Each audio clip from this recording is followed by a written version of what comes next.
retreats. So there Yeah. is like the possibility that maybe doesn't have one. Uh-huh. As now you do play less units. Now it's like you cut out the Dariuses, you cut out potentially like the Noxus Hopefuls, and you're playing just like the 2 drops, the Kaisa, and then like the Watchers. So Yeah. you have cut back a little bit on the units, which does make it a little bit scarier in that you do need to keep your units. Uh-huh. But any coming down, what are we getting back? That's the question. Ooh, I love this Annie. And grabbing a stack deck, that is not a good sign. Normally whenever you see an Annie like that, it's kind of like about to be game. We're gonna Yeah, ride the yeah, yeah. wind. We're gonna do something like that, and it's kind of, Liam. He's kind of, I guess he's got to kind of just get a stack deck and see what he can get because he's kind of like just running out of gas. Yeah, that is one of the problems with Annie. And ooh, this is a cool card.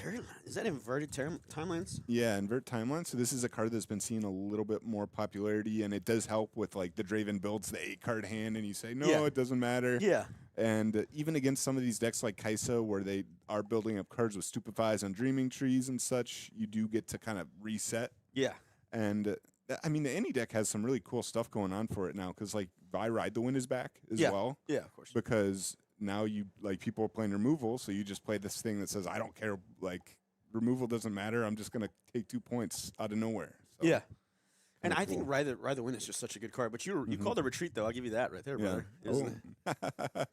Yeah, so playing around that, though, I will say it probably just going to retreat the Kaisa back. Maybe, are we on odd points? Yeah, we're on 3 odd points, so would not be super. Oh, he's like, no. Yeah. What's going on here? Oh, okay. Okay. Okay. Hey, Ron, you tripping us out, man. Yeah, not too Oh, surprising going on wait, to he went even back. points. He went back. He's going back. I guess He's shuffling. changed his order. Oh, wow. Okay, Nexus Hopeful. Paying it hard. Hard casting it. Okay. Okay, and passing it back over to the Annie. I mean, don't hate this. Annie, not a particularly good legend at dealing with the backline outside of like a Falling Star. So pretty safe back there with the Kaisa and the Hopeful.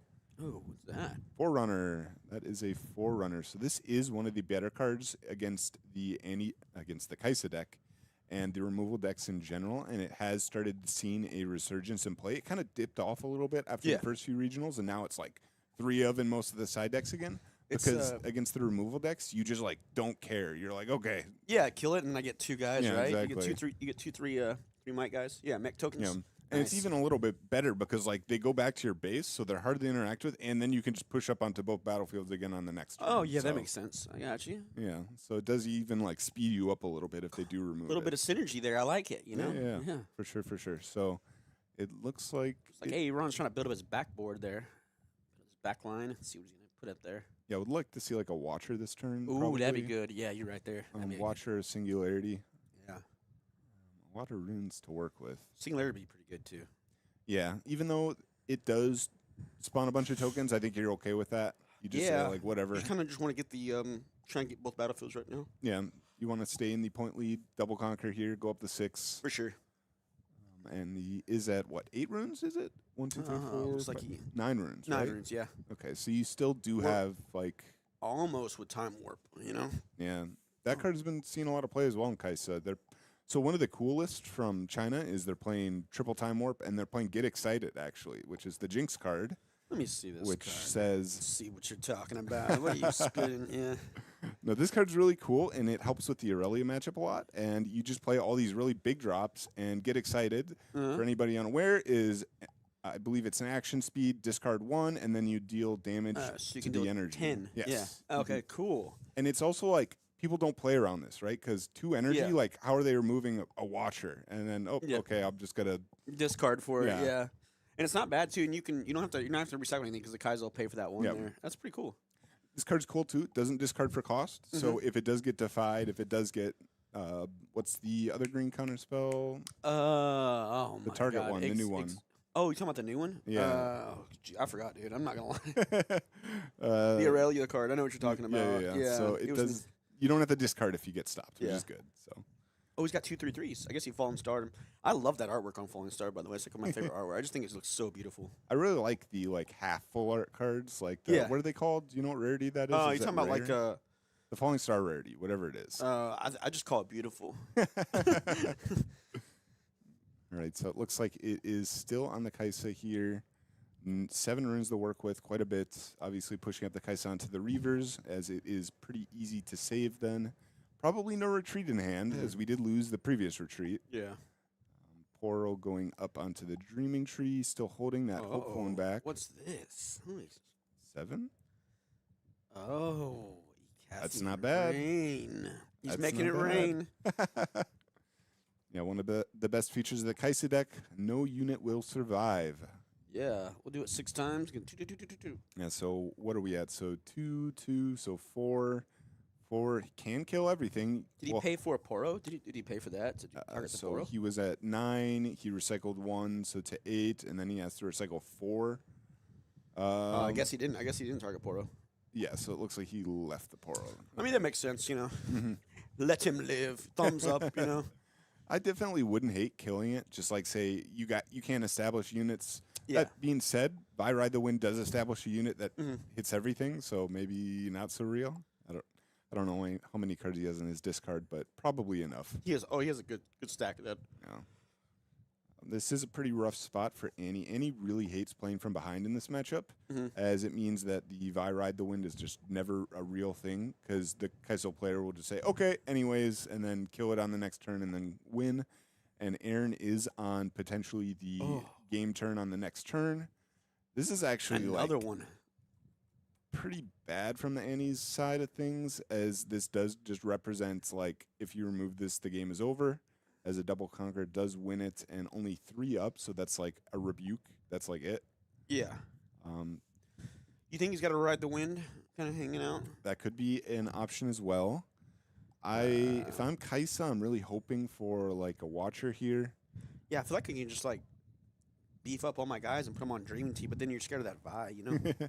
Yeah, this should be a pretty free conquer here, if assuming that Kaisa has literally anything real in hand. Okay, that's not real. That's not. That's not what we're thinking of. Yeah. That is not real. All right. Okay, so looks like no removal spells, which does get a little bit hard here. You do get to 4 retreat, though honestly, do I even want a 4 retreat here? I guess probably. And he has a lot of opportunities to push units up. What makes this scary here for me, though, is because you weren't able to actually clear any units, it does mean that the Annie can just hold a lot of runes for interaction on the next turn, instead of just being stuck with 3 runes, which is like 1 interaction total. Yeah. So now you have to get on both battlefields, and you have to deal with like potentially like 7 runes up. So. Yeah. I don't know if he's probably scared of the what's a fight or flight. Is that it? Maybe he goes in there, depending on what he could have, you know. So. Yeah. And he can hide at fight or flight now, which might be an option. Yeah, though. that sounds like a good play. Looks like passing it right back over. So options here are rebuke, switcheroo, fight or flight, all good ones. And he sometimes does play like Void Seeker and stuff. Not so much in set 2, but let's see what. Oh, you can now play with Japanese card and stuff, right? Too. Yeah. He's got the Japanese Kaisa. I'm glad they put that out there. That's pretty cool. 'Cause sometimes I just like different something besides English. I get tired of looking at English all the time. Yeah, the Chinese cards are. They're cheaper. They are cheaper. Cheaper. Though I will say, what's really funny is a lot of the Chinese cards got, like, I have some friends who bought full Chinese decks, and then the English cards came out, and they were just like the same price. Yeah. Like spinning axes are only $30 right now. So okay. Kind of crazy. Yeah. Yeah. The English ones, that is. I remember when I was a long time I was getting back into Magic, and I didn't have a whole lot of money, but I wanted to play a certain deck, but I looked at it on English, and I'm like, God, that's expensive. Then I looked it up, and somebody said, look it up in Chinese. I was like, okay. And I was like, oh my God, I'll just buy it there. So then I just had a whole Chinese deck, and I was like playing. So big turn for Kaisa here, as if he is not able to win on this turn, this means that Liam does have the opportunity to take this game back on 6 points. And as we said earlier, it's pretty easy for Annie to deal with battlefields on your own turn with like fight or flights, rebukes. You can just push stuff up. So there that it makes is. it easy. There we go. We were talking about the fox earlier. Yeah, that makes it easy. I wonder if he had that in hand or if he drew it for turn, because it's pretty different. If you do have it, if you draw it for turn, it does kind of represent that the rest of your hand was all units. You didn't have any removal to play. But this should be pretty good here. AA run was just slow rolling us. Yeah, I wouldn't be surprised to see. Oh, that's interesting. He's going for it. He's gonna flash. Oh, I guess just trying the draw here. Yeah. Interesting. It's very interesting that he pushed up the Kaisa there. I was expecting like a Poro Yeah. because he reduced by 3. Obviously, the Kaisa goes to 1, Yeah. and you don't really want to interact with that anyway because it's a Poro. Gonna draw off of the Kaisa Conquer. What does he get? There's not really anything he can draw. He has Yeah. 1 rune. So Yeah, he's got 1 rune. I guess don't know the if he's Stupefy. Yeah. Oh, here we go. Team attack. All right. Could have. All right. Oh, there's a rebuke. All right. What's the math here? So he's got a 1 might Poro, 1 might Poro, and a 3 might. So that's 5. You should still lose this. Oh my gosh! Hold on a minute. We got 6. What happened just now? What happened? And he scooped it up. Oh, okay. Yep. So it was enough. It was pretty clean. Yeah, he was gonna go 2. I knew that the Leshen Yordle had tank, so I knew 2 was gonna go there straight there. So. Well, it was so 2, 6. 2, 2, 4, so 10. Oh, okay. 10, and then it was only defending for 5. And all these guys got the Yeah. fox. I forgot. He turned it back. Yeah. Yeah, only defending for 5. So pretty clean from the Kaisa there. I mean, it could have gone a little bit hairy if there was like a fight or flight as well, but looked like Annie just had nothing. So. Yeah. Definitely would have preferred to see the Kaisa pushed up onto the Reavers, but hey, it worked out in the end. So Yeah. can't complain too much. You could tell he was coming into a certain little bit of trouble there when having having to have Annie in the stacked deck. That when we saw that, we know like, hey, things aren't looking too good right now for him. Yeah, for sure. But you got to do what you got to do. Oh, looks like that you got that cyborg card you were talking about earlier. Oh yeah, get excited. There we go. Yeah. Probably thermal beams as well. It looked like it. Yeah, it looked like some thermal beams. A few of those are in there. Ooh, we can get a little peek at his deck too. Yeah. Oh man. Okay, so Let me start writing it down. I was watching. Okay, so this kind of blew my mind. Is when I was casting the Chinese regionals, some of the players when they would do like any action that would reveal their hand. So, Yeah. for instance, like a sabotage, or actually no, the crazier one. So this was done by the Kaisa player that won. It's like his name is something 0. I forget, Mega 0 or something. But his opponent activated Aurora, or used Aurora in end phase, revealed about 30 cards, and he wrote down every single one of them. Really? I thought you couldn't. Yeah, you're alled. Oh, you are now? Yeah, you can do that. So okay. Because you know what? I think there's dude. I play like 4 games right now. So like I play Pokemon, Luricana, Riftbound, and Magic, and I know Magic can do that, but I didn't know if you could do that in here. So I'm actually yeah, you can because I used to sabotage people when I was playing set. You're right. Yeah, you can. Yeah. Okay. That was but like he the wrote craziest down the whole thing. deck. Yeah, he wrote down the entire deck because like Aurora hits multiple times, right? So you Yeah. see the entire deck. He wrote down the entire deck and all the ratios. I admire the commitment, dude. I admire their commitment. I was surprised the judges allowed it because it was literally like It's gonna take a while. 5 minutes of Yeah. just writing. Like, hey, Yeah. all power to him though. So He's like, all right, what his odds are drawing this right here? He could draw this to get out of this. Yeah. And this. He's like, he's doing the math equations, and you know, you've seen that meme where it's all those math equations around. Yeah, and then there's me. Anyways, showstopper. yeah, What you gonna do about it? yeah. Yeah. Too much for me. That's crazy, dude. yeah. Well, I know also in Pokemon too, whenever the first 3 turns are like the biggest, I got a lot of respect for them too because when I've been playing it, you go through your whole deck and you like figure out what your prizes are. You're like, holy shit, I got this many prizes, you know? Yeah. Are you going to Houston? I want to, but I think I have to do an event. I have to cast an event. Okay. But I played a lot of Go Dingo. I played so I haven't played Pokemon that long. I played like for a few months. But I picked it up and I picked up a deck called Go Dingo and I got second at like 5 different events. Ooh, and nice. Yeah, nice. like a little few events and stuff like that. So. Yeah. But it's fun. I like it. I enjoy it. I found that if you're good at other card games, being good at Pokemon is very easy. Yeah, So yeah, it is. Yeah. I thought it was gonna have a little bit more learning curve, but I just like would sit there and just goldfish it over and over again. I goldfish a lot. Well, you can do that in Pokemon because there's no interaction or Yeah, anything, yeah. There's right? none. Yeah. I've heard there's none in Lorcana either. Is that true? No, there's Okay. not. And I like a lot of interaction too. And I remember when I first started playing Riftbound, we were played it here, and it was the first week, it was legal, and we're playing, and they're like, they played something, and I'm like, with that on the stack, I'm gonna, and they're like, what? And I was like, my bad, wrong game. It's cool though because like Riftbound's got like a nice mix of like just kind of playing, but then like you can put yourself in the position where your opponent can Yeah. interact. So if you don't want to interact with them, you could just like play stuff to your base and whatever, and Yeah. there's not much they can do. But as soon as the combat starts, that's when you got to start worrying. Yeah, I So, hate whenever I can't like somebody sabotage me. I can't respond like when we play something, you know? Like I just want to do something. And you definitely you can. I've definitely done this where I've like, and it's like such a mistake in the moment. Like they sabotage you, and you're like, okay, I have a Union Dreaming Tree. I can draw 2 here, and then you do that, and you're like, oh, I just gave them more cards to rip out of yeah, my. to remember that. Yeah. But anyways, looks like the game has started up. Annie on the play. We see an obelisk for Kaisa, which is actually a pretty cool innovation in that it just lets you play Kaisa just like this on your second turn. And then you start to build up the card advantage. Oh, I will say the kind of downside of playing obelisk in the Kaisa deck is Draven. Whenever there's an obelisk on the board, Draven's just like, okay, I'm going second, and I'm playing Draven on turn 1. So Yeah. it is a little bit spooky in that matchup. But Kaisa has a good Draven matchup already. So you just say, okay, whatever, I don't care. You can play it. Yeah, exactly. Like, sure, get your Draven out. It's getting Fallen Star anyway. So we had double obelisk? Is that what we saw? No, so it's Obelisk Oh, and okay. Star Tip Peak, which is going to be on a hold channel or rune. Gotcha. So, interesting for Annie. I feel like Annie doesn't hold that much, Yeah. but maybe this guy's got a Maybe he does. plan. This card in the trash. What is that? It's Switcheroo. That's it. Yeah. Yeah, so cool new card from set 2. It is a hidden, so any Teemo lovers out there, get a hold of your Switcheroos. 12 mites of 2 units at the same battlefield. That's pretty cool. Yeah, it's really cool. And if you do use it offensively, it kind of guarantees a 1 combat, Oh, right? yeah. So very cool card. Annie playing out her own Kaisa, so we got Battle of the Kaisas yet again. Kaisa's still a very powerful card in set 2. He definitely conquered those 2 real quick, those battlefields. Yes, and this is what you want to do Yeah, in you definitely want to do that. right? Yeah. Yeah. Get out to a fast start, and hey, this is pretty sad. I guess it'll still work, but only hit 1 blue rune, only 1 mind rune. Thought he might have had a fight or flight there.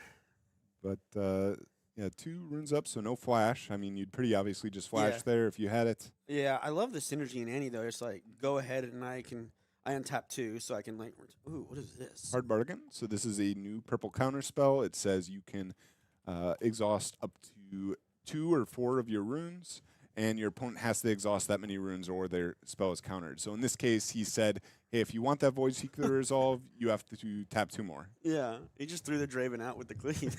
Darius Cleave? Yeah. Age-old Yeah, combo. Darius, yeah, cleave, yeah. Ooh, okay, nice. Yo, Darius cleave combo. And the Kaisa, the retreat. It's got to feel good. Yeah, it's a bit unfortunate. I don't even know if I like going to this aggressive because you're still, even if you do conquer, which he did, thankfully, you're only on odd points, and your deck doesn't really want to be on odd points too much. You're not really a hold deck. And the Kaisa is pretty good at just clearing stuff. Yeah, like here comes the Falling Star, like whatever. Like, okay, you invested 2 cards for that, and I got my Kaisa back, and your guy died. So Yeah. I always felt that this matchup was pretty Kaisa favored in set 1, and it doesn't look like much has changed from the way these games have been going. So, but Kaisa does hit the board, goes up onto Star Tip, gonna get a draw here. Just drawing on the card. Oh yeah, that's my favorite thing to do in card games. Me too, dude. I love to draw cards. I will lose the game with 10 cards in hand before I win with 0. Dude, I love drawing cards, dude. It just gets me excited. I'm just like, yeah. Yeah, there's a Yu-Gi-Oh deck I like to play called Sky Striker, and its main card is like when you play it, if you have 3 spells in graveyard, you draw a card, and you can use this card like 5 times in a turn. Wow, So it's just that's draw, crazy. draw. I played Yu-Gi-Oh back in the day. It was a long time ago when Dark Arm Dragon was around and stuff like that, and I was playing Prime Material Dragon and stuff. It was pretty fun. Yeah, some of my friends are going to, I think, an Edison event this weekend, and Dark Arm Dragon is still pretty good there. So. Yeah. All right, Ooh, so a Poro. yeah, choosing to develop this turn. I would have liked to see developing last turn a little bit, but I mean, hey, better late than never. And it is still 3-5. So Kaisa now, while in the lead, it's not like a commanding lead. Sorry, 3-3 to 4. 4. He just held, right? Yeah. Okay. It should. Maybe he just hasn't updated it yet. Yeah, and does get the extra rune for the Star Tip, which you do love to see as Kaisa. As Does it come and play tapped? Yes. Okay. Because it is you're channeling it exhausted, I believe. Got you. Is the, Okay. is the name of it. But we'll see what happens here. I imagine retreating the Kaisa off, probably like a Falling Star or a Singularity, just clear out the background line again. Are you a fan of the all foiled runes out and everything like that? You know? Yeah, I like them. I think so. I don't know if you've seen the Nexus Knight runes for Oh, yeah, they look Spirit good. Forged. Oh no, I haven't seen those. No, I think I have. I saw Riot posted something about it. They have really nice like sakura petals on them. It's like very pretty. So I kind of want to pick those up. Did he do the? Falling Star Stupefy. So was Oh, able okay, to- I got you. Yep. So this is just pretty typical Kaisa gameplay. Clear literally everything. You don't get a board. Hopefully, okay. Maybe he did get the point, and I just missed it. 'Cause, oh my gosh, Jesus, that is the Man, whole so- army out there. so many Poros. I wonder how many cards are in hand. I can't imagine there are too many. I wonder if he empties his hand. Yeah, that It's that plundering Poro, little pirate. there's our Forerunner. Oh, the mech guy. So a lot of units to work with this turn.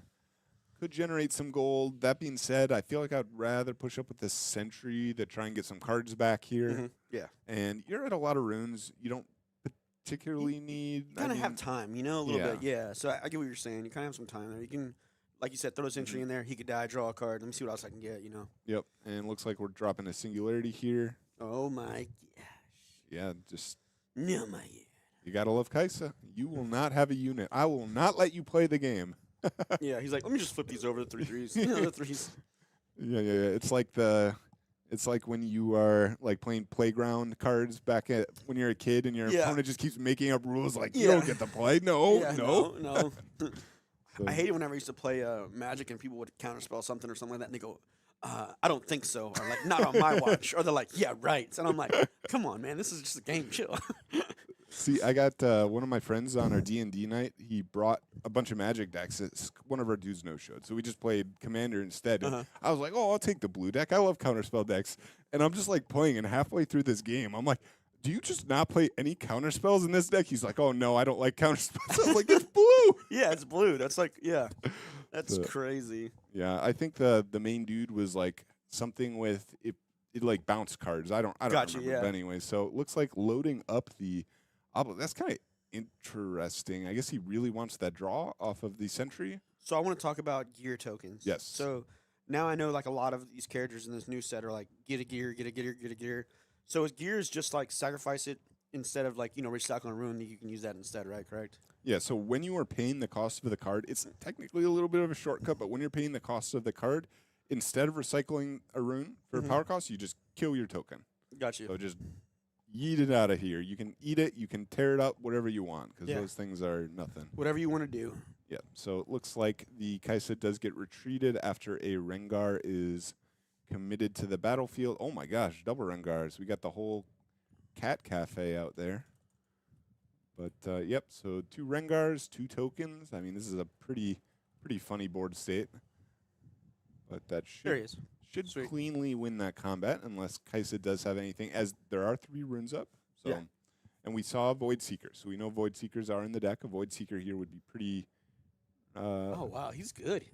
Reaction. Oh, this was the I got this as my I pulled this foil. Oh, nice. Yeah, I know they're all foil, but still. It's a cool card, and it's definitely so. It was getting a little bit of play early, and it's kind of fallen off a little bit as people are just like not fighting anymore. Yeah. Like you just like look at all these top decks and you watch these replays and it's like there's no combat. It's like, okay, I'll kill your units, I'll take the battlefield. Okay, you're gonna try and combat, I'm gonna retreat, and then you have the Pit Crew Ezreal deck, which is like conquer, retreat, conquer, retreat. Yeah. So rinse and repeat. yes. Did you see what he got off of the Annie? I missed it. I did a yawn, I'm sorry. Okay, no worries. So a hidden card, Watcher coming down. 1,000-tailed. Yep. It's my foxy fox friend. Yep. I mean, good in set 1, looking to be still good in set 2. And wouldn't be surprised to see like a Falling Star or something here. I mean, Falling Star Watcher was always one of the crazy combos. There. Bellows Breath. That's a good one too. Bellows Breath. So for anybody unaware, this card is going to pick up to 3 units at a location, do 1 to each of them, and then you can repeat it. So here in combination with Watcher, it's just a board wipe. It's crazy. Yeah. So I'll call that synergy where I'm from. See, it's the common theme. Kaisa will not let you stick a unit. So it's got to feel pretty bad. I guess That's good. Scooped it up. Yeah. I think with the Watcher and the Bellows Breath kind of like took it away, Yeah. I mean, the other combo is in the Victor deck. You play Imperial Decree. Oh, whenever you deal damage or something. Yeah, and then you do Bellows Breath, and it's just like 1 damage kill, yeah, 1 damage kill, 1 damage yeah. kill. I was playing MF for a little bit, and they're like, don't hit a Victor deck. And Ollie said that, and I watched this video or whatever, and I was there in Orlando. We were doing coverage of Lorcana at the time, but they had a big Riftbound event, and I was watching Ollie play. And he's a guy, he was just talking about it, and I played it, and I played against a Victor deck, and he just like, I'd like flip Dowsing Roar, and then he would just like kill it. Flip it again, he'd kill it. Flip it again, and then he like decreed, and then he like started like poking my guys and killing them. And I was like, godly. Yeah, that is like the worst Aurora matchup because you have to deal with decree, you have to deal with stratagem, you have to deal with Yeah. salvage, you have to, like, it's so bad. And the tokens. Yeah, salvage, and what's that one where you the guys walking the plank? Call Expired the kill- week. Call the week. Yeah, Yeah. call the week. Yeah. So he had like everything, and I'm just like killing a big guy. He goes, "I'll kill a token," and I'm like, "Great, here's my 9 drop is dead." I don't know. It was just like it was kind of annoying, but I mean, it's just how the game goes. Yep. That was a great game. One. Round one. Round one. Yeah, round one. I'm sorry, round one. My bad. It's still kind of early. Yeah, 30 whole minutes left in round. I mean, that was a pretty quick one. That definitely was. We definitely got some more gameplay for you guys. Some other stuff coming up. We do want to mention where we're at right now. Have you been here before? I've not, so give me the pitch. Give me the pitch. Oh, okay. So Nexus is pretty much Central Texas. We've been doing like a lot of big events now lately. Like we're doing winning cases a lot. We did some RCQs and stuff like that for Magic. So there's like constantly like so many different events coming up too. And I know today you're gonna get to try the sandwich shop. Have you Oh, seen- 100%. Did you get to see like some of the sandwiches? What they're called? Like Yeah. their name? Cruz was like, you have to try these. And I was like, okay, I definitely will. Yeah, look like they have really one good. like called the Sonic Boom, one's called the PK Fire. You know, I just love all the names like that. So the sandwich shop is pretty good. We'll probably get some stuff there. But again, like I know they got a big event coming up soon. Besides, the winning case and stuff like that. Let me see if I can get that up. Oh yeah, here it is. The Long Star Open for Riftbound. That's a 10K weekend? Yeah. So That's a big prize. okay. So Saturday's an 8K event. Sunday's a 2K. So it's a 10K event. Should be really good. Be sure you do your early bird registration, guys. It's only $65 there. But again, $10,000. I didn't say doll hairs. I said dollars. See, it's so cool with Riftbound having these actual like money prizes because again, I don't know how much you know about Yu-Gi-Oh, but there are no cash prizes in Yu-Gi-Oh. Yeah. Like, I remember when you won a Summer Jump, you won like a prize you card. get a card and you're like, And then second place would get like a DS Lite or something, and they give you like a laptop in first place. It was no cash, and I'm like, what is this crap? so yeah, you should come to this. I mean, 10K, awesome prize pool, and even if you do scrub out on Saturday, as we all have our days, Yeah. just play again on Sunday. Yeah, you play got a 2K. second chance. So Yeah, and definitely like we had a 5K. It was a 5K, 10K weekend event. I think it was in Lorcana, so it's like a 5K one Saturday and then a 5K Sunday. So that was a pretty good event. We had a big turnout for that. A lot of people showed up and stuff. A lot of there were people from Austin, Dallas. What's good about Waco is kind of like a central hub. You drive one way, you got Austin. You drive the other way, you got Dallas, and then 3 hours that way, it's like Houston. So I know you guys can't see it, but I'm pointing 3 different directions. I can attest. I can promise you he's not lying. But that's in April, so that's going to be a great event. And again, grab your Spirit Forge stuff. Bring your Aurelia, your Kaiser if you're in a. Yeah, and that should be good prep because I believe we are getting a second round of regionals in Spirit Forge, right? In the States. And I think so. is it Atlanta, I want to say? I can't. I got so many events coming up. I can't remember all of them. Yeah, I'm not busy gonna lie. man. Dude, sometimes I'll be playing and I'll forget what to do. A mulligan sometimes. Like I'll do it. Like I was playing Magic last night, FNM, and or Friday Night Magic, if anybody knows. And I tried to do the Lorcana mulligan where you can mulligan however many you want and get back. And they're like, "What are you doing?" I'm like, "Oh crap, wrong game." But I'm sorry, I'm just like, man. But I love card games. I love the strategy behind it and all that other stuff. And thinking about it. So I love it's always been fun for my entire life. So Yeah, they're definitely a lot of fun, and I like how different so many of them are because they all kind of scratch different itches. Like Yu-Gi-Oh for me is the super complex, like chain link 30. yeah, Like, what's your 5-minute combo? You got to plan all this stuff out, and then you have Riftbound, which is kind of nice middle ground where it's like there's some interaction. I mean, there's a fair bit of interaction, but it's like I know I'm getting into interaction as soon as I start going up on the battlefields. yeah. And then you got Pokemon where I play solitaire for 10 minutes and then say, okay, go ahead. Speaking of change, I played back in the day. It was Chain Strike. Then I'd slide into Cyberstein. I played that a long time ago. I remember I played that back in the day. That was pretty fun. Yeah, I think was it during COVID or something that someone actually won an event with Chainburn again. Oh, really? Yeah, which is crazy. Like, it just never died. Well, it did die because they actually hit the cards after that. Yeah. But I was playing like 3 Royal Oppressions at the time, like for a my while. gosh. Yeah, it's in 3 Solemn Judgments. We're like, and I played Trap Card, and I played like 3 Mask of Darknesses, and trying to get everything back and stuff like that. That I played Corn Monarchs for like ever. I love that deck. That was one of my favorite decks to play. Yeah, they actually just limited Judgment. They're like, it's too strong, get it out of here. So Yeah, now in and I heard Royal 2026, Oppression's at one also too. Royal Oppression is that which one is that one? Is that no special summoning?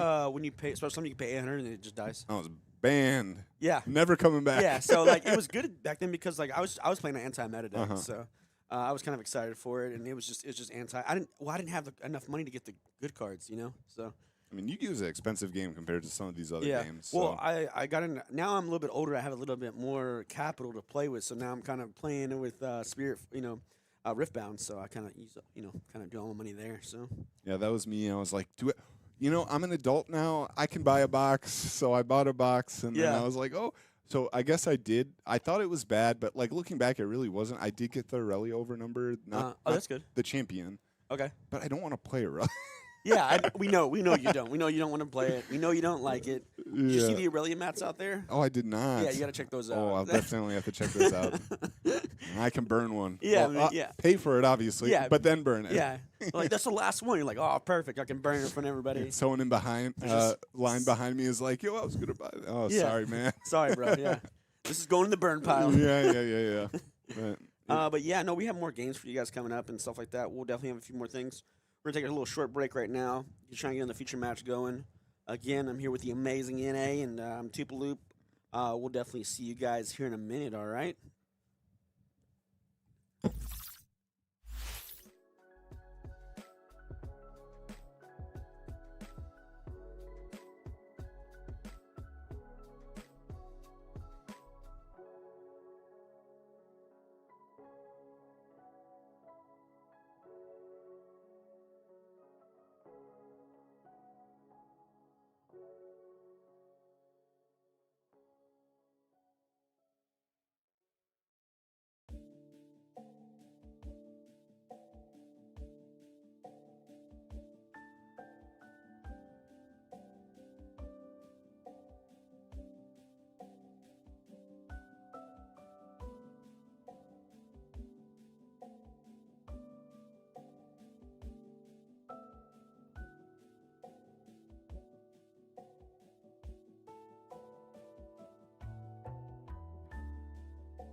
Hello, hello, hello.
Boom, we're back. Okay.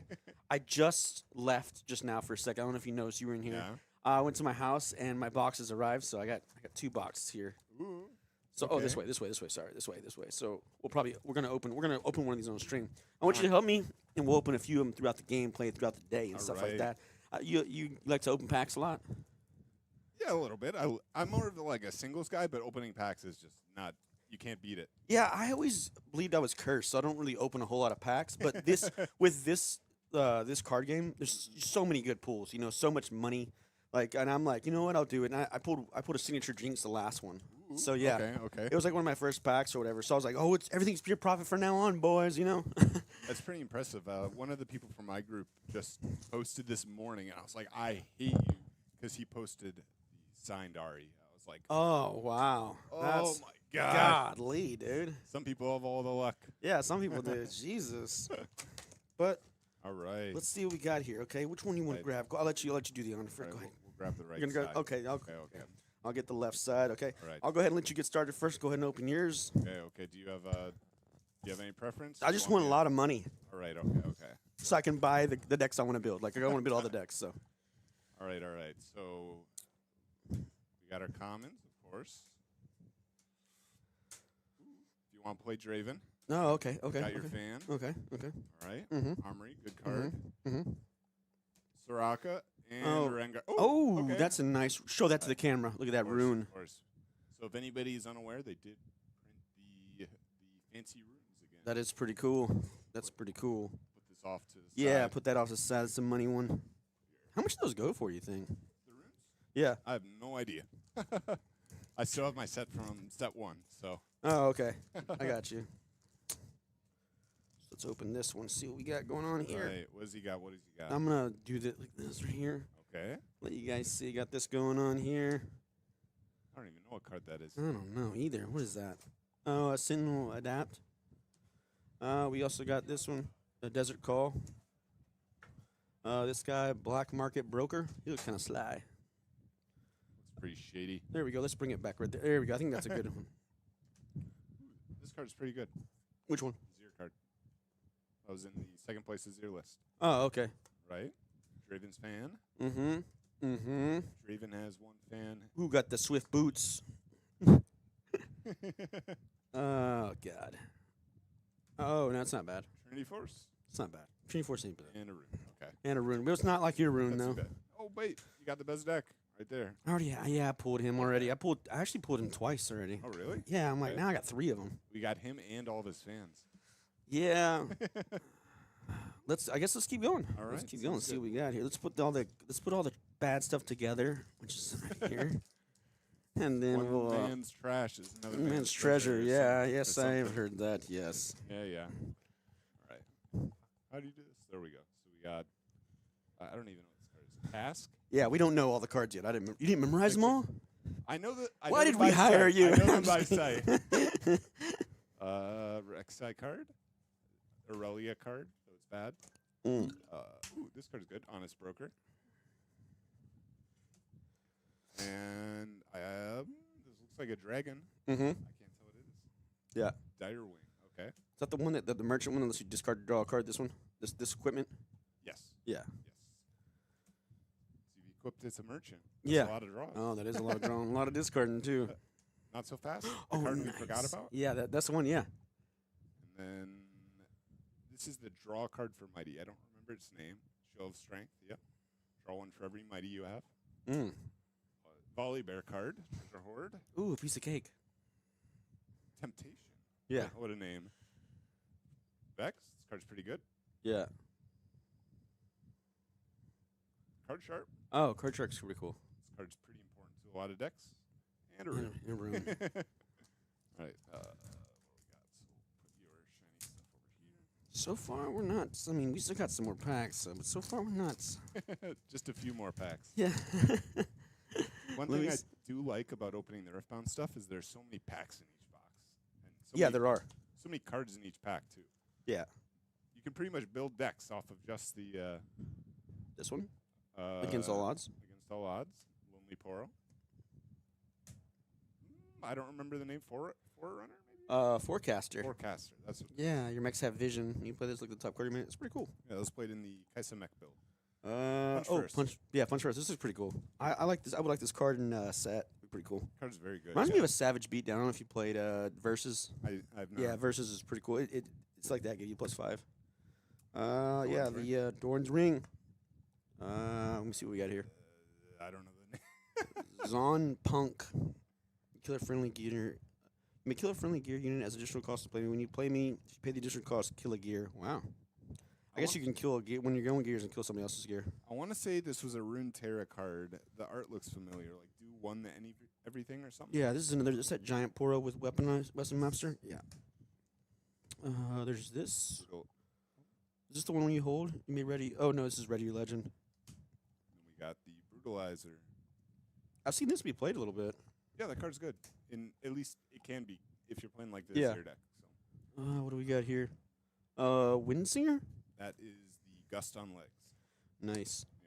Another. Is that Another one. 2 of them? Wait, you got a shiny one and a not shiny. Yeah, I guess I got a shiny one, not shiny. Yeah, I got this guy as a promo. Yone.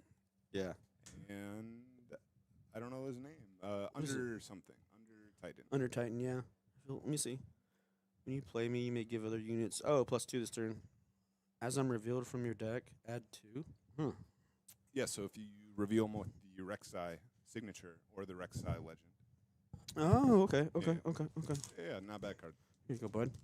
It was played in, I believe, the Azir deck that got second somewhere. Maybe in the side, because it just makes all your tokens huge, right? Yeah. So Yeah. it's like a mini, what do you call it, stratagem. Oh, okay. Yeah. Yeah, Kind of helps except out it's with. a unit, It kind of helps out your little guys. Yeah, your little dinkers. and it's cheaper. Yeah. All right, so what do we got? We got a Gem Jammer. This card's very good. I don't know the name of this card. Something with buffs, right? Let's see. Feral Strength. Is that where you get +2 when you can do it again, right? Yes. Wages of Pain. Very good card. Uh-huh. I think a lot of the blue decks will be playing this. Yeah. Dorn's Blade, I want to say. No, Serrated Dirk. They look the same from. So Serrated Dirk. They're all swords. You gives got us it. all- Ooh, probably the best 2-drop of the set. Which one is that one? Oh, yeah. Treasure Hunter. Something Benefactor. Serrated. Is this Serrated? No, this one's the Dorn's Blade. Yeah. Gives you a little switch up. can't They tell. do look alike, though. Blood Money. Card's Okay. Good. Is this the mill one? I can't tell. No, Emperor's Diaz. Ooh, good card. No. Prize of Progress. And then you have a shiny cask.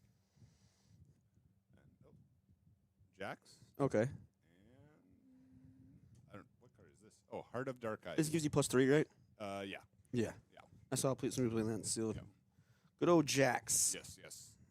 You can definitely play it in the Aurelia deck. I've seen like some of them side one of it. Yeah, they also play that other one that says move your guy back to base. Siren, I think, is what it's called. Something like that. Get rid of this token right quick. Here we go. We got this Frost guy, right? Forecaster, was it? Yeah, Forecaster, that's it, yeah. Yes. What do we got here? This is Bushwhack. It's like good practice for recognizing Friendly cards. units. Yeah. Play a gold gear. Units into ready. This turn, play a gold gear. That's pretty good. Yeah, and you can hide it, right? Yeah, that's really good. The one with repeat, you got +2. Feral Put it- Strength. For Old Touch or something? Frigid Touch, Frigid yeah. Touch. Give a unit -2 this turn, you can repeat it. That one's good. That's a good Played card. in Ezreal. Weaponized Big Ol' Poro. Temptation, because I'm tempted by that. That kick does look pretty good, though. I never will forget. It's got to that. be Red Velvet. Would you eat it though? It's kind of just sitting on the ground. Like I don't know. I don't know that you see the rope around it? I'd still pretty go for a piece of cake. I'm just a fat kid, so. What is this one? Sand Shift. When you kill me an enemy, when you play me, kill an enemy unit with 3 or less. So that's pretty good. This is that worm, right? Let me see. When you play me, return another friendly unit, and they got to return one to your hand. Yeah, it's not bad in sealed. Drop border. I don't even know what this card is. Not gonna lie. When you play me, if you control 2 or more gears, ready me. Okay, It's pretty cool. it's like a rush. Yeah. What is this? Rally the troops. Buff draw. Oh, nice. Okay, not that bad. What is this? Forge the is that Forge of the Fluff. is it fluff or fluffed? I don't know. Fluffed. But you chose battlefield friendly legendaries have attached equipment control to unit control. Nice. Oh, it's your GA. Ooh, that's a good one. And a Fiora. And a Fiora. Yeah, that's my second GA. You need 3 of those. Yeah. 3. Yeah, 3. I need 3. Here you go. All right. You need 3 for the Aurelia deck. You need it for the Ornn deck. Yeah. We need to let's pull some good stuff, man. We still got some more packs here. We still got a lot. For sure. If we don't pull anything good, I might just have to buy more. If I can find it anywhere. Of course. All right. So what do we got first? We've got, okay, I got to test myself. Here we go. This Here we go. one, the Dirk. Yes. All Straight Dirk. right. It's all right. He's Straight getting Dirk. it. Okay, Royal Entourage. I will never. I would have never got that either, dude. I'm not going to pretend like I know. Gearhead? Oh. Yeah. Nice. Blood Rush. Yeah. I don't know. Guy on a horse. Dauntless Vanguard. Dang it. You can play me to an sneaky deckhand, except you can play it to a battlefield they control. Oh, nice. Really good. I can't. Oh, this is I played this in sealed. I played 3 of these in sealed. I don't know the name of the card, but he's got weapon mastery. He's really good. Master Bingwin? Yeah, Bingman. Yeah, he's got like a pipe and stuff. That seems pretty good in sealed. Oh yeah, I played Yeah. 3 of them. Yeah, and I played like a lot of. I had GA in there, and I had the cloak. What the were one your that flips. colors? So green, purple, and Orange, because I wanted to play this guys who had weapon mastery. I had a Jackson, something okay, else. okay. Yeah. Do you pull a bunch of gear then? Yeah, I had a bunch of equipments. Okay. Like a nice. lot. And I would just also I had that that one that says when you hold you get an extra point.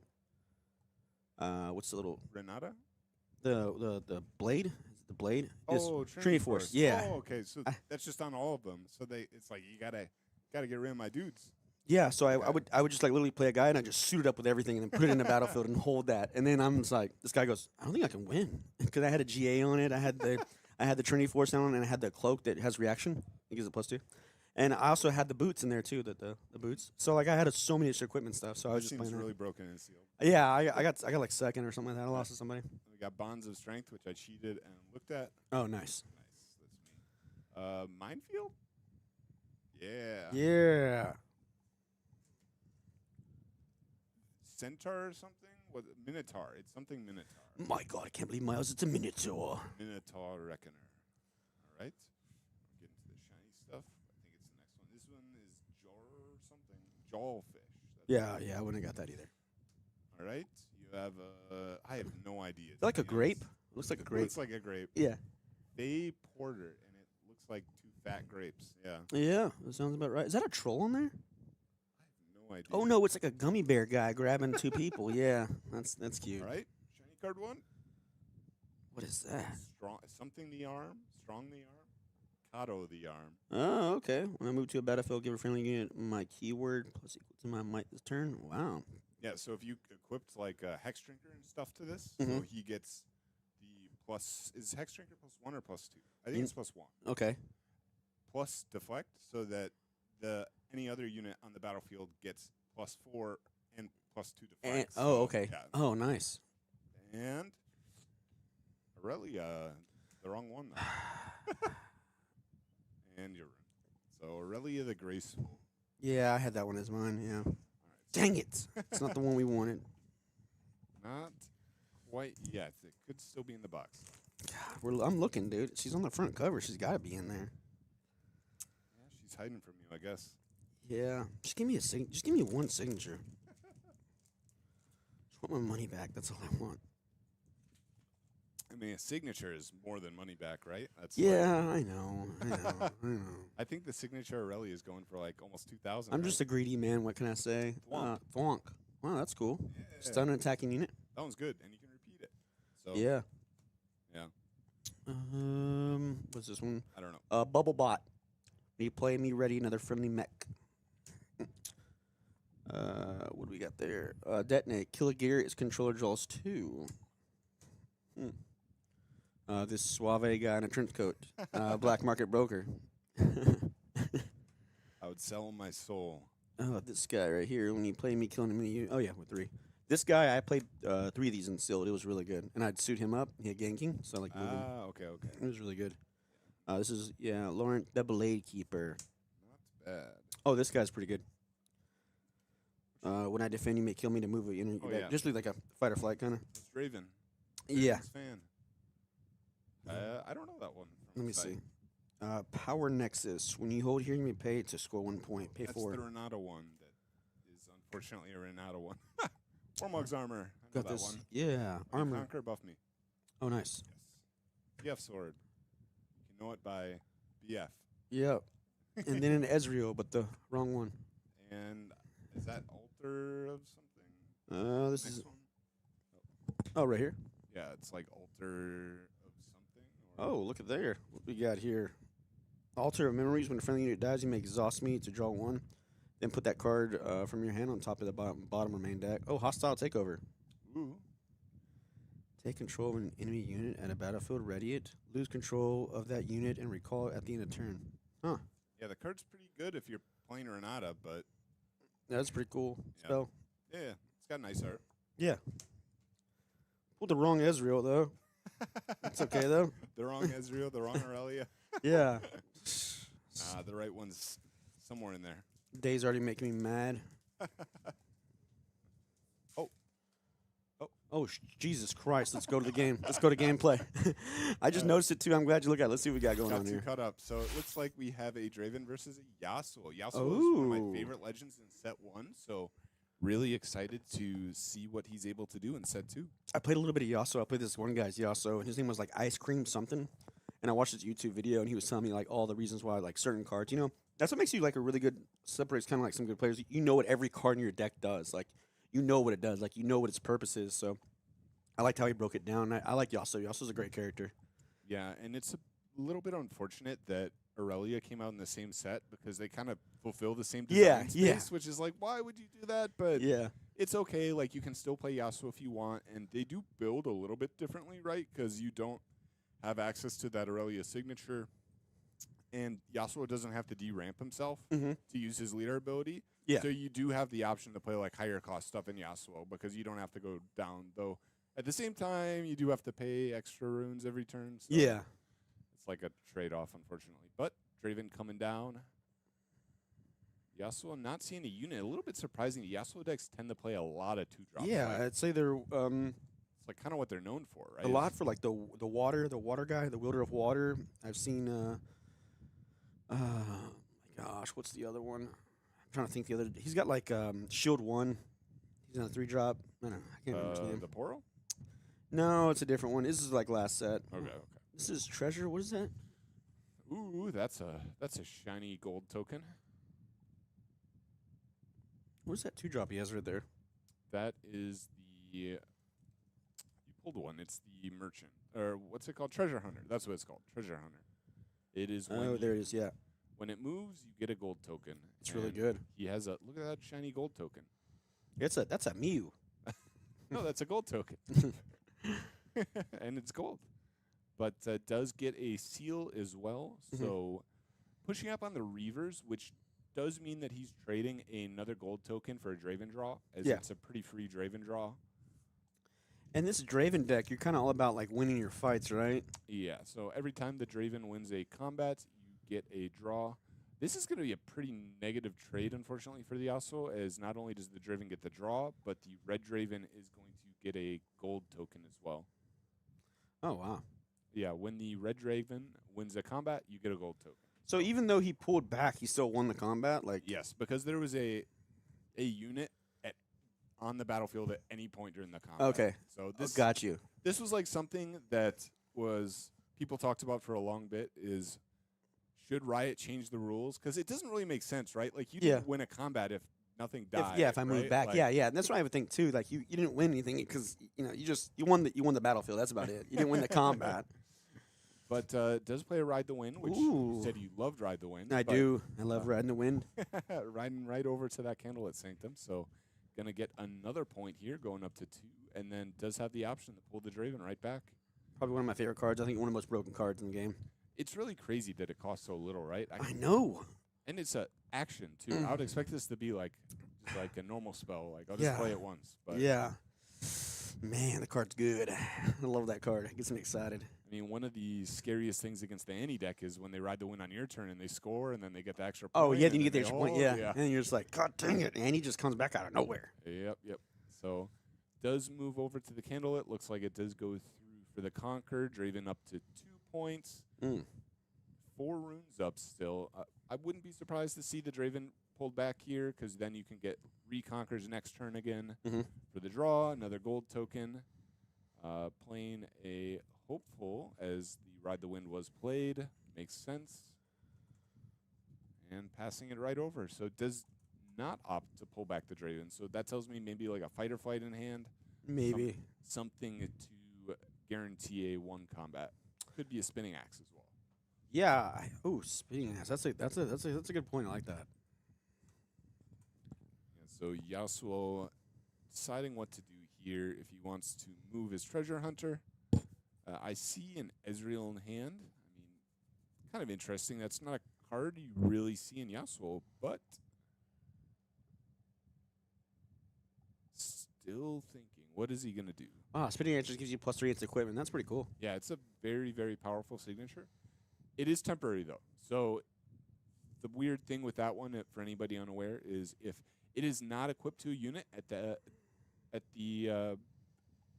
it's just going to die. So it's not like, let's say you have like a Doran's Blade or something. Yeah. Like your unit dies on your opponent's turn. Okay, on my turn, I'm re-equipping it. But if Spinning Axe is just sitting on your bench at the end of the turn and not equipped to anything, it dies. Yeah. So It's got temporary. Gotcha. yeah. So looks like a switcheroo is played here. Ooh, a switcheroo. Hard playing the switcheroo is kind of crazy. Generally, this is played on the defense, not the offense, but has the seal and a gold token, so is able to do this here. And yeah, I did expect the fight or flight. Ooh, there's a fight or flight. Yeah. Did have 2 up. Yasuo is a leader with counter spells, so we'll have to see if he does opt to use a counter spell. Some here. defies. And what's that other counter spell? The 2 costing one, I think. Oh wow, retreat is driven. Okay, that's interesting. I guess that does make sense because otherwise you could just go. Yasuo push the dude back up, right? What's that card right there? The 4-drop. The Nocturne. So he did reveal the Nocturne off of the Candlelit and was able to play it for free. Not too bad. Ooh, there's my boy Ezreal. So yep, here comes down the Ezreal, probably one of the best new units. Get to discard I believe it's discarded and then draw 2. Yeah, Yes. discard 1, then draw 2. Yep. Passing it over. I mean, stacking up the battlefield, which is interesting to me because Draven is definitely okay with that. They're like, okay, I'm going to beat over you anyway. It doesn't matter. Yeah. As the Draven champion unit is able to go up to 6 at the start of a combat, you can pay a power and gain +2 might this turn. So does represent 10 might on the board. That's a lot. Yeah, that is definitely more than 5. Oh my God, it's Thundersong. Yes. Not something you want to see if you are Yasuo here. So opponents can't play cards this turn. Okay, so now we're gonna go in. We're gonna make sure you can't play nothing. Yeah, so this is where things do get scary, is because Let's do stuff. he opted to play the Nocturne to the thing. Now he just loses the combat, like 100%. So Thundersong rising in popularity in China. It is a powerful card, and it is very good into the Draven deck. And randomly, it'll hit other decks like this, too. Yeah. So definitely not what you want to Definitely a see. solid card, and you don't have to pay any runes for it. You just pay 6. Yeah, and it's like a pretty big body, too, Yeah. right? So So it's like I'm gonna go in there for this turn. You know, I want to make sure this guy doesn't have any like defense spells and stuff like that. So that's really good. yeah, for sure. It is definitely a scary card that I do not want to see if I am playing into a Draven. Yeah. And Hopeful gets pushed up onto Reavers. Yep, looks like, I mean, obviously this is going through. Cannot contest without under the Thundersong. So Ezreal gets restanded, passed back over. Has seals and a treasure token, so plenty of power to work with here. I see a called shot. Very good with Ezreal on the board. You said cold shot. Called shot. Oh, Yes. cold shot. Yeah, Yes. this is the one that is this repeat, and you can look at top two. Yes. And with the Ezreal, it is a tap my seal to draw 2. So not bad. Oh, that's good. Yes. Ooh, is that a tide turner? I think I see a I think I tide see a turner. tide turner. Yeah, tide turner too. I didn't see what the other card was. I didn't see what he grabbed. He's quick. He's quick with his hands. I see a rebuke, and I see Stack deck. yeah, stack deck. All right. So I believe taking the rebuke. It looked like he took the rebuke. Yeah, A lot of cards in hand. looks like he's got rebuke. And I don't know if you guys can't see it now, but I'm leaning over on the screen trying to see. I see that's all I see is rebuke right now. Oh, he's playing it Wow. That's really early. ups- Oh, Yeah, so just choosing to flip over the gear so it doesn't get trashed. Is that another seals I see in hand? I can't quite tell. what's that one? The character. Oh, is that a the one that says kill a gear? I get a buff. I said boof buff. Remember that? Instead of buff me, you can kill a gear. 4-drop. It's got a weird name. Ooh, this is the best Yasuo card. Stellar Corn. Okay, yeah, he definitely played this wrong. He does have another gear in hand, so he could have gone and just used his gold token to play the gear, and then the seal. Yeah. And then at that point, it's just replaced itself. But because he used the gold token on the rebuke, now he just has to actually use a rune, which is unfortunate. So maybe a little bit of a miscalculation there, but passing it back over to Draven here, up to 5. Should pretty cleanly go up to 6 here. It looks like Yasuo is almost tapped out a single green and does represent a retake just with the board with the Thunder Song and the Edge of Night. He's gonna equip. Yeah, interestingly enough, is equipping. He does beat this without that, but does choose to do that anyways. Guess guaranteeing it triggers the Candlelit and the Draven draw. Get to pick from the top 2 instead of just get a random one. I guess, or the 3 if you choose to get neither of them. I see a Rasa in the Yasuo's hand.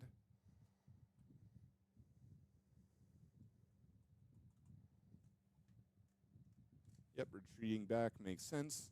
Keep your units. Have an earthquake. And what else? Could just choose to play like the Draven out. Yeah. Or the Ooh, Kaisa. he's gonna play a Kaisa works too. instead. Yeah, I wouldn't hate this. And another Draven. Just load up the back line. Say, Yeah, no, that makes I'm going sense. to push on the next turn, and you can't do nothing about it. So, He's like, next turn, I got you. I mean, all he's got to do is score on both, which right now has been looking pretty easy for the Draven deck. So, it does get the draw with the Stellar Corn.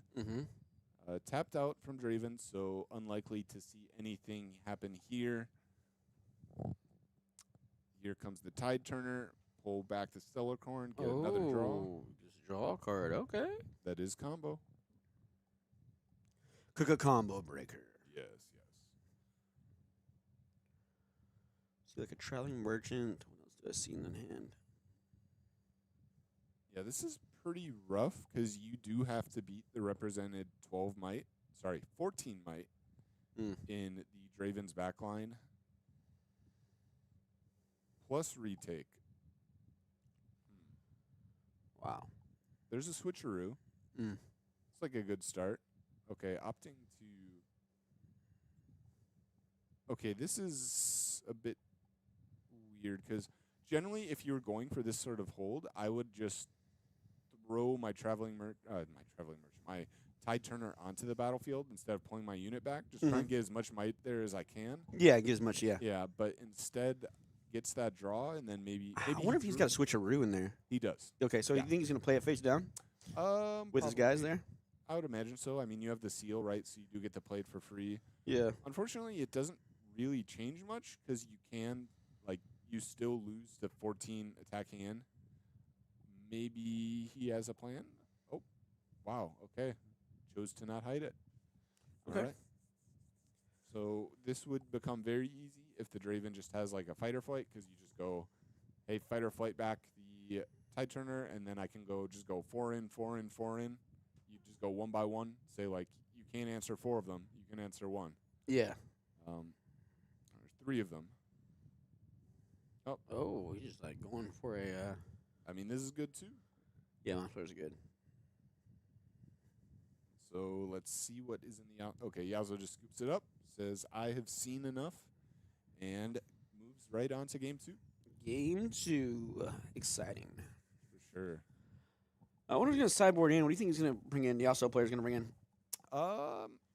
So probably not so fast.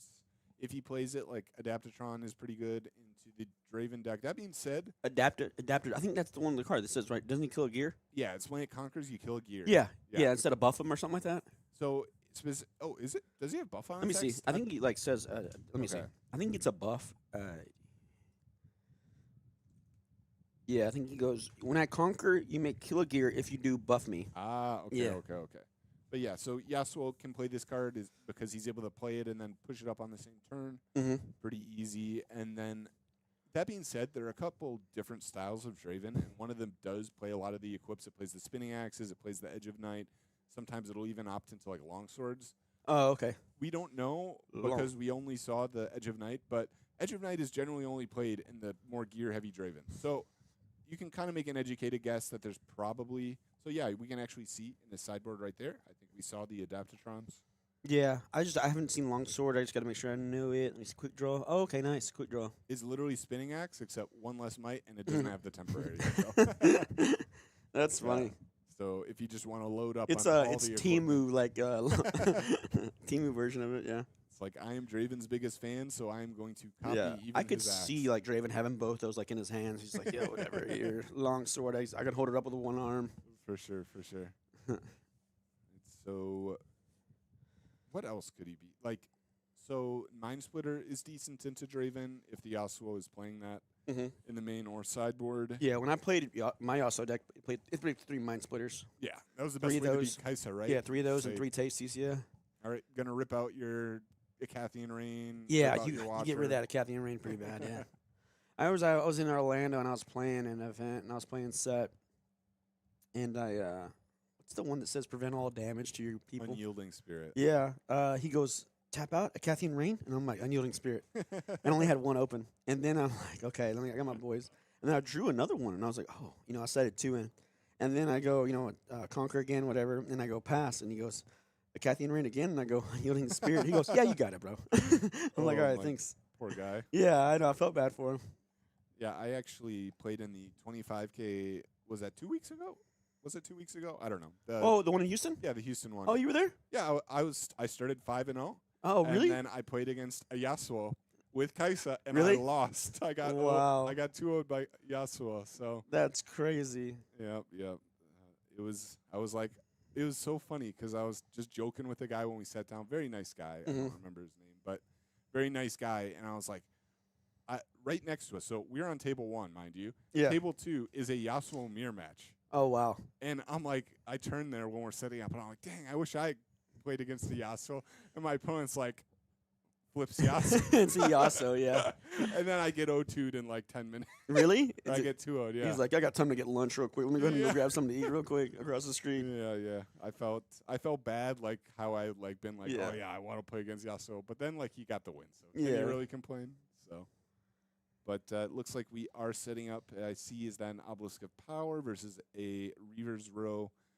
Draven traditionally playing the Obelisk of Power, so not too surprised there, as it does again when you're going second. You can just say have a Draven. Yeah, exactly. Not bad.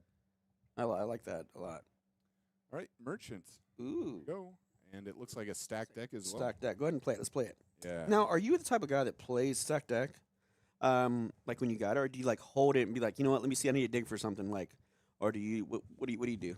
It really depends on what you read your opponent's gonna do, right? Yeah. Because if you can like make the read that they're not gonna do combat, then you just wasted mana if you didn't use it, right? Yeah. And also it depends on your rune thresholds, right? Because if you have like, let's say I'm playing a non-Annie deck that doesn't get free energy, and I have two. Like, let's say I'm playing Aurelia, for instance, and Yeah. I have 2 mana up. Oh boy, that would be the day, huh? And then I'm like, do I play this stack deck? And I'm like, Yeah. well, if I play the stack deck, that like turns off all of my or at least it Yeah. removes the threat of all of my interruptions. Yeah, I understand. Yeah. So I at that gotcha. point, I'm just like, okay, I'm just not gonna play it, right? So Yeah, that makes sense.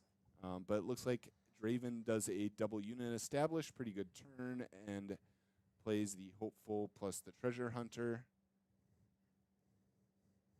Draven triggering Merchant. We see a Rasa discarded. Not super surprising. I mean, Rasa's pretty powerful in these purple decks when you get to cycle so many cards.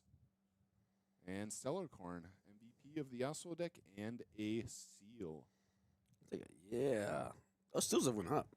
Oh, for sure. But it's interesting, too, because didn't some of them get reprinted in set 2, and they still went up? Yeah, that's what I heard that rumor too. I didn't know if it was true or not. But now the purple ones are still hard. Like 30 bucks, 30-something bucks. That's crazy. Yeah.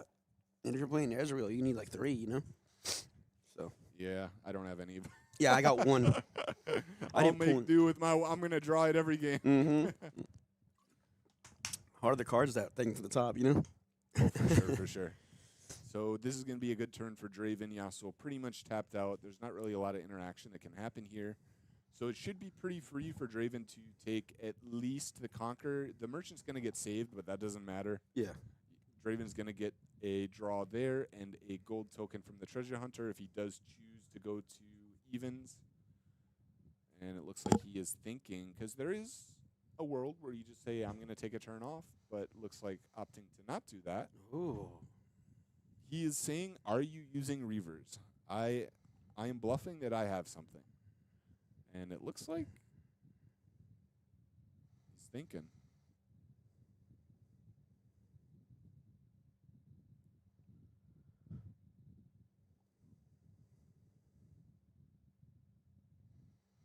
Okay, so yeah, he was bluffing that he had some form of removal, so good call out from the Yasuo player saying, you don't have anything. You ain't got nothing. You love to see it. And you did see he actually eyed the stack deck in his hand. He's like, do I play this here? Yeah, I saw him think about there a little bit, yeah. But the thing with that is, like, if you do use the stack deck, then it passes the priority back. So Yeah. it kind of, like, removes that whole bluff, because if I see my opponent has 1 up, I probably can guess that it's, like, a stack deck or a on guard.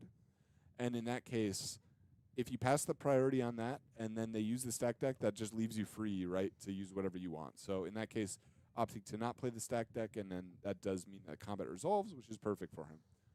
Can't play it here, though, if he does want to. See if he does choose to. He's pondering. I like how his shirt matches the he's got a lot of purple going on there. He's a real true Yasuo player. Are you the kind of guy who has to match your card sleeves with the colors of your deck? Nah, man, I just do nothing but pink. I use pink all the time. Hot pink or? Matte pink, or it could be pink diamond. Those are the two ones. What brand? What brand? Oh, of course, Dragon Shield. Okay. Yeah, the matte. Yeah. It's funny. We were building a bunch of decks and stuff like that, and I just kept ordering pink, pink. And finally, Zach's like, "Yeah, I'm not gonna fight it. I'll just get more pinks." I'm like, "Perfect." I'm like, "Got him." And he's like, "I actually like the pink." I'm like, "Got him." Yeah, I bought a big case of what are they called again? Katanas. I bought like a case of katanas, and it's like this ocean blue. Oh, And nice. I've been using them for everything. I'm using them for my Pokemon deck for Houston. You just cut them up with your katanas? Yes, of course. What, you don't have a katana? Yeah, I actually got Altair's sword from Assassin's Creed. Really? Yeah. Oh, that's cool. Yeah. That's the only sword I have. People ask me, "Do you have any guns?" I'm like, "No, I just got a sword." Do you have like the rest of the outfit? Just like- Oh no, I don't. That's really expensive. I'll try and 3D print that later. Okay. Think of how cool that would be, though. Just go to the local HEB, like dressed up as a whole assassin. Yeah. Kill one, save 1,000. I don't know, something like that. Yeah. So retreats off the merchant, pushes it up the stellar. So seeing a lot of cards here. Yeah, he's got a lot in the grip there, man. He's got a lot of choices what he can do here. I think I've seen Adaptatron. Ooh, there's our boy. Do love to see the Ezreal. I love him in the suit, man. He just looks so sharp. He's like, yeah, discard a card and draw 2, brother. I'm just gonna sit here for a little bit and chill. Very suave looking. Yeah, suave. Yeah, Rico Suave. Yes. So still making decisions here. I mean, looks like He's got a lot. Got a lot to think about, man. You know. only 3 runes up. would not hate to see a Yasuo leader here retreating the Stellar Corn. That 6-drop Yasuo is pretty good too. I've loved. I played Mask a lot. Played 3 Mask in my old Yasuo deck, and sometimes I'd rather win with him so you get like an extra buff and stuff. And he's just like shooting the whole team, the whole boards down. It's pretty cool. Yeah, I am a big fan of the. I really wish Purple Yasuo was like playable because he's so cool. How he can just move around and then you get. Oh yeah, then you points, get a point. Yeah, Yeah, it's just really hard to move like 3 times, right? Yeah, it's really expensive. it is. It is. It is. And he's like a little bit understated too. If he was like, I think he costs, is it 5, right? Let's double check. He's like 5 in a purple, and he's like 4 might or something, I think. Yeah. So here we go. He's 5. Yeah, he's only 4. Yeah. Yep. If he was like 5 might, is like a little bit more playable, but Yeah. I think they understated him a little bit, which admittedly, cards that do cheat the points a little bit. Yeah. Maybe they're just being safe, but then Purple Draven exists, so. I like how it's Wind Rider because you know he's gonna ride the wind. This is true. Him and Kane, they're like best buddies. Yeah. I never played League of Legends actually. You know. really? No, never. Good Never. for you. I'm happy for you. I don't play a lot of games. I get to God. He says Mage's Sanctum on his arm, but I saw his shirt earlier. I didn't know he had it on his arm. This is hardcore, man. Guy must love his store. Oh, for sure. Shout out Mage's Sanctum. I guess. Yeah. All right, so pushing up onto Reavers, opting to retreat the Stellar, get the draw. Draven's going to get a 2 draws and a gold token, so quite a Nice. powerful conquer I'm here. gonna get a Nexus tattoo on my cheek. I'm not talking about my face. Okay. I'm not talking about my face. I still don't have any tattoos. Yeah, me Someday. neither. I actually don't Someday. have either. Yeah, I Okay. got a lot of commitment issues, so I don't have any. Yeah, See, for me, I feel like if I was going to get a tattoo, and this it'd be an sounds, Aurelia one, right? no, this sounds ridiculous. I would get a face tattoo. I don't know why, but I think they look so cool. Yeah. So bad for jobs, but Yeah. Unless you're Mike Tyson, you should be Oh, good. true. Yeah. This is pretty cool though. So I Yeah. don't know. He's got like the drip for it. He does. Looks like it's passed back over to the Yasuo. Driven up to 3. See what he's got here. He's got to try and take over this battlefields because he's getting too many guys on there. If he can double conquer here, that does That put would- him in like yes. the lead. So Yes, that is correct. it's a little bit hard though. Mhm. I mean, Draven is tapped out. You have to go like How much power? That Draven doesn't he say like kill a gear, get +2 or something like that? so the Draven, the red Draven. Yeah. So it is you can pay a red power on the start of combat, and he will get +2 until the Oh, end of the on the turn. start of your combat.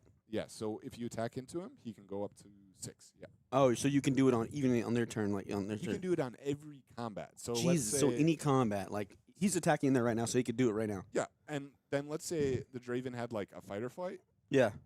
and then you pushed up another unit, he could do it again. Wow. Okay. Yeah, so the Draven sometimes with Ride the Wind, you can get him up like. Oh, so you can just start getting rid of all of them. Yeah, Yeah. for Wow, sure. that's crazy. But it looks like Switcheroo coming out. Here comes a switcheroo. I can see why that card's really good now because with all these Dravens running around here. Oh wow, is that a what? What just happened here? Okay, I see the Switcheroo resolved. What else? Oh wow, so the Merchant took down the whole battlefield on his own. That is a beefy boy. That is crazy. Looks like he's thinking about a Rasa in hand here. Only has 1, 2, 3, 4, 5, 6, 7, 8, 9. So we'll have to pay 1. Rasa's good, dude. Yeah. I mean, it's like a pretty key point of the Miracle decks, right? Where you play the Rasa and then you use the rights to just keep playing them over and over. Oh, there was a hidden card. I didn't see it, but looks like a Edge of Night flipped. And I believe they trade here. Yep. So is able to double conquer, which is what you want to see as the Yasuo goes up onto even onto the 4 points. Okay. The only downside here is you don't really have any base development, whereas the Draven still does have, obviously, the Draven unit. Mm-hmm. So a little bit spooky if your stuff does get cleared. Yeah. Um, We can pull our guys back or something like that. I love that cloak over there. Is that Edge of Night? yes, Yeah. Edge of Night. So Draven, looks like Yasuo has 3 runes up still. That looks so cool. I'd wear that to like some Ren festival. Dude, Cloaks are cool. Can Dude, they bring, are. Can we bring them back? I think we should. We'll start wearing them. We're gonna wear them next time. Yeah, I showed one of my my lady friends. I was like, if I wore this to your wedding, what would you do? She was like, no. Yeah. I was like, it's so cool. The reason why she didn't want you to do it because you would outshine her. That's why. I Yeah. see, I Everyone. see. Yeah. All right, so it looks like not a stack deck, a called shot, and does hit a Nocturne. Ooh. Look at all that power paid, though. Oof, only down to 4 runes left. Yeah, that is a lot. Yeah.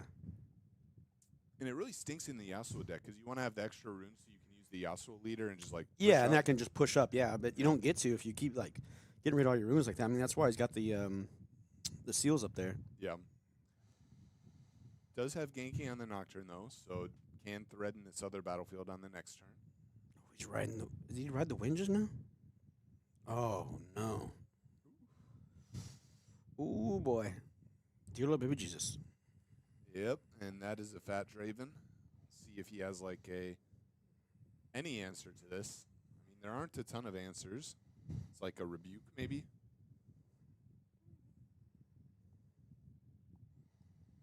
So it looks like Yasuo in the tank thinking about this. Ooh, against the odds. I think that's what it said. So this is going to give him, I believe it's +1 for every enemy unit. It's either +1 or +2, but easily enough to clear it through. Yeah, it looks like it's a +2 at a reaction speed. Wow. Yep. So Yasuo stuck, no units. This is not where you want to be. Yeah, for sure. And Draven's still a few runes left. Can choose to develop here if he does want to. Just another 2-drop in base would not be too bad. Yep, retreating back to Draven, keeping him out of harm's way. And yep, playing a hopeful. So pretty much optimal. So can go for a conquer on the next turn. That being said, Draven generally tends to go uneven, so I would not be super surprised if he, on the next turn, doesn't really full commit, just says, all right, I'll take like this. I like that equipped Edge of Darkness too, Draven. Yeah, all the gold tokens, right? Makes it pretty free. Yeah. Yeah, it does feel like the decks that can cheat the equip costs are like really good, right? Yeah, yeah. One of the cool selling points of the Jax deck, for instance. Yeah.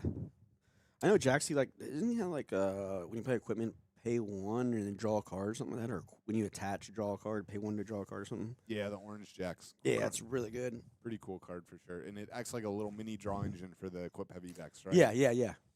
Which you need to draw. You got to draw them equipments to just start. That's usually what it sounds like when you're equipping. Hey, look, we called it. There's the Adaptatron. Yep. Shoved up. Going to kill the Edge of Night here, probably. Yep. Does he get a buff? Did he put a buff on it? I don't know. I don't think he did. Yeah, I can't tell, but yeah, there should be a buff on it. Yeah, there should be a buff on it. So it should be 4 might. Yeah. Oh, and there's a Thunder Song. That is not really doing anything this turn. I mean, Yasuo has no runes up. I think they just wanted to have a body out there. Makes sense. I mean, it's a big fat body, right? 5 Yeah. might. We got to kind of play that long game of like, hey, I'm going to take your guy down, you take one, and then I'm going to keep replacing my guys, and then we're going to keep going to battle, you know? Yep, and Draven getting a gold and a draw here as he chose the retreat off of Reavers, which, I mean, you have to do, right? Like, yeah, you got to have your units. There's the buff on there, though. All right, so choosing to double conquer here, saying, I don't believe you can deal with both battlefields, which is pretty likely. Passes it back over. No hidden cards, only 1 rune up. I will say, if Yasuo somehow does have a way to clear both battlefields, this is not bad for him. No, for sure. The Draven only has 1 unit in the back. Yeah, I mean, I mean, how big is that Adaptatron? It's a 4? So, I mean, it's only a 4. So he's got only 1 open, so, I mean, he could probably... What could he play? So the problem is that the Yasuo deck doesn't really... I mean, you said you've played it, right? It doesn't have, like, a lot in the way of accelerate besides using the Yasuo leader. But then the problem with using the Yasuo leader is you have to commit runes, and he has de-ramped himself so much that he doesn't have a ton of runes to work with. You only have, I think six left? Yeah. So you have to deal with the Draven and then also like have enough to prevent yourself from losing everything on the next turn. So Yeah, he can buff that Draymond up too a little bit. I see a rebuke, a double called shot, and Rebuke would be good. Rebuke is a good card right now, but again, you're losing 2 runes. You just got those just now, you know. yeah. So it looks like he's going to repeat the called shot, really trying to find an answer here. When I first saw repeat, I thought it was like replicating magic, so where you just do it over and over as long as you have enough. Like, but then like you can only do it once, and I was like, ah, yeah, got Imagine me. you had like I saw a game on the Chinese regional that I casted this one actually. It Uh-huh. had- The Ezreal had like 12 gold tokens because of the pit crew. It was like Yeah, push up.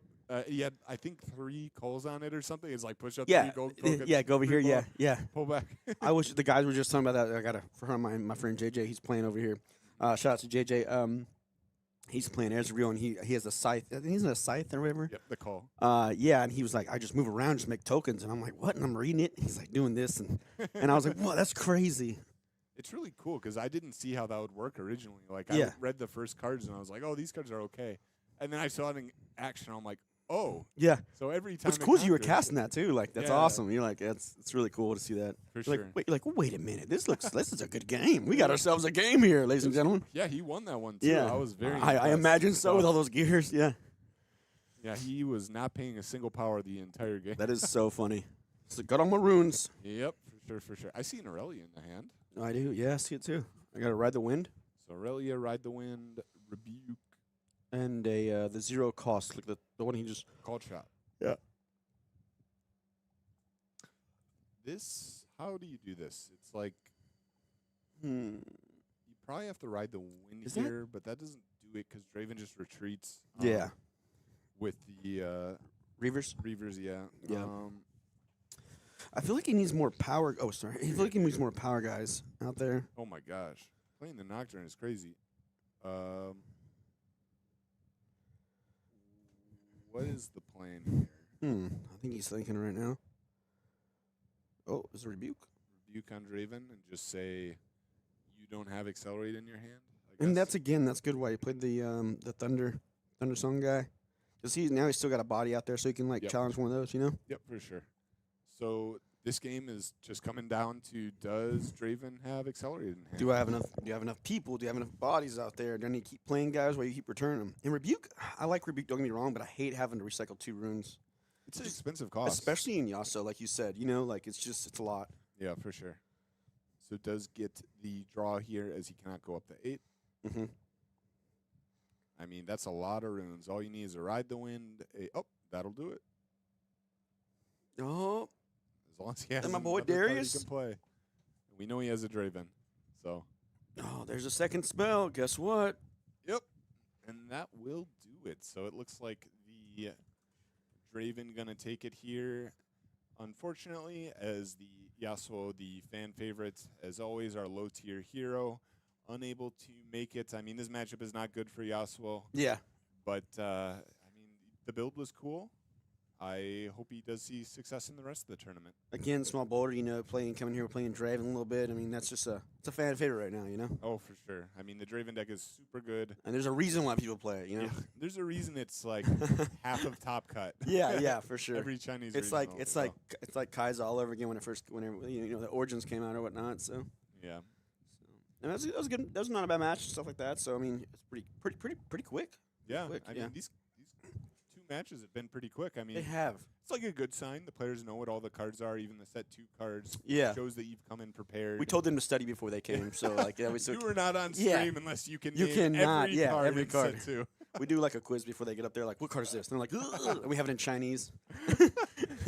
Yeah, you have to know it in Chinese Yeah, as well. Since yeah, you have to yeah. play both languages. Yeah, it's So, like, wait, you forgot the period at the end. You didn't see that. Yeah, I can't play.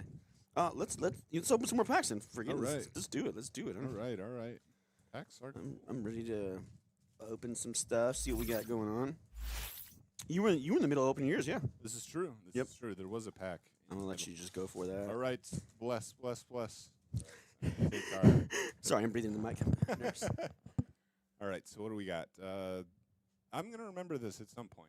One day you will. One day. Desert's Call. Okay, I will Okay. remember that next time. Gearhead. Okay. Oh. This is a Rek'Sai. No, this is not. Eager Drakehound. What on earth? Okay. Oh, I answered ready. Okay. Okay, okay. Okay. All right, and then we have the Aurelia card that I don't know the name. This card was good in Runeterra. I don't. Friendship. Handshake. Yeah. Bonds of Strength. Bonds Okay, of Strength. I'll remember Okay. that. I guess good. And then this one is the Dire Wing, the one we looked at before. Yeah. We laughed at. Called Shot. Ooh, this is a good one. Called Yeah. Shot. Very good card. Strike Down. This card's broken. This is like one of the best Jax cards. Let me see. Very good Jax card and Fiora card. Oh yeah. Okay. So I was playing against we were going for the sealed event, and I lost this because he had two of these, and he kept killing my equipment guys. Yeah. It's very good. This Made me card mad. lets it lets like the equip decks kill backline, right? So Yeah. similar to the challenge.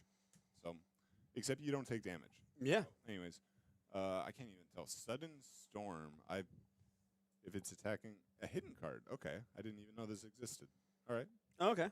Deal 2 or deal 3 if they're 4 if they're attacking. And then we got this is the one. It's like Windswept Hill or something. You can't play units here. I want to say. Oh, okay. Yeah, Rockfall Path. I was infinitely far off, but effect was right. Rockfall Path. This is the Ready Your Champion, right? Hall of Legend or something? I think so. Let me see. Hall of Legend. All legends. Yep. It's a hollow one. Here we go. Shiny cards. Azir. Then it's Green it's like Azir. an Aurelia. Oh no. Ornn. Oh, it's an Ornn. And is that it? And a purple. Ah, one. purple rune. They're all at the bottom. All the good cards.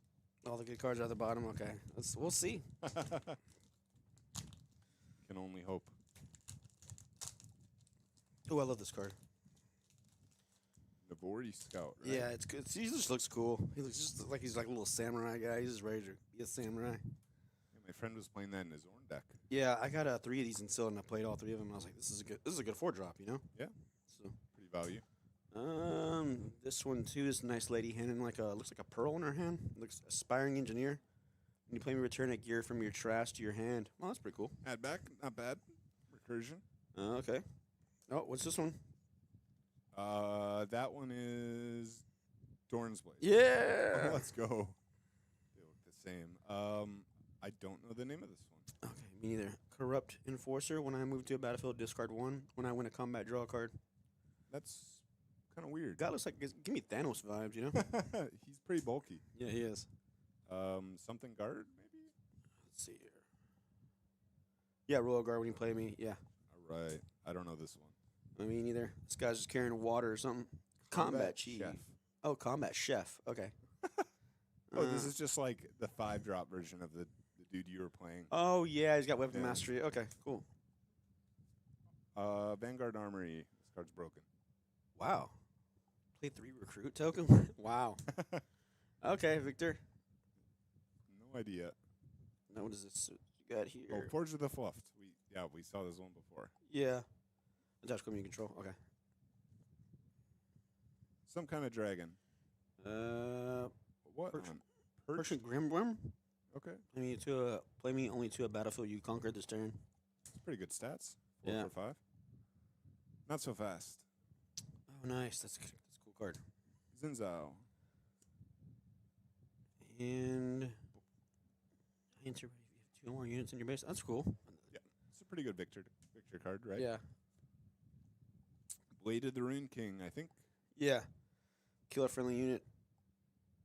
Wow. Equip. +4. Kill a friendly unit. Man. Cost for that? That's a lot. It is a But it's pretty +4 though. Looks nice Yeah. though. It's a nice I mean, card. it's even one more than BF Sword, right? Really good artwork though. I like the artwork on it. It's kind of nice. A little bit. Yeah, glowing green sword. Yeah. It's like there's something evil around it. It's like only the chosen one shall grab this. Here you go, bud. All right. What we got? We still got a lot more. Yeah, like I said, these boxes have a lot of cards in them. Look at that guy. Look at that, guys. We still got that much. Oh, put it on the stream. Well, there we go. All right. What do we got? What do we got? Put these in a box. Right. What do you say? The something engineer? Aspiring Aspiring engineer. Yeah, she's aspiring. Yeah. Bushwhack. Yes. Nice. Yes. Nice. this dude, sealed. This guy's broken and sealed. I forget his name. Disarming rake. Oh, why is this What does he disarming do? Let me rake? see when you play me, you make kill. Oh, that's really good. Yeah, this dude's really good in sealed. 'Cause It's he's good just, in general, though. I would sideboard that card. might over be better than adapted. Tron, yeah, that's what I was thinking too, yeah. Blessed Knight. Guards. Oh, guards. No, literally guards. Okay. Okay. Oh yeah, this is the combat chef. Yeah, right? Combat Chef, yeah. Yeah. Oh, the grape. Faye something. Faye Poro? Is it Faye Porter. Porter? Oh, Faye Porter. Gotcha. And we got Laurent something. Some fancy guy. Looks like. Laurent Duelist. Okay. Okay. Dun, dun, dun, dun, Sunken Temple. Sunken Temple. Yeah, this is the Fiora one. When you conquer with a mighty, you pay one to draw one. Oh, nice. So set plays this as well. Oh, okay. Ingleshot. Mm-hmm. Detach a gear, draw one. Nice. Then I have no idea. Me either. I'm not going to pretend like I do. Breakneck Mech. So this is a Rumble card? That is expensive. Yeah, 8, but your mechs have deflect and ganking. Answer ready if you control another mech. Not too Okay. bad. And auction, this card was insane on the last Chinese regional. Yeah, this guy is cool. I casted Sorry. it was in Top Cut, it was Set versus Victor, and this guy stole Vanguard Armory twice. Nice. Yeah, so Vanguard Armory. the one that Oh, 3 you. tokens every turn, Yeah. and it costs 7. So he takes a gear while he's on the board. So you just buff him up in the set deck with like a pit rookie or something. Wow, that's cool. And then they just can't kill him, and then Yeah, you steal their gear. So very good card. that's cool. So handsome. Yeah, dashing. We have Rel, and I don't know this What Bone is that? Shiver. Bone Shiver? Oh. I've seen Lucian play this card, I've seen some people, I've seen some people play this card, yeah. so nice looking art. Bone Shiver. And then keywords. And Great. we're- Bone Shiver. Shiver your bones. Yeah. Shiver me timbers. Wonder if we're gonna get a pirate theme set at some point. It seems like there are a fair number of pirate cards in the purple. Yeah? There's a lot of pirate cards, yeah. Well, we even have the Bilgewater Poro, There's all kinds of stuff. Like, let me see here. Oh, look, got the guy. the Vori Scout. Yeah, Navori Scout again. Right. Chemic Chemtech Cask. Yeah. Cask. When you play a spell on an opponent's turn, you may exhaust me to play a gold gear token exhausted. That's cool. Let me see. Against all odds. Which we just saw last in the last game. Give it from the yep. Direwing. What's that dragon? I'm never gonna remember these dragons. They all look the same. What is this? I don't even know what this is. Doggo. Oh, when I defend about you may move me there. Oh, that's cool. Little pup. Friendship. I mean, just kidding. It's Bonds of Strength. Bonds of Strength. Okay. Oh, and this is the punch card. Punch first. Yeah. +5. There's that worm that bounces and you bounce someone else. Beast Below. That's what it's supposed to be. Below. Is that Forge of the Fluff? Yep. Yes. Emperor's divided. Yeah. Move any number of friendly units to at a battlefield to their base. Yeah, that one's just like Flash. Except Yeah. different. It's that Thanos card. Yep. Corrupt Enforcer. Edge of Night. Edge of Night. Ooh. What is this? Is that a set? That is it the signed one? Oh, no. No. Okay. No, it still looks nice, though. Still very good. Very, very sweet. Very nice card. I think that I want to say that one's like $200. Really? Yeah, let me see. I need to get a penny sleeve in here, then. Jesus Christ. Yeah, no, that's one of the best ones because, I mean, set's very playable, right? Yeah. You play that in Fiora, you play that in set. I love the so artwork of this new set, though. It looks so cool. It's very nice. Look at that, guys. Okay, it's dropped a bit. It's still $100 though. So Okay, hey, that's good. We're still cannot complain. we're doing pretty good, you know. So we're doing all right. complain. All you need to do is make up what $30 across the rest Yeah, of the and we, box. and we still got still got this and a whole nother box. All right, what we got? What we got? I'm gonna ask them if they give me like a penny sleeve or something for this. All right, cloth armor. This one is +1 shield. +2 shield. +2 shield. Oh, nice. And it's quick draw as well. So Cool. we got This is a sealed card. I don't remember his name. Armed Assailant, and he is a weapon master with Accelerate. Oh. Um, Guardian of the Passage. I would never remember this one. When I hold, return a gear from your trash to your hand. Nice. Chilling Touch. Something Monkey. What is it? Sea Monkey. There we go. Temptation. The cake. Honest Broker? No, Trusty Ramhound. What on earth?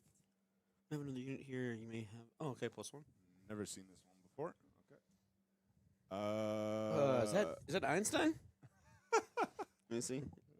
Classic mixologist. You may play a unit with cost no more than 3, no more than from your trash, ignoring its cost. Oh, it's if he dies. Yeah, definitely. Okay. It does look like Einstein though. It's kind of weird that they have all these Death Knell cards, but like none of them really. There isn't a Death Knell archetype yet. Yeah. I imagine there will probably be one eventually. Yeah, but, like maybe with like baited hook. Yeah. Something cool like that. Yeah. Where you just kill the dudes over and over. Yeah, and then I keep get a bunch of getting- good effects. Yeah. Yeah, like with the Karthus card from set 1, it's like you double all your Death Knells. Oh, I didn't even see that card. Yeah, it exists, but like there aren't good Death Knells. That Yeah, double. there's not. Yeah. So, and he's also kind of small, so he's easy to kill. All right, this is Paper Tree, I think. Yeah. Haven't seen this card yet, but it is not bad. Poro Snacks. Oh, Pearl Snacks, nice. Horn card. We've seen this card infinite times. and I won't- Broodwing or whatever. Whatever. Dire Wing. Wing. That's I'm it. never Dang going to it. remember this. We'll probably get Dragon Tribal at some point as well. In fact, isn't there a card that's like, well, you control this, your dragons cost 2 less or something? I think so. I Yeah. think so. It's some, I'm sure, awful card. Who is that? I don't know.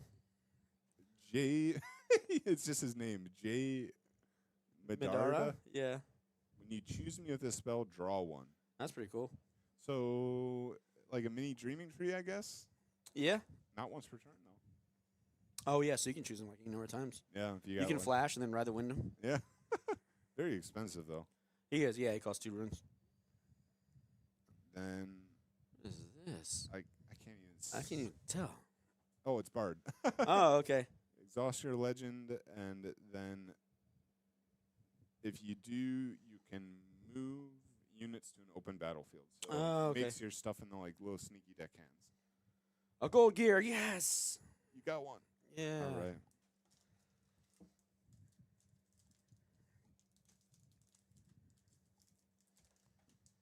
It's pack time. The sweet smell of new cards.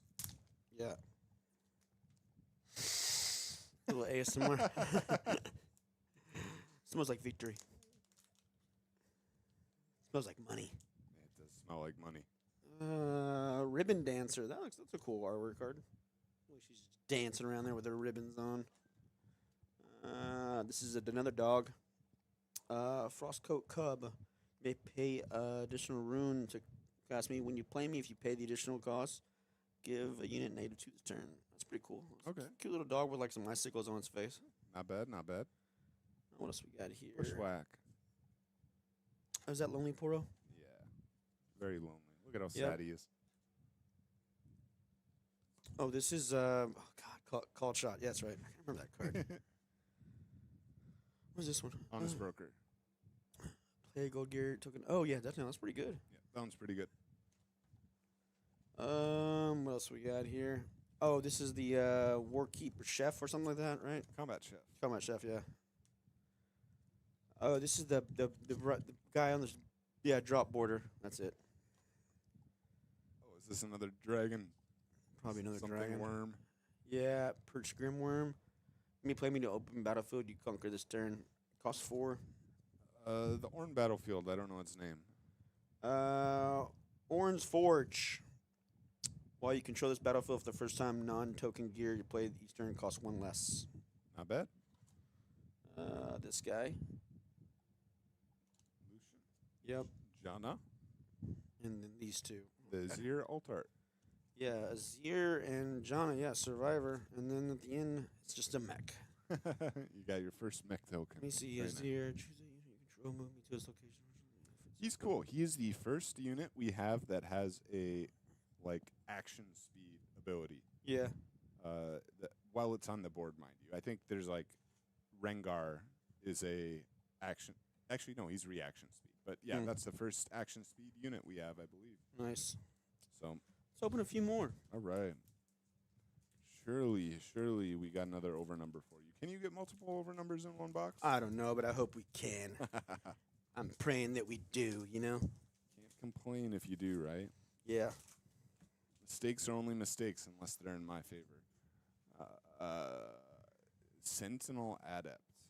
No idea. We talked about this one. It's Something engineer, right? Royal Entourage. Oh, Royal Entourage. God dang it. I'll remember that one at some point. Bilgewater Pearl. See, Pirate Man. We got pirates. That card's good. Blood Rush. Something Vanguard. Dauntless Vanguard. Thanos. Yep. Corrupt Enforcer. Right? Yeah. Yeah. Eye of something. I have Sauron. Eye of the Herald. Okay. Oh, okay. Close enough. Yeah, yeah. Buttons. I don't know. Faulty something. Factory recall. Oh, Add factory. an F in. Dang it. Hex plate, I think. Experimental hex plate. Yeah, this is the one that makes all your dudes into Rumble. You can make your Kaisa into a mech. Oh, nice. It's like That's cool. Yeah, it's a Rumble card. I have no idea. Legion Quartermaster. Cost of playing return a friendly unit for friendly gear to its What kind of gear would be good with this? I don't know. I can't. Make it turn like a one-drop equipment. I don't know. Something. I guess you could like Gear. move equipment around with this, but Maybe. I don't know. That's Einstein. Einstein, I don't know his name. Mixologist. Glask Mixologist. Yeah. Sivert? Lucian, Red Lucian. Is this oh, this is an alt art. Okay. When I attack, deal damage equal to my assault to a unit here. Oh, nice. So you got to combo him with like serrated dirk and stuff that gives Yeah. assault. Gives you assault, yeah. And a All right. Let's open one more and then go do a commercial break for a little bit and all right. see what we can get queued up here and see what's going on out there. Plus, I got to clean this table. It's dirty. I'm making a bit of a mess, but that's okay. It's okay. We'll make the producers clean it. After all, we're the talent. What do we got here? Okay, Dorn Shield. This one brings Something cask. Chemtech cask. yeah, when you put this spell on an opponent's turn. Yeah, it exhausts me to play gold gear. Gotcha. This is a hound? I don't remember. Whoa, what Glory is hound that? or something? Drake hound. Oh, okay. These They're darn ready. dragons, man. I mix Yeah. all the dragons up. So many dragons. This guy that has ganking, I forgot his name. Laurent. Lord Blade Keeper, yeah. Blade Keeper. This is something pup. Loyal pup. Nice.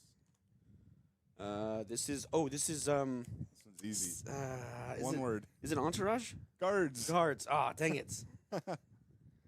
Of course, yeah, the punch. Punch first. Yep. Ooh, this is important one. You know this one? Let me see here. No, I don't. Battering ram. Damn it. This is played in Miracle Draven. I cost one less for each card you've played this turn. The minimum. So you just play a bunch of cards and play Wow. them for free. That's pretty good. Yeah, It's yeah. 5, yeah. I don't know what this is. This is like a pyramid upside down. Temporal Portal. Yeah. Give the next spell you play this turn repeat equal to its cost. Cool. Unsung Hero. Oh, that's the Fiora card. Nice. Played in Fiora Hook. Okay, Blood Rush, right? Aphelios.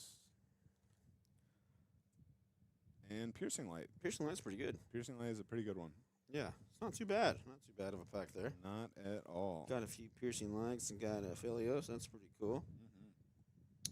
When you attach equipment to me, choose one that has already been chosen turn ready to run channel 1 rune exhausted. Buffer friendly. That's pretty good. So what's cool with that one is the green gear. I forget its name, but there's a gear that says double the text on your unit. Oh, okay. So if you equip that to him, you get 2 effects. Nice. Yeah. So Nice. in like Jax, you can equip that, and then you get 2 of them, and then you can use the Jax to de-equip it, and then equip them. So Yeah, you can just go a little crazy there, huh? Yeah. For a little bit. pretty cool. So combo. yeah, so that's pretty awesome and stuff like that. But yeah, we We're gonna have some more games for you guys. We're gonna go for a quick little break, right quick. But we'll be right back. We'll be opening more packs. Got some more feature matches coming. You'll have me, you'll have NA, and then we also got Sasuke just opened the door.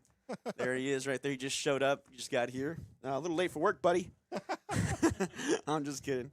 But yeah, we'll have much more stuff coming for you guys. Okay, you guys. So don't go too far. Okay, we'll be right back.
All right, guys, we are back, and I am joined with NA45. This is Sasuke here. We're just going to go right into the thick of it because we are already into it. So, both these players here look like they're just setting up their or just finished setting up their mulligans and are starting off the round. Yeah, we had a Draven play a stacked deck and pass. Interestingly enough, it looks like we do have a repeat of the Draven deck up against the Ezreal deck, actually. I like the Ezreal deck a lot. Have you experienced much with it? Yeah, so actually, I got 2 boxes, Uh-huh. and then I got 2 Ezreals and the overnumbered Ezreal. So, You have the entire deck? yeah. Yeah, pretty much. And then obviously, like the rest of it was pretty easy to get. I think the only thing that I didn't get in the boxes were card sharps, but that was easy to get. So do you like the Pit Crew Ezreal or the Rat Ezreal, or do you like the Miracle Ezreal better? I kind of blended the two together. Okay, fair enough, fair enough. Yeah, I think it's quite good. Yeah.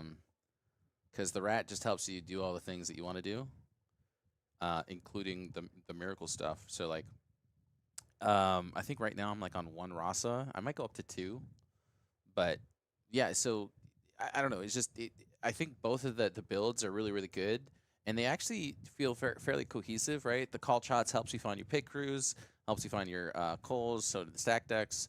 And then, your late game, you still probably want to be able to use something like a Thousand-Tailed Watcher to close out the game because oftentimes the pit crews aren't going to be quite enough in that late game scenario, and then oftentimes they will get removed. So if you can find room to have that shovel, and then just get them back from the bench pile, when you conquer, you can actually set it up, if I'm not mistaken, so that you can do the conquer, get the rat, and then get the gold token. So then you can just ready him, and then he can do his thing. That's cool. I'll have to experiment with this. Interestingly enough, Ezreal has passed 2 turns in a row. Yeah. So turn 1, he just decided to go for a stacked deck there. I guess he's afraid of the falling star. Didn't want to develop the Ezreal without any sort of protection. Hard bargain is a little bit hard to protect him with, but it does make it, obviously more difficult for your opponent to interact with. But besides that, though, the Draven is a pretty big boy, and I think he just wants to play around that as effectively as possible. I do like this sequencing. That being said, I feel like if I'm the Draven opponent and my opponent, I guess you don't really have a lot of good options here, as he's just going to go the wages, and then obviously if you try and do anything to save your Draven, it's just chain stupefy, your guy dies. Doesn't feel great there. That being said, I feel like if my opponent is passing like that, I can kind of make that read that he has something like that. Might choose to develop a little bit more myself rather than actually start pushing up. But, I mean, Forerunner, good card. Coming back into the main decks now that removal is becoming more popular, especially with the rise of Kai'Sa. This card is like the Kai'Sa killer for the Draven deck. It's not only the Kai'Sa killer, it's also the Victor killer, actually. That's true. Yeah, Victor was like, oh, man, I'm doing so good. And then all the Kai'Sa players were like, yeah, but we have Forerunner. And then everyone was like, yeah, the Victor matchup's unplayable for them if they just drop down 1 or 2 Forerunners. And I think everyone was like, that is a good way to kill Victor. And apparently it's also a good way to kill Kai'Sa. So back he comes. And Ezreal finally getting played out, as you said, now that maybe the board a little bit safer as the Draven player spend their entire turn playing a Forerunner, maybe wants to develop a little bit more to do something, and the Ezreal still does have 4 runes.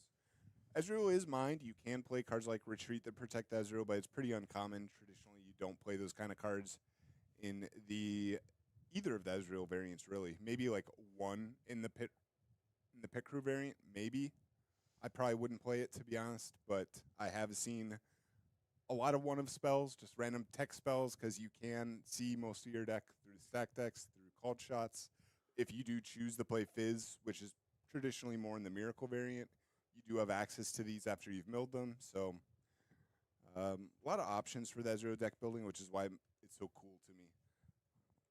Yeah, I mean, I tend to agree with you here. I think one of the good things that come with Purple is the amount of variance that is available, just because, like you said, you have access to call shots, you get to repeat the call shots through the Ezreal, and then here is exactly what you're talking about, just a really interesting tech card. This is game 1, so this means that this Orb of Regret is actually in the main deck. Order of Regret is you can exhaust it to give a unit -1 might for the turn. I think to a minimum of 1. Gonna pull it up here just in a second. Yep, to a minimum of 1. But this is at a at what is sorcery speed. I don't know what you call that. So I'm from Yu-Gi-Oh. So I call things spell speed 1, as spell speed 1 in Yu-Gi-Oh means that it can't be in response to anything. It's like open game state. I have to use this. So for me, Right. spell speed 1 is what I call it. But I would say like sorcery speed is probably more applicable to most people, right? Sure. But it's an interesting card. I actually was playing this in set 1 Kaisa for a little bit because it made your falling stars more efficient into like a Kiana plus a Poro, as it would clear both units. And admittedly, you do have to put back runes, but against the Yi deck, these unit based decks, you're fine with that. You just say whatever, it doesn't matter. Here, it's cool because it's a 1 cost gear, right? So it does ready your pick crew if you have it. I imagine he's playing pick crew. I mean, most Ezreal lists are at this point. But Yeah. Yeah. I bought 9 of these little rats foil for like 40 cents each. I don't know what they're at now, but I'm sure they're probably like a couple bucks. So I'm happy about that. I mean, did you see what's happened to Singularity? No. The common Singularities are $12 a pop. What? Yeah, or they were. I don't know if they've gone down already, but they did go up a lot as they saw a lot of popularity in the Kaiser lists. Mind you, Okay. my source from this is a screenshot someone shared, so maybe there was market manipulation. Okay, yep, market manipulation. Do not believe me. But I did Oh, see. the foil's Oh, 14. it's the That's foil. That's what it must have been. Okay. okay. Okay. I opened a foil one. Oh, you did? Yeah. Okay, It's nice. in my Ezreal deck. You know what blew my mind is my friend lent me a Kaisa deck. It had every card foiled. I was like, how? That's cool. Yeah, I don't know. It was cool. But That's a flex. hey, that's a card we don't see too often either. Yeah, Raven Blue Student is definitely not a common card in Ezreal list. Izarzin definitely bringing a unique pile, and I think this is definitely going to make things a little bit more difficult for the Draven player because he doesn't really know what to play around here. That said, this game is still in a fairly even game state, but this Reaver's Row is going to allow this Ezreal to just be protected, and obviously both of these players don't want to play to that Void Gate, as both of these players also have access to damage-based removal, which means that all of these characters get softened up by that Void Gate. So it's kind of some sort of a mutually assured destruction, if you will. I will say Void Gate, I found into the Kaiser decks, you actually want to wait for the game where you expect them to play the Void Gate. So that way then you have 2 Void Gate. Right, you get it out of the way, right? No, so that both, because you get more value because most Kaiser players aren't on Bellows Breath, whereas most Ezreal lists are on the Bellows Breath. So your Bellows Breath, if they're on the battlefield, gets that benefit, right? So then all their 2s are now really 1s, and you could hit both the battlefields at the same time, and it's really effective. Okay, that's fair enough. Yeah. I am on the Bell's Breath, which is why I like the card. I think the card's really cool. It does Mhm. help with a lot of the stuff, especially like in the Draven matchup where they have these random like the random treasure hunters on the board, the random fans, really efficient at cleaning these things up. You know what I'm kind of curious about is why he decided to push that Ezreal up there on the last turn, because it gets you up to an odd point, which doesn't really matter. Ezreal is more of an even point deck, and it gives Draven a draw for free. So bit of an interesting choice. Do you have any idea why you might have chosen to do that? Um, Honestly, maybe it just could be one of those things where he's like, look, I'm not going to be able to get points fast anyways, so I just may as well take the point while I can. And I think, in a lot of cases, you're willing to trade a point for a card. You're usually willing to discard a card for a point, essentially, right? Whenever you put a unit on the battlefield, you expect it's going to die, but it's going to be on the Reaver's Row here, so maybe that's kind of the trade-off. He says, I'll let my opponent +1 rather than myself -1ing. So that's the only consideration I can have there. Besides that, could have just been a misplay, honestly. Okay. Yeah, fair enough. And Yeah. another card we maybe not see as much anymore is the Darius and the Draven. I feel like that card has kind of fallen out of favor, at least in the Chinese scene. Guess we'll have to see how things shape up here in the West. But quite a popular card in the early lists, but things have changed. Yeah, absolutely. I mean, this is just one of those cards that you didn't see it early on in the early Chinese meta, and then it kind of began to find popularity the later the stages went because they're like, wow, a 7 might unit with rush for 5 is great, and you're like, yeah, yeah, it is. So I mean that could just be one of those things where people just want to play with the new toys, and then they kind of forget about the old toys for a little bit, and then they look back like, this toy was really good. So I think that's going to be the case here. So instead, right now, this fight or flight is going to be activated, and it looks like the Fizz is just not going to be able to do what it wants to do here. But he is still going to get that gold token off that Wages of Pain. However, that Darius is going to survive, which means that, again, that guy will be able to assault in. Now, if I am a Zarzan, I am feeling a little bit threatened here. I did have to use my Orb of Regret. I was not able to find success with it. And so instead, these Revenant students are kind of vulnerable. We'll have to see if he decides to go both into both of these battlefields here just to get those points while they are available. It's one of those scenarios where, yes, your opponent does get to draw, but at least I get the point. Yeah, this is where it starts feeling pretty bad playing from behind against Draven, especially with him being able to save all of his units. Because the games that you can actually win against Draven is a lot of these other decks is, one, you starve them, you deny them draws off the leader, which is like the core game plan of some of these non-meta decks that are finding success, like the Picru Ezreal. Right. You just give them 0 draws across the entire game. It's like conquer, conquer, back, conquer, conquer, back. Leave nothing on the battlefields. Or you remove all their units. So what Kaisa does is you Singularity, which is part of the reason that card is really not very good. The Darius card is it Singularity bait. But it's yeah, the two strategies are you don't give Draven draws or you remove the units. And as the Ezreal here, we've kind of failed at both. Like there's a lot of board presence, especially with the Forerunner. You can't cleanly kill that. And then also we've given him a draw, and it looks like we're probably going to be giving him more draws. Okay. Frigid Touch? So I'm not really sure what the Frigid Touch is supposed to be doing here. I mean, he's going for this -3. I guess he's just trying to get the draw here, but the damage is not dealt on that Wages of Pain because the unit went back from the battlefield to the base. So unless he has a Bellows Breath here, this kind of feels like an overextension just for the draw. And it could be just one of those scenarios where, look, I've got nothing in my hand that's useful. And I think I would have much... Oh, there it is. Okay. Yeah, I mean, that really would have been the only reason to do that, but... yeah, if he didn't, it would have felt like a pretty heavy overextension just to be able to find some different cards, especially because you would have been able to at least use it on your opponent's turn and then hopefully find some sort of trade then. But yeah, I mean, this still feels pretty bad. Draven does play Kaisas for Accelerate and Ride the Winds. Some Dravens still do opt to play, so you are kind of betting here that your opponent doesn't have a way to double conquer and stay on even. Which, admittedly, when you're playing from behind, sometimes you do need to make these plays and just say, you don't have it. I'm going to win through, like, you missing a turn, whiffing on a turn, maybe taking this turn to develop. But, unfortunately, we did see in the Draven's hand, he does have the Ride to Win if he does opt to play it this turn. I guess we'll have to see. I mean, I do like this card. Yeah, Falling Star, one of those cards that fell out of favor for the early Chinese meta, and then people are like, there's a lot of 3s still. One of those best 3s is right. Oh my gosh. Okay. Wow. I mean, you called it. You said, he might be on the retreat. He actually is a very rare card to see indeed, especially in the Ezreal lists.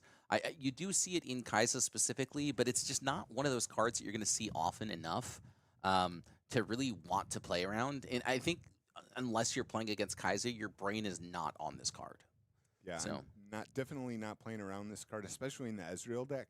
Admittedly, it does have some applications, like you do get to keep using that Ezreal draw, but Ezreal does not feel like a deck that has like the ability to just use runes on units that don't immediately impact the board state outside of the first Ezreal play, right? Like you have the first Ezreal play, which is an engine that's going to see more cards through called shots.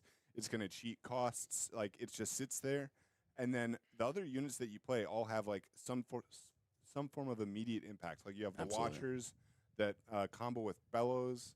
You have the Pit Crews, which can attack immediately. Then they're going to generate the gold tokens with the culls. You have even like if you do choose to play it, the what's the Card Sharp, which is going to get you the gold tokens, and then ready your Pit Crew. So like all your units are doing things immediately. So having to play the Ezreal just feels really bad because it's just kind of like a turn skip almost. It, yeah, I mean, you're absolutely correct on this here. So I've seen a lot of Ezreal lists that have been on the Mind Splitter, and so I put Mind Splitter in my list for my Nexus night yesterday, and I got to say there was only one game out of the 9 games that I played, or actually 8 games rather, that I was like happy to see that card. It's super slow. It feels really heavy. And then even I run 2 Ezreals in my my list currently, and every time I saw that second one, it was so difficult to get it out. Even though it costs only 3 runes, it was just a lot of energy to spend on a single turn. Yeah, for sure. I can definitely see it. And if you do want that second draw, like you can just play more of the Ezreal signature because Mhm. you can just essentially repeat his play effect. Not that I would do that, but I think that's personally a little bit better than playing more Ezreal. As I've played myself, and I've just like the extra Ezreals don't feel good, except in the case where my first Ezreal gets removed, and then I have a hand that's just heavy called shots and stuff that need that cheated cost. And that's like looking for multi-card combos. And I would like my cards to generally be good on their own. So, Right. but that being said, is able to fully clear the board and does get a double conquer here. So not too bad. It looks like, funnily enough, the Draven is totally out of red runes. Ideally, we will see one as actually we should guarantee see one, right? As I don't believe Dravens are on. Wait, no, he's at what 1, 2, 3, 4. Okay, Yeah, he's at 5. So I mean, we assume it's technically. 6-6. Do you know the split Ravens are playing? Is it 7-5 or 6-6? It's usually 6-6. Okay. Because the Ferris Forerunner is like one of the big reasons to be a 6-6. You know, like you need to see it by 8 runes. Um, so you know what? Actually, now that I say it out loud, yeah, I mean, by 8 runes, you'd want to see at least 1 red rune, right? And we get double But red? yeah, but I mean, they're also on falling stars and a lot of early like double red costs. So I mean, it seems a little bit overzealous to go for the 7-5 split. But yeah, I mean, right here we'll get to see a Darius.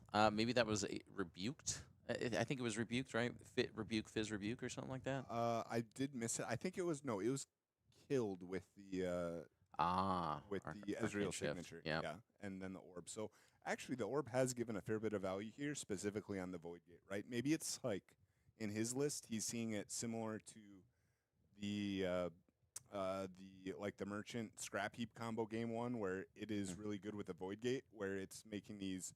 It gives you easy access to killing 4s, killing 5s. And then maybe you side it out for free games too when you're not on the Void Gate. But I Sure. guess we'll have to see.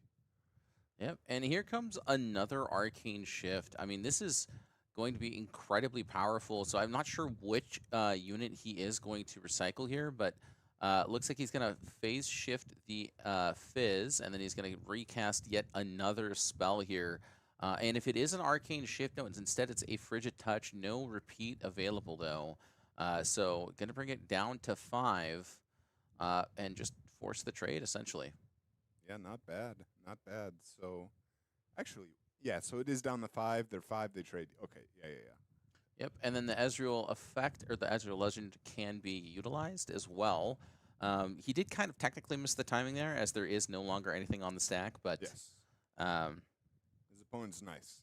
his opponent is nice. But yeah, that is something good to keep in mind. That's a good call out. It is a reaction speed, but that doesn't mean you can just say any point during your opponent's turn. There does need to be some active stack going on that you can actually add that to. So Yep. that is a good call out and good thing to remember when you're playing this deck. Yeah, part of the reason why I do these things is so I don't forget them myself later on, you know? But yeah, I mean, these things get very dizzying at times. That right there is a very expensive card. It was once, I think lowest it got was like $4. Seal Yeah. of Discord. Yeah, the purple seal. How much is it now? 40. I have 0. Yeah, right. I have 36 of the green seals. 36? Yeah, I should have brought it with me just to show you. 36. Yeah, I'm gonna bring it with me to Vegas, but you apparently are not gonna be able to come. Yeah, I know. It's very sad. It is sad. What can you do? Sometimes you lose your. We gotta blame lottery Ryan. or- yeah. You load into the web page and you're hit with 403s. Yep. Yeah, is it 503 right, for bad I don't gateway? even remember. It was a white 404 is page is not found. page. Yeah. 503 is internal. 504 is bad gateway. And then 503, it's like, Internal error, right? yeah, 503 is internal error. Yeah. Yeah. So probably 503. Probably 503. You want to know how I know this stuff? How? Software developer. Oh, me too. Oh yeah? Yeah. Heck yeah, dude. Yeah. Sit in front of computers all day during the week, and then Yep. here I am in front of a computer again. For the fun, dude. Yeah, you're like, oh man, I spent all day sitting in front of the computer. Time to go spend another 8 hours sitting in front of the computer. Absolutely. Oh man. So you know what's kind of cool is I did say that it looked like Ezreal was in a really bad spot. Mm-hmm. He's actually in the lead here, and Draven is on odd points. Looks like it might be a little bit rough to get over to even unless you do want to commit the ride the win already. But you have to develop some units here, right? Like you can't just sit on a Noxus hopeful and be okay with this. That's a good way to do that. Yeah, I like this a lot here. I mean, this Mind Splitter did manage to find its way onto the board, which I think is a very important place to be right now. A 7 might unit into the mid and late game is very difficult to deal with, especially with both of these decks. Ezreal likes to weaken all the units, soften them up with cards like Frigid Touch, and then you have cards like Singularity as well as Unleashed Power potentially. I've seen a few lists that have made it to the top 16, top 32 with Unleashed Power in the main deck as a one of. But I don't know if he's on that himself. I mean, he's got a very unique list, especially with cards like Ravenloom Student and Orb of Regret. So we'll have to see where he goes with the list. But it does feel more traditional to the Miracle Ezreal list. Haven't seen any called shots played though. Yeah, I don't think so either, which is, I mean, I would just say it's unlucky because if you're playing Ravenbloom, you're definitely playing Called Shot. That's like a free spell that's going to buff it up. And he's playing the Seals and Seals and the Ezreal. Like these are all very good cards for enabling Called Shot. Mm-hmm. And Called Shot is arguably one of the strongest new purple cards. I would be very surprised if he isn't. That being said, there are a lot of the purple decks that have kind of dropped it just because if you don't see the treasure tokens early, if you don't see the Seals early, if you don't see the Ezreal early, I mean, if you're not playing the Ezreal leader, obviously, it's a very expensive card to play. So yeah, it certainly can be, but I feel like even it's the worst case scenario where you're just recycling one rune, just to look at the top two and pick one. In Magic the Gathering, there's a card called Sleight of Hand, which is exactly Called Shot, but no repeat effect, right? And it costs 1 blue to play. And that card, I think it was at one point banned in Modern. Like it's a very good card just by itself. So, you know, the ability to do it twice is, I think, a little bit degenerate, to be honest. It might be one of the best cards in the entire game right now, in my eyes. It might only be a common, and if it wasn't a common, that would have been a nightmare for everyone. So for sure. Thank God for that part. So what's cool here is he has the Ride the Wind in hand, so the Ezreal should play accordingly. Like you see your opponent leave these up, he's on odd points. You need to keep that in mind because it could put the Draven in the point to win next turn if this is played incorrectly. Yeah, and it looks like he is playing it incorrectly right now, which is a bit of a little bit heartbreaking to see.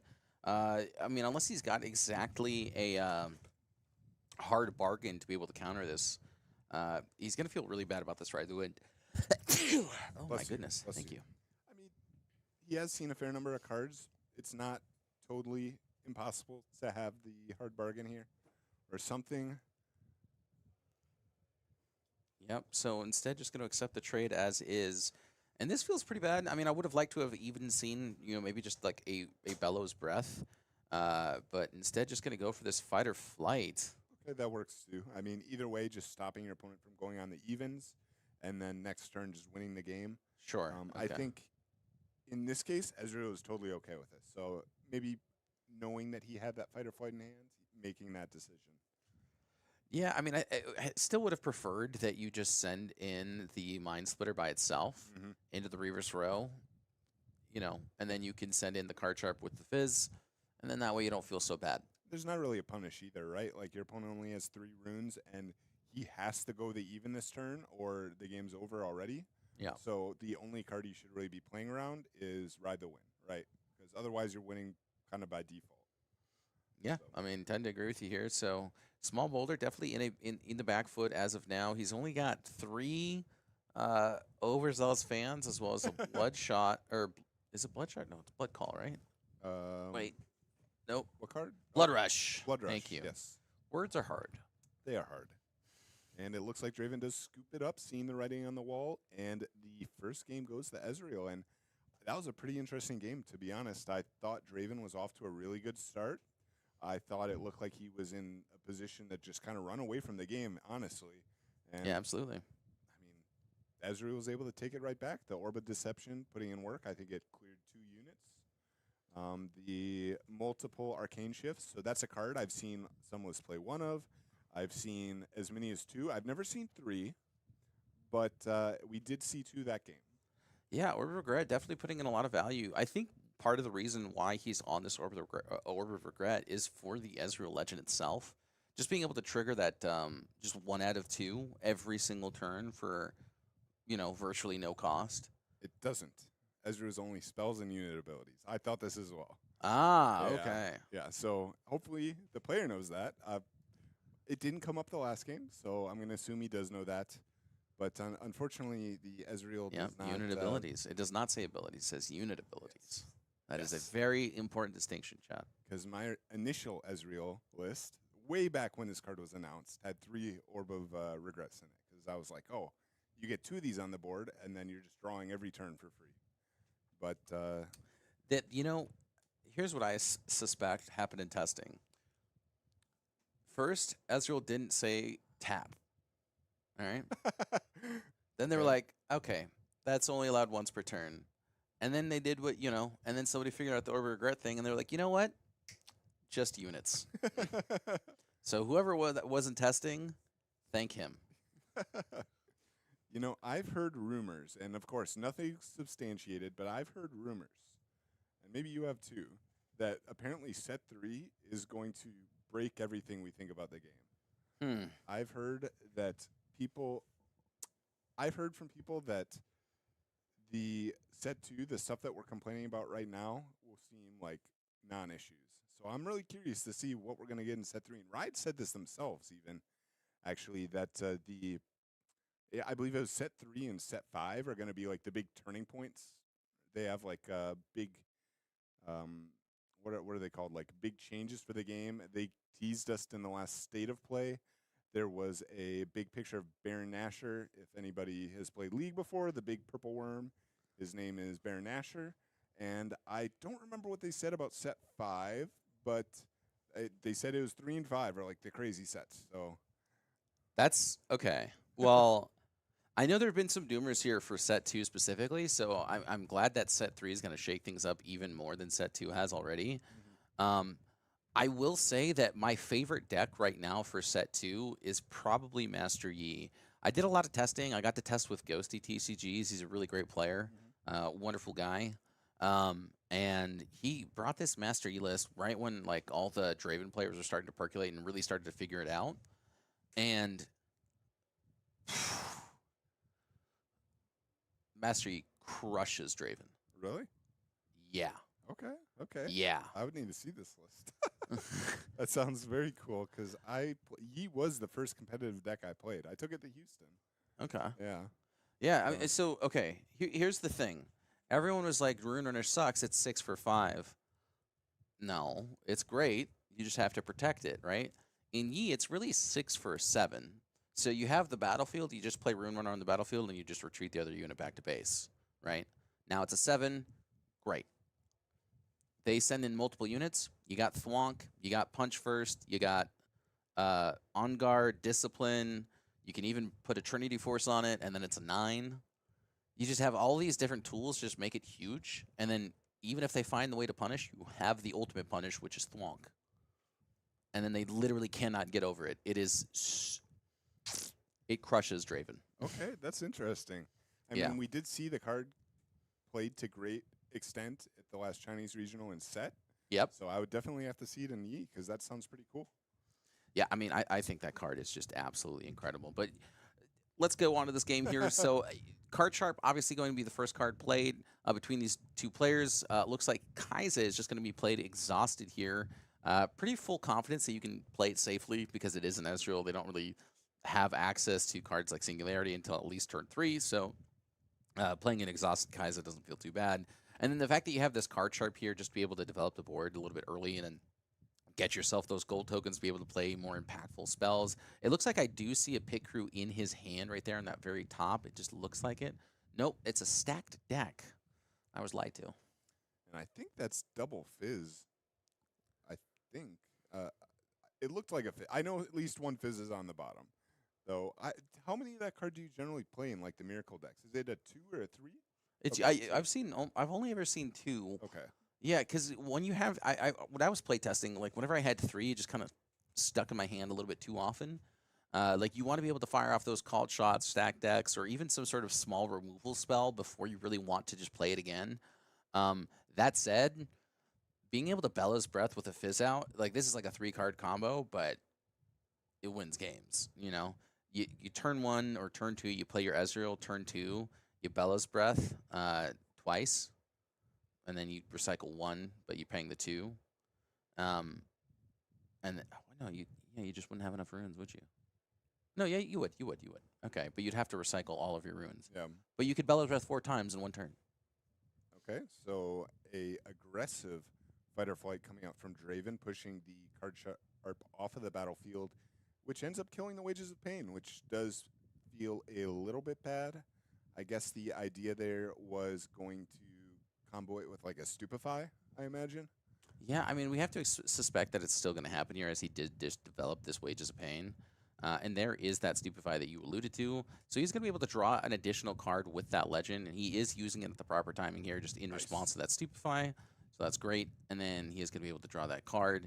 And so now this Noxus Hopeful is going to come down. Looks like he's got 2 of them now. And honestly, these Noxus Hopefuls, I think a lot of players underestimated them. A lot of players underestimated them, as I have not seen them in any of the competitive China lists, especially not in the Miracle list, which I think is even more shocking, considering you're very much trying to go for these huge turns where you're playing 4 or 5 cards in a turn, and then dropping down all those battering rams as well as potentially a Rasa. So this I feel like just helps it out a lot. And yeah, Ezreal here just going to get developed. Probably has some sort of spell that he wants to be able to repeat early on, which makes sense to develop it. And it could just be one of those situations where his hand's a little bit clunky. And yeah, I mean, I'd much rather have an Ezreal on the field than a card sharp. So it looks like a Raven Bloom student and potentially a Singularity at the top there. And I do actually see a retreat in the bottom parts of his hand. So not very interactive as of yet, but a pretty decent start. So just going to send that card sharp right back in and then ready both those runes and probably pass the turn. Yeah, I kind of want to proactively retreat here as well. I don't want to give my Draven opponent any draws when I know their hand is kind of poor, and he has 3 cards in hand. That's not something you see that much with Draven. Draven is generally loaded with cards, and traditionally the way that Ezreal has kind of destroyed, like big air quotes around this, because obviously Draven is a good deck. Draven is still winning games. It's not like Ezreal wins every game, but the way that the Rat Ezreal has destroyed Draven is you give them 0 draws. You say you are never getting a draw. So I personally would aggressively retreat my card sharp there and say, I'm not giving you any draws. It does play in the Singularity harder, or sorry, not Singularity, Falling Star harder, as you do get your Ezreal Falling Star. But at this point, I think if my opponent is using a Falling Star, I'm kind of okay with that, because now he just has no cards. But instead, opting to shove up 2 hopefuls into the card sharp. He is scared. Yeah, now this to me tells me that he is really afraid of a frigid touch here. I mean, if I have a frigid touch, you know, yeah, I mean, I definitely don't want to use that that switcheroo on a card sharp when I can use it on something like a Mind Splitter later on. So yeah, just going to accept his card sharp's defeat there, and he does have a couple of units still remaining. Is going to be able to draw an additional card now, and hopefully find something a little bit more useful with his turn to do. Does have himself a treasure hunter, so might be able to develop that Darius as well, and it looks like that is going to be the case. So going to recycle 1 here, and then very likely drop down this treasure hunter as well. Ready that Darius and allow himself to go right into that Sigil of Storm, get himself 2 points, and be right back into this game. Yeah, and if you do make this play, you still do have the unit developed in base or play to the battlefield. Okay, never mind. That's interesting. I feel like I would rather spread my units out, like play a little bit better around like a bellows plus a frigid, which would just kind of obliterate here. Yeah, the double Um, bellows breath plus the frigid touch would absolutely destroy me here. I mean, as well, this does also play into unleash power, and if this is post sideboard, I would expect at least one unleash power in the sideboard. So this feels like he's just playing a little bit too aggressively right now. Um, but yep, sometimes your opponent just doesn't have it, yep. and that might be the case here. I do like Unleashed a lot in Israel right now, as it does kind of beat the really loaded. Like Draven, a lot of times likes to keep stuff on the battlefields, even though it's not traditionally a hold deck. You have stuff like the fans that just, and then even like some of the hiddens late game that Hmm. really do make you want to load up the battlefields more than you traditionally would in a non-hold based deck. And Unleashed is like the ultimate no to that. Like, sure, you can fight or flight your stuff back. That's fine. Like, who cares? But Singularity coming down, this is going to be pretty good too. Clearing out probably the Darius plus a Hopeful, and then that's leaving what 5 might. Does trigger the Ezreal for a draw as well. Yeah, I mean, this is a great position to be in here. The Ezreal is just slowly controlling the board, allowing himself to very effortlessly get himself back into this game. And the Draven player down to just looks like 2 cards in hand, both of them units as well. So no actual interaction. Zarzen very likely playing around fight or flight. So just trying to figure out how to get himself around that fight or flight, but. Small Boulder honestly doing a wonderful job of just feigning that fight or flight and forcing Azarzen to play around it. Yeah, I think that if it is a, I think that if I'm Ezreal here, I don't even go for that battlefield. I think like this is fine. At this point, I want a full commit to starving my opponent. Like you are getting 0 draws off of your leader. Hmm. You have 0 cards. I have infinite cards. I'm gonna drown you in advantage, and I'm gonna slowly remove your board with like the singularities, like you said, maybe an unchecked late game, a bellows if we see it. Obviously, he can't play it now, as he has 7-6 chaos seven Seven, seven seven, chaos yeah. runes. So probably, that does tell us he's playing probably the 7-5 split. Though some of them I've seen even go a little bit further. I can't imagine with singularity in your deck you would, but Yeah, um, for me, it feels a little bit risky because there are situations where you're late game, you're at exactly 8 runes, and then that means that you just sometimes you can't play a Thousand-Tailed Watcher, and that can be game losing. for sure. Though you do generally have some treasure tokens, but not in this game. So I would probably agree. I would probably think it's like a 7-5, but does Yeah. choose to go up onto the obelisk. I would Sigil of the Storm. sigil. Thank you. Thank you. Yeah.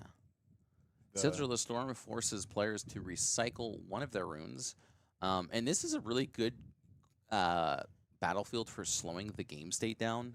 It's just one of those battlefields where you're like, I want this game to go long, and this kind of forces your opponent to avoid it at all costs because recycling your runes early is a very game losing effect. I think that's part of the reason why Kiana had so much presence in set one, especially in Master E lists. Yes, I have constantly mixed these two battlefields up, at least the art of them, They look since the so beginning, similar. because they're both like mountains with blue lightning looking stuff. But anyway, back to the game. Darius hid in the field, and wow, this is a literal repeat of last turn. A Darius into a treasure hunter, and now pushing up into the Raven Bloom. Ezreal only 3 runes up. Yeah, this feels a little bad. I'm not gonna lie. Unless he has something like Fight or Flight exactly in hand, uh, this feels great. I don't know that I'd like to have both these treasure hunters on bases. I want to be able to move them around as much as possible and just get its value as much as I can. But looks like it's going to be a rebuke instead. So definitely gonna feel pretty good about that. Gonna force his opponent to recycle yet another rune and have another card to play next turn. So. Definitely slowing down the Draven player quite a bit, and I'm also a little bit shocked to see that he has not found the time to develop his own Draven Vanquisher, which I think every single turn that passes that he's not able to play it, a 4 might unit for 4 with no power cost that you can use a power to buff it to a 6. It feels so infinitely powerful, and then every single time you win a combat, you get a gold as well. Obviously, this Ezreal is going for the exhausting your resources game plan, like you had mentioned. But eventually there's going to be a turn where you win that combat, and I feel like one of the best ways to do that is develop that Draven. I agree, and I think that honestly, maybe it was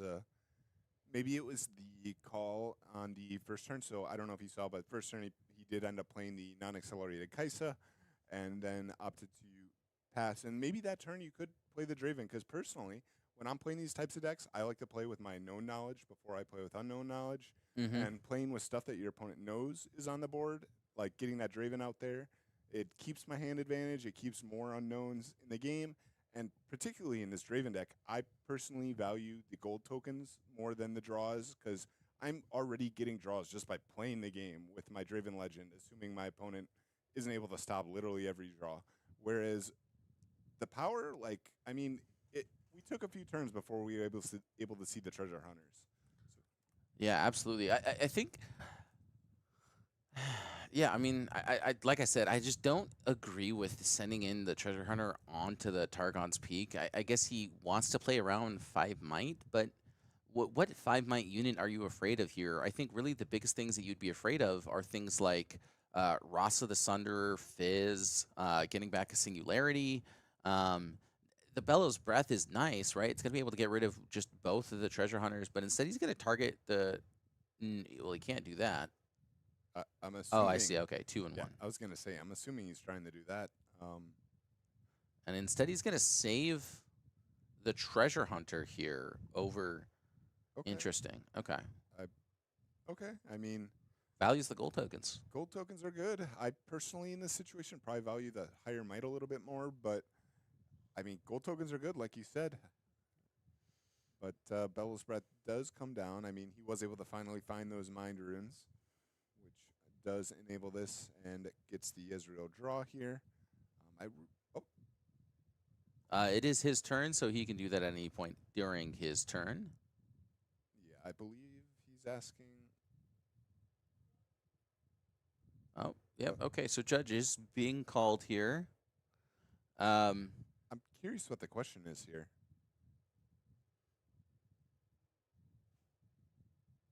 yeah, I mean, I'm not sure what the question is. Yeah, I mean, it seems pretty straightforward, right? But maybe there was some miscommunication there. Maybe he doesn't think that the Ezreal or that the Bellows satisfies it by itself.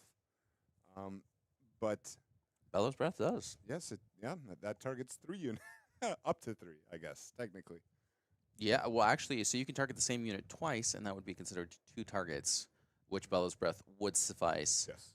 And then the first trigger targeted twice with the Noxus Elful and the Treasure Hunter, and then it got a third target with the Treasure Hunter that was in base as well. So, yeah, really nothing to scoff at here. So he's just nodding his head, understanding how the thing works. Zarzan is going to be able to draw his card, and we will continue on with the turn. I will say this is definitely one of those scenarios where it just feels like the longer this game goes, oh, it was bad luck. He does actually have called shot. Yeah, the longer this game goes, I feel like the more it favors this Ezreal player. And the fact that the Sigil the Storm has just been able to be here this whole time, it feels like things just keep going from bad to worse for him. Yeah, I'm surprised. We haven't seen a pick crew, so I think actually you said you saw one in the hand at one point, right? I thought I saw it was a stack deck. I was lied to. Okay, so Ratless Ezreal. I mean, we haven't seen any equipment, so I think you can pretty confidently say at this point it is not. It is the more traditional Ezreal. I don't know if you'd even call it like.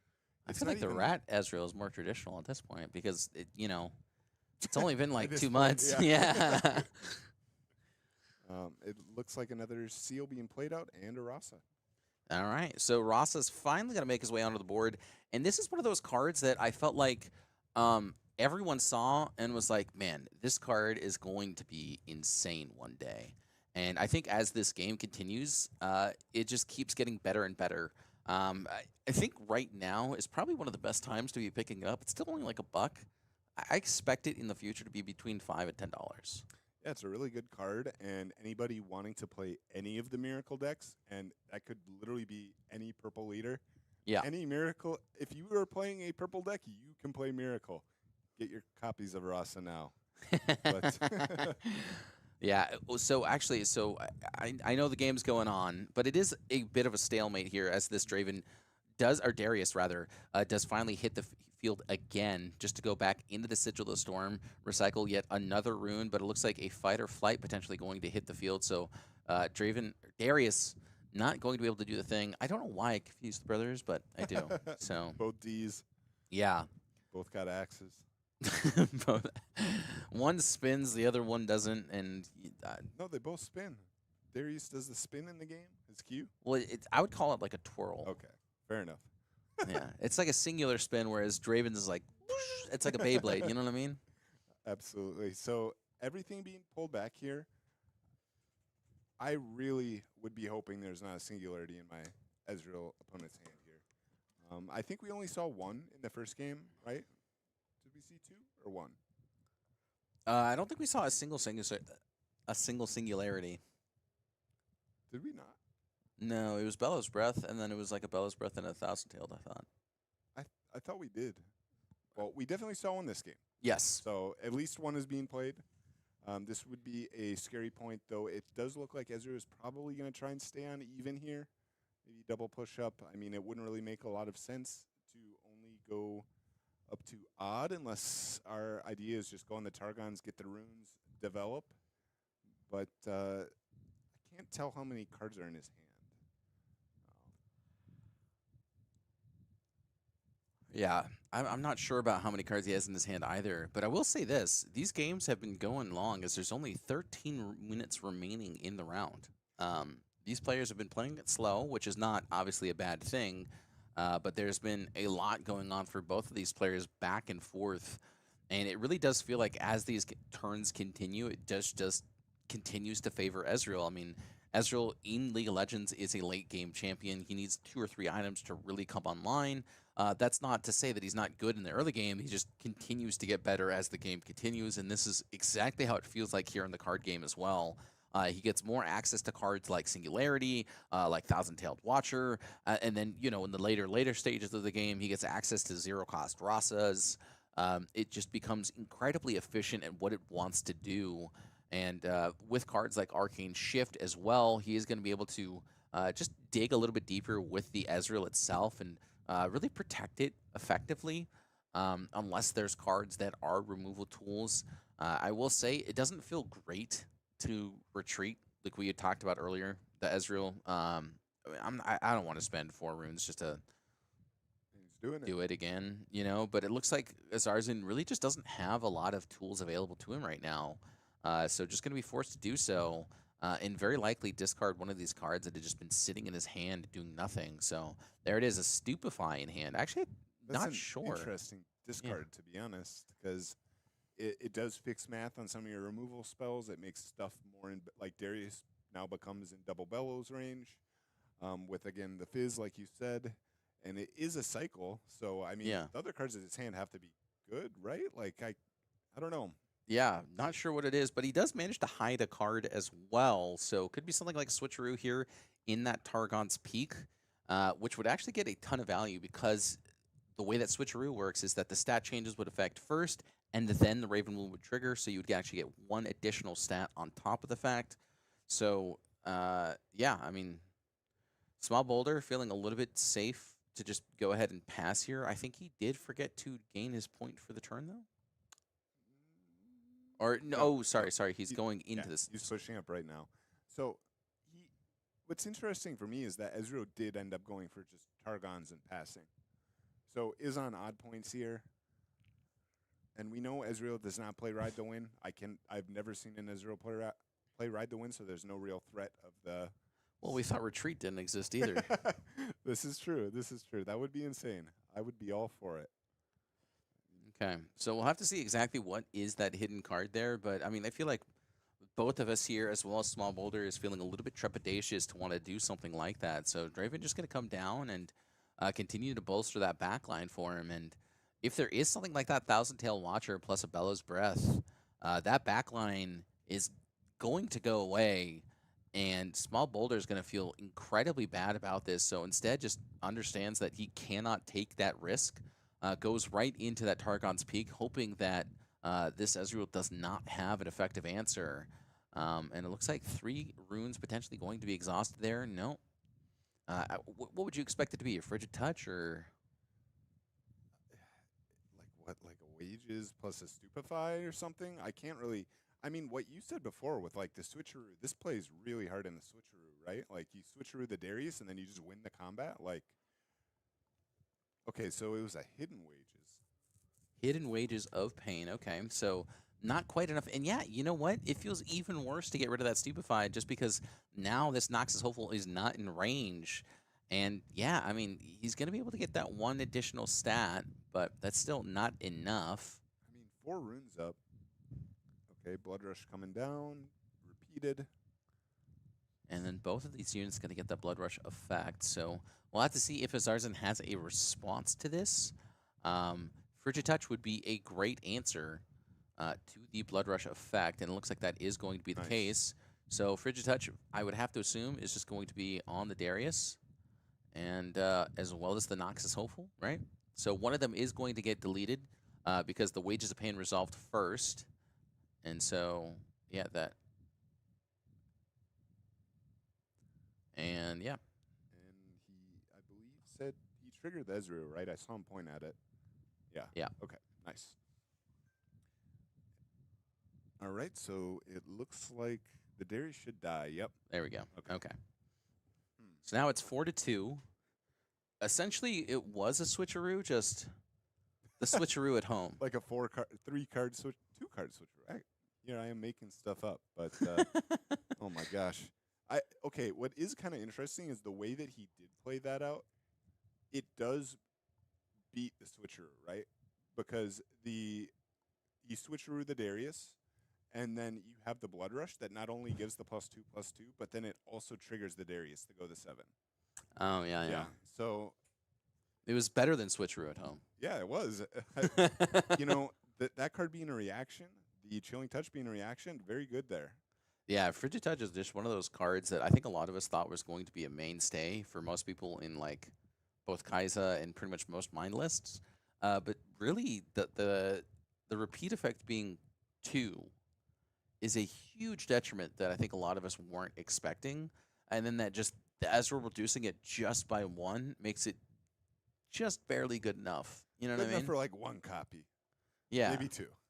yeah. Usually 1. Usually just 1 copy, but reducing the cost of it by 1 really does make it much more attainable to play. I would agree. I'd agree. And one of the nice things about the purple decks, and you talked about this a little bit earlier, but just to kind of explicitly say it, is one of the benefits of these purple decks is you see so much of your deck that you can kind of cheat costs on, or not cost, cheat ratios. You Right. just play a lot of 1-ofs and 2-ofs because you see so many cards. It's not super unlikely that you will find these 2-ofs. You will find these 1-ofs. You aren't forced to play 3-ofs all your best cards. Absolutely. Yeah, I'm really liking this Azarzen list. It's very unique. I mean, he is a little heavy in my eyes on the arcane shifts. I feel like it's very limited in its scope and what it wants to do, but there are turns where you like. I almost always want to discard my arcane shift because I'm going to be playing Fizz if I'm doing it, and then I just Fizz arcane shift, and then I get you do 3 damage plus an additional spell. It's usually a Wages of Pain as well, and then I get to do 3 damage twice. Trigger my Ezreal, and I only really paid 3 runes for it, and recycled, I guess, 2. But Yeah. that's great. It's yeah, Yeah, that makes sense. This was pretty nice play here. It does clear the treasure hunter and gets the Ezreal on play again and triggers the Ezreal leader. So quite a few draws here. I believe I saw him point at the Ezreal leader. Oh no, he only targeted one thing. He can't use Ezreal leader here.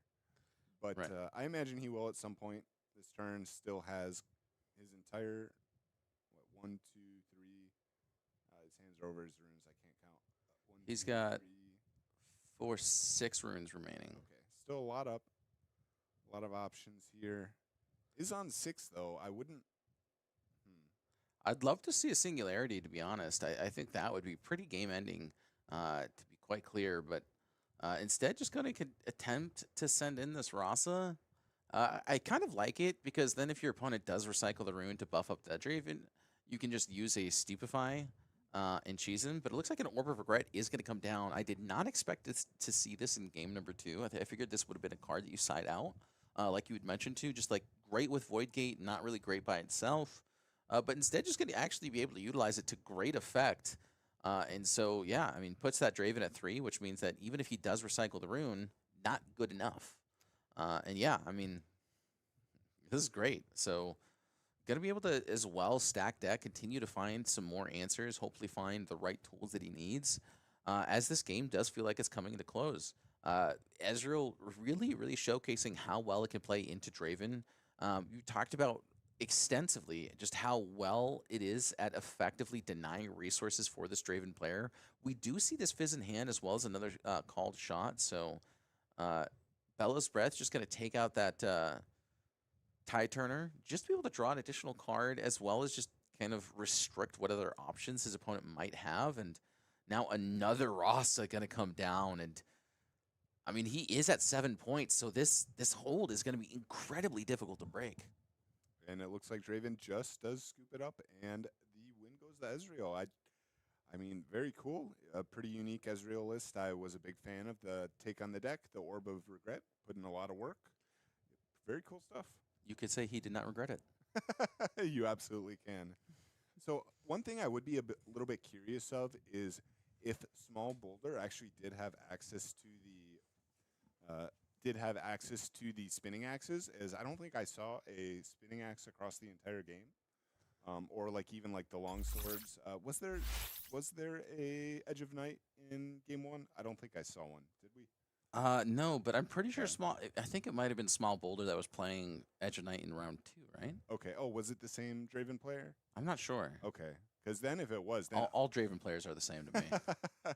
then he definitely, or at least was the most unlucky player I've ever seen, because I didn't see a single spinning axe across 2 matches. So either very unlucky or maybe just hasn't been able to find the card yet. So Yeah, I mean, it could just be one of those cases where he's opting not to play it. I do know that there's a divide on whether or not that card is good, because when you lose the unit on your opponent's turn, it's just gone, and that is horrible. But when you have those turns where you're like, well, I spend 2 runes, I gain 3 might, and now this just has 3 might. yeah, And then there's those turns where you're like, okay, I send in my 1 unit. Okay, I lost the combat. I don't really care. I just get to use the spinning axe again and again and again and again, you know. And so you get 3, 6, 9, 12, however many times you recycle your runes, but it is just so much value as that turn continues. So spinning axe is like a very, I'm not sure what the word is, but it's I guess polarizing is the best word for it. Very polarizing card, because again, the turns where it's good, it can be an outright game-winning card for 2 energy, which is crazy. And then the games where it's bad, it just sits in your hand the whole game, and it feels like you lost the game because you drew a dead card maybe 2 or 3 times. yeah, that's fair. And we have seen a lot of the Chinese Draven lists are only playing 2 of it now, or at least the ones that are playing it. Like you Right. said, the ones that are playing it have dropped it from 3, and some of them siding the 3rd, not all of them. And Right. then obviously some of the miracle or the non-equipment ones just don't even play the card, like you said. Like I don't believe the miracle version plays like what, rights? Like is that it? Like rights? Yeah, And that's Last so, Rites. Yeah, Last Rites is such a, it's one of those cards that I didn't really understand its value, and then it was played against me once, and I was like, oh, now I get it, you know. And I think there's quite a few cards like that in Riftbound where at face value it just doesn't feel good, and then in practice it is just so much better. So, yeah, I mean, I'd be interested to see the rest of these Draven lists. Hopefully, we get to see a Miracle Draven by the end of the day. I think it's just one of the most cool and exciting decks.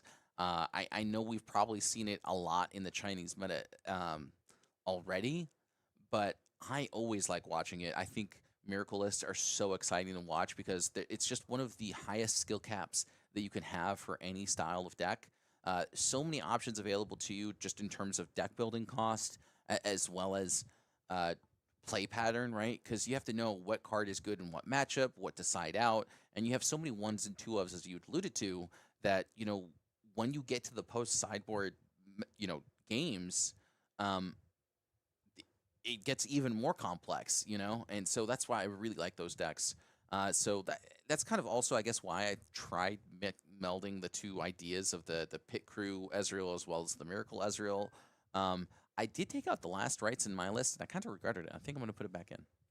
Okay, that's interesting. I actually haven't spent a lot of time with the actual Miracle Ezreal yet. I mostly been playing the Red Ezreal, so I might have to try it myself because, I mean, this Ezreal list was pretty cool. I'll have to try some stuff from it as well, see how like I like the Orb of Deception, and because like I said, I tried that in Kaisa for a while and I did like it, but ended up not making the cut. But it's really nice to be able to try all this new stuff because sometimes you just throw stuff at the wall and maybe it'll stick. So Yeah, absolutely. It could just be even, a one of in his list, and because he got to draw 800 cards, he got to see it. And he gets called shot, stack decks. He has his Ezreal champion as well as the Ezreal legend to draw cards. He's got a plethora of ways to draw cards at incredibly easy access.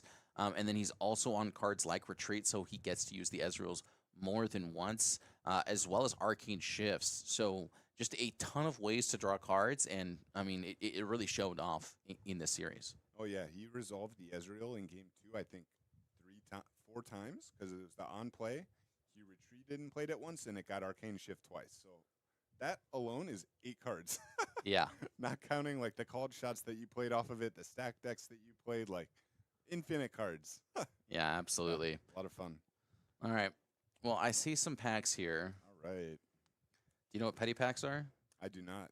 Petty packs are where you open up a pack at the same time and you see who gets the better pack. All right, let's see. And then you rub it in their face. All right, well, just so you know, Hence the I term am petty very pack. bad. I am very bad at opening packs. So It can't be worse than my packs. I were think yours I bad? spent $35 and I got like $3 back. What did you pull? The best card I pulled was World Atlas. Oh my gosh. Look, I'm not even here. Chat. Oh no, actually, I'm sorry. I lied. It was Piercing Light. Look at this. This, that, All a right. foil. Yep. Nope. This was terrible. You were not kidding. Yeah, the it only was- thing it was worth really bad. anything is your piercing light. So, all right. Well, I think you probably got me beat, but Okay, we'll see. we'll see. I gotta leave it as a surprise. All right. Chat, you got to find out with me. I can't even see what the art of it. So, Gem Jammer, just rake that guy. Doran's Ring. I can't remember the name. Guards. Mighty Poro. Oh man, Rally the Troops. That's right. Production Surge. That guy. Hatchling. Yeah. Marching Orders. Ooh, Rumble. Is Wait. that- Oh, we got one more. We got one more. Okay. Is it something? It looks like it's something. That looks like a full art. Oh, okay. Alt Not art. bad, not bad. Alt art. Azir. Okay. All right. Well, you definitely beat me. Oh no, So a the danger pulls here- zone. Possibly the worst signature spell. We got Danger Zone, which is going to be in the structure deck, I believe. Hey, you know what? Correct? We got synergy right here. True. Okay. That's what I like to see. Asterisk Gauge. Okay. There you go. What deck even plays that? Does Ornn even play it? Sometimes. Okay.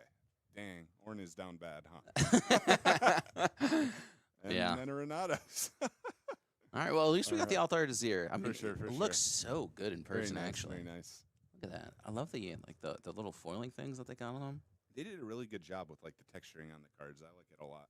Yeah. Actually, this one actually might be good for submission. Is it? Yeah. Look at that. That's really Or the really edges, nice. Yeah, that's what I was looking at. No, none of the little, what do you call them? Fuzzies? Dinges. Yeah. Yeah, doesn't look bad. Oh. Well, congrats to Tubes for that. So I think with that, we'll send it off to break, and then when we get back, we'll be back with round 4. Sounds good. See you guys then.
Hey guys, Sasuke here, and today I'm joined with. Boxes. Nice to meet you guys. Awesome. Well, it sounds like you're not having the greatest start, but not off to a bad start here with 1-1. What'd you bring? So I brought Kaisa. So I'm actually bringing the sixth place Nanjing Kaisa set here for this tournament. But this is a deck that I got that I like looked online. I was like looking for cards. I got some packs from the pre-rift and I was able to find some, but not enough for like a set 2, like for like Fiora or like Ezreal and all that. So I decided to stick with Kaisa. Fair enough, fair enough. Have you been enjoying it so far? You think you're going to try and build something else come these next set of tournaments, or? Yeah, I have my eyes on Aurelia. I have my eyes on obviously Draven. I'm looking at Lucian, and also like I'm trying to pick up some of the lower tier decks like Lux from like the previous sets or the previous set. Trying to see if I can make something happen with those for like a regional, so that I can maybe look for those prize cards, because those are like really expensive and a lot of people sought after them. So Yeah, absolutely. yeah, Are you going to be making it to Vegas? I'm gonna try to, but as a spectator. But if not, I didn't get it. So I know some friends in back where I live are going. So if I can get a plane ticket, sure, I'll go with them. But if not, then I'll just wait until April. So, Yeah, fair enough, fair enough. Yeah. Well, with that said, I guess Spirit Forge just released, and I mean, is there any of the overnumber cards that you're especially looking forward to? I mean, obviously, I feel like most people want to get the R8, but that's more, I think, more so for the price tag. But art-wise, which one's your favorite? Art-wise, I really like the seals. I mean, like the overnumbered for the legends obviously look very, very cool and terrific. Me, I'm not so much of a collector of like shiny things. I'm more so like, oh, I want to just play with like the cards, just like the base cards, and just play around with the game. But for a lot of people, I know a lot of people want to look for those collectibles, and I mean, if they find them, if they pull them, that's great. But for me, I usually just go ahead and just sell them. But I think the seals are probably the best ones. Yeah, Fair enough. for me at least. Yeah. Okay. Well, before we go, any shout-outs you want to give? Yeah, shout out to the East Texas gang. I've been trying to foster a community there. Longview, Tyler, Lindale, even Marshall, which is like closer to Louisiana. We're not that big of a community, but we're growing, and I'm trying to get more people to play the game and to come out, especially because League of Legends is such a big intellectual property. A lot of people like League, and even like maybe we'll find some like Valorant cards in the future. I don't know, entice some people into that, and obviously some Legend and Terra people as well. But yeah, I mean, thanks for having me, guys. Really appreciate Absolutely. it. All right, with that, we'll send it off. All right.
Hi, hello, and welcome back, everyone. We're about to get into round number 4. Yeah, both players looks like have just put in their lists, and it looks like we're gonna get to see the Ezreal once again. All right. I am a big fan of the Ezreal, as I said, and at least the Ezreal we saw last round, very cool list. So I am totally down to see more. Absolutely. I think it is Azarzan again, but this time it's going to be Azarzan and Liam on this Annie list. So excited to see some more Annie. I thought Annie was going to be a lot more prevalent in China than people are giving it credit for. I think as this set continues, we're going to see the same thing that happened last set, whereas everyone was like, oh, Annie's not that good. And it turns out readying 2 runes every turn is insane. So we're going to see more Annie. That's where I'm at with it. Yeah, it's definitely surprising to me that China slept on Annie so much, and it feels like that's happening all over again, where it's just not played in China, and it's going to come to the West, and it'll be played, because Annie got a lot of cool new tools. Like, she's purple-red. She has the same colors as Draven. She has a more unconditional leader ability that's always going to give value. Your opponent can't play around that. Like, you are always getting 2 runes. It doesn't matter if you avoid combats or whatever. So it is a it is a more reliable leader ability, and the cost of maybe being a little bit less powerful. But I mean, mana is broken in every card game that has mana. So That's true. Yeah. Yeah, I'm like thinking, and I'm drawing a blank. I don't think I've ever seen an instance where being able to gain mana at the end of turn has been a bad thing. But yeah, I honestly agree with you. I think the ceiling for Draven's obviously much higher than the ceiling for Annie, but the floor is just so much higher for Annie than Draven will ever be. I mean, you know, I was talking about how Yee's really good into Draven.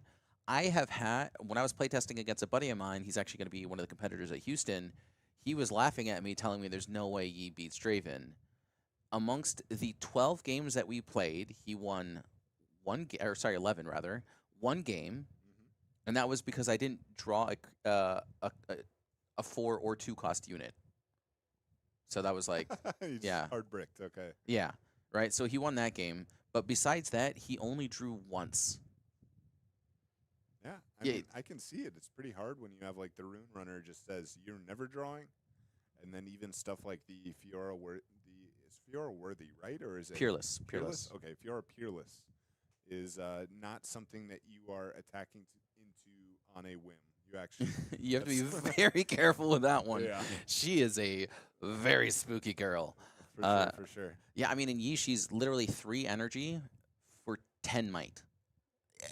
The way that the Yi list that I at least Ghosty built, and then I kind of like made a few minor tweaks with. I literally just all I did was I took out the Tasty Faithful for the Stelcorn herders, just because I never wanted to bring out a rush unit, and then when I did, it kind of was just like I'd rather have a Dead Bloom. So, because I'm spending 80 anyways to rush out the Tasty, may as well have 2 extra might. Yeah, makes sense. Yep.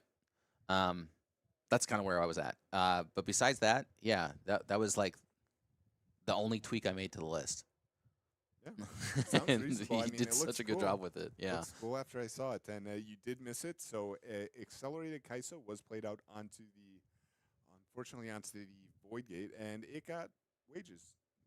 It just died. It's Poor girl.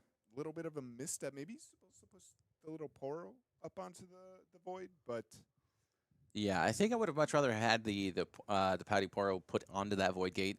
Exactly like you said. Yeah, putting that weight, like putting it in that Wage's Pain, definitely a misplay from Liam there.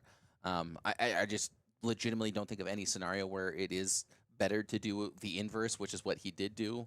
So that is unfortunate for him, and it is going to cost him quite a bit here. But very good on Izarzan to kind of pick up on that and make that immediate punish there. I will say it does seem like he did forget to play that gold token, or he may have just used it right now to play that Ezreal. yeah, though the ones the one scenario where maybe playing the Poro on the void gate that could come up, and this is like a big could, and it absolutely is not in the next 3 turns, but like a late game Bellows Breath clearing, that it does clear it off a 1. You have to put 1 back, obviously, but that is like something. Here, not relevant. Here, absolutely not relevant.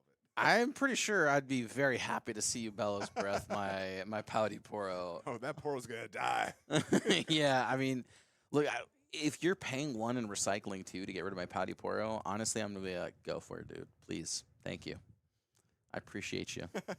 You know, some of the saddest I've been playing this game is I took mid-range E to the Houston regional, Mm-hmm. and I think like 3 matches in a row, I just play my Kiana, and my opponent just like snap falling stars it, and they're like, I will put back 1, 2, 3 runes for this. That's fine, and I just look at my hand and I'm like, why? Why do you do? Okay. So Yeah, I mean, sometimes your opponent doesn't have it, and that was you. yeah, You're that opponent. absolutely. It tested so well, and then it did not actually do well. But Yeah. that absolutely happens. So we see the Fight or flight being played there onto that Raven Bloom student. yeah. Looks like did I miss the no stupefy. So he's going to stupefy in response just to be able to draw that 2 before the Raven Bloom student goes back to base there. Oh, no, he used it on his Pouty Poro, rather. Okay.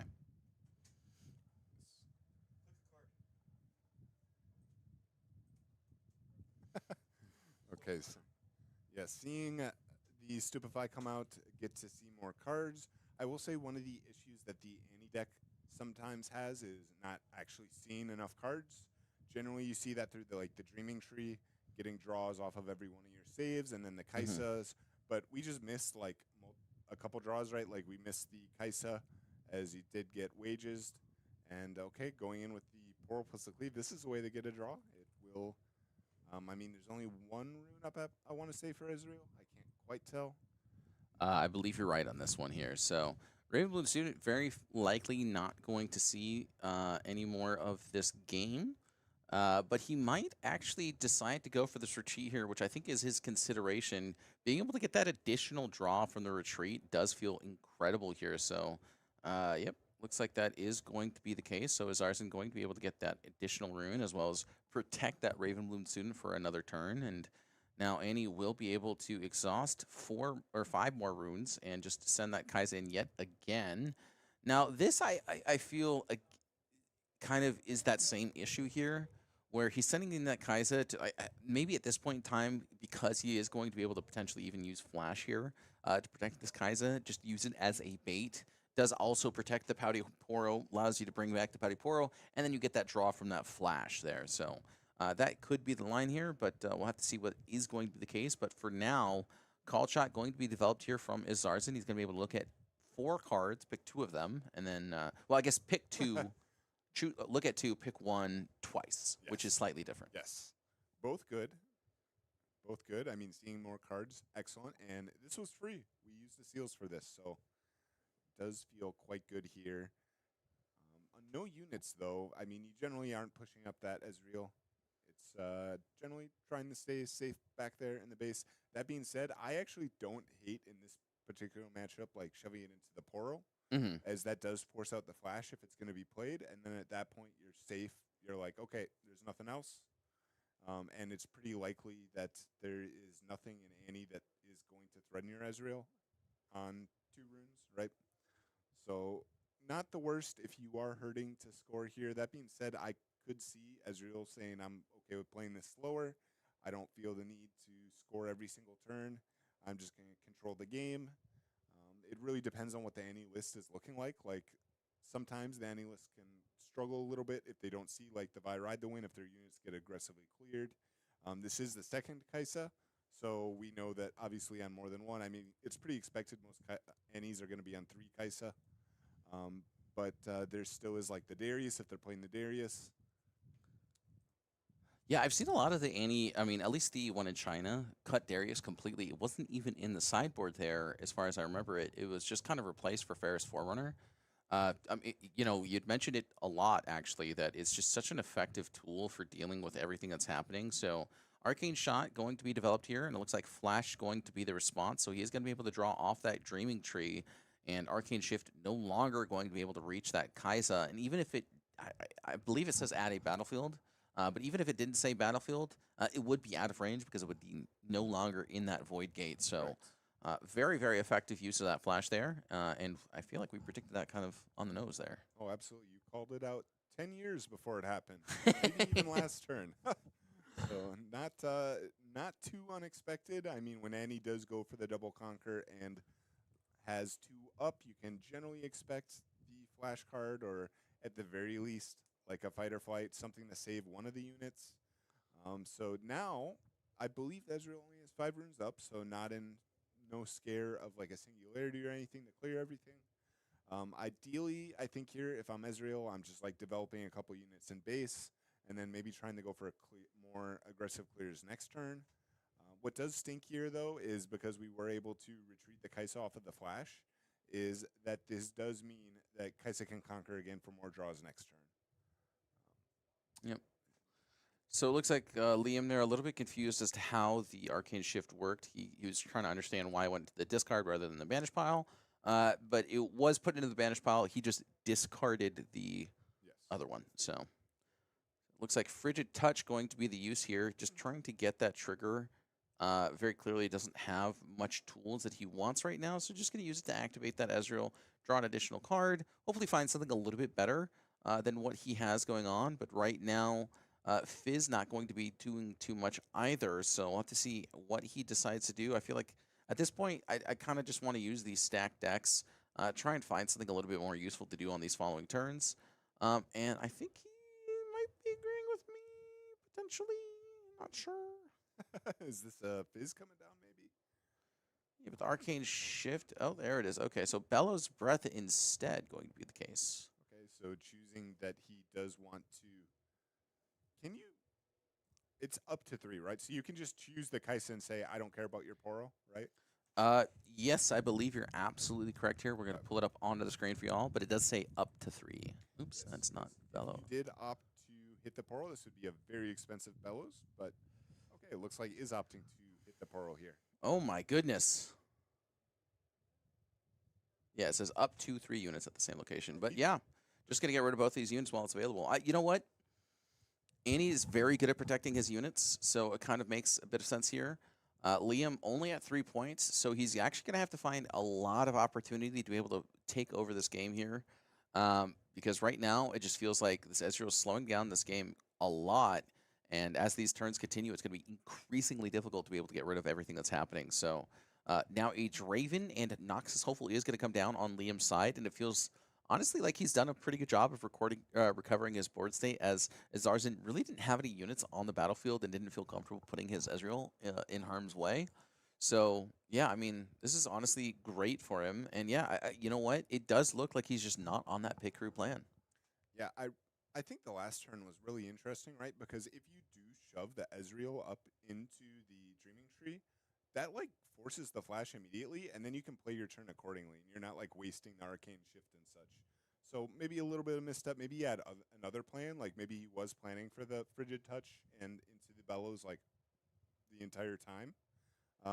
I will say it was a very expensive turn, the way things played out. I think he had to recycle what? Because he used it was the repeated Bellows onto the Poro, so what, 4 runes? Well, he got to save 1 power from the Ezreal, so 3 runes. Correct. Okay, so still very expensive. Unfortunately, like I would love to be able to play out a singularity on this turn. Like this is the prime singularity turn. Your opponent plays 2 4-drops. You just say, okay, no die. But unfortunately, with so so much power had to be paid last turn. We're only on 5 runes, so very much can't do that. Yep. And I mean, at least he does get to develop a Rasa here, so his backline is starting to develop pretty effectively.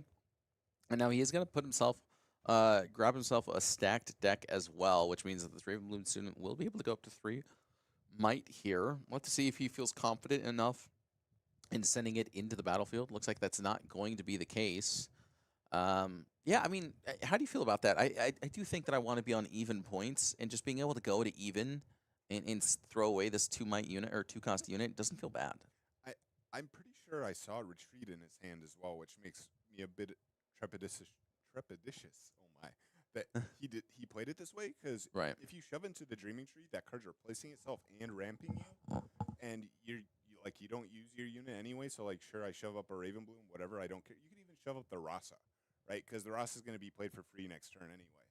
Or sorry, you can't shove up the Rasa. It was tap, but the Ravenbloom, because Right. at that point you get the draw, you get the channel, and like he passed with 4 runes anyway, right? Like so, what it just feels like a bit of a wasted opportunity. And like you said, going on even points is good, but I mean, this is interesting from Annie. Is choosing to hold 1 battlefield and even hide a card. It's not something I see too much from this deck. Yeah, absolutely. I mean, it is going to be paired here with this Ferris Forerunner, which is surprising to say the least. I mean, Ferris Forerunner, I think, is one of those cards that you're like okay just throwing onto a battlefield because even if it dies, you still get the 2 mech units that are 3 mites each. But that said, hiding a card is not something that you see Andy do often. I feel like it has to be a fight or flight. It could be a switcheroo, but you typically have the bigger units in this matchup anyways.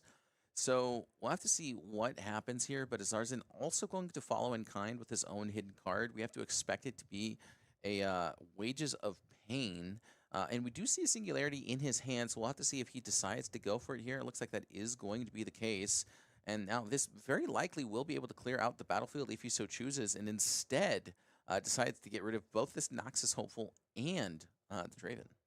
It's an interesting turn in general. Like generally when I'm going and I am going to hide a card, that's the very last thing I'm going to do. So give as little information as possible. And then also, okay, Tide Turner, what?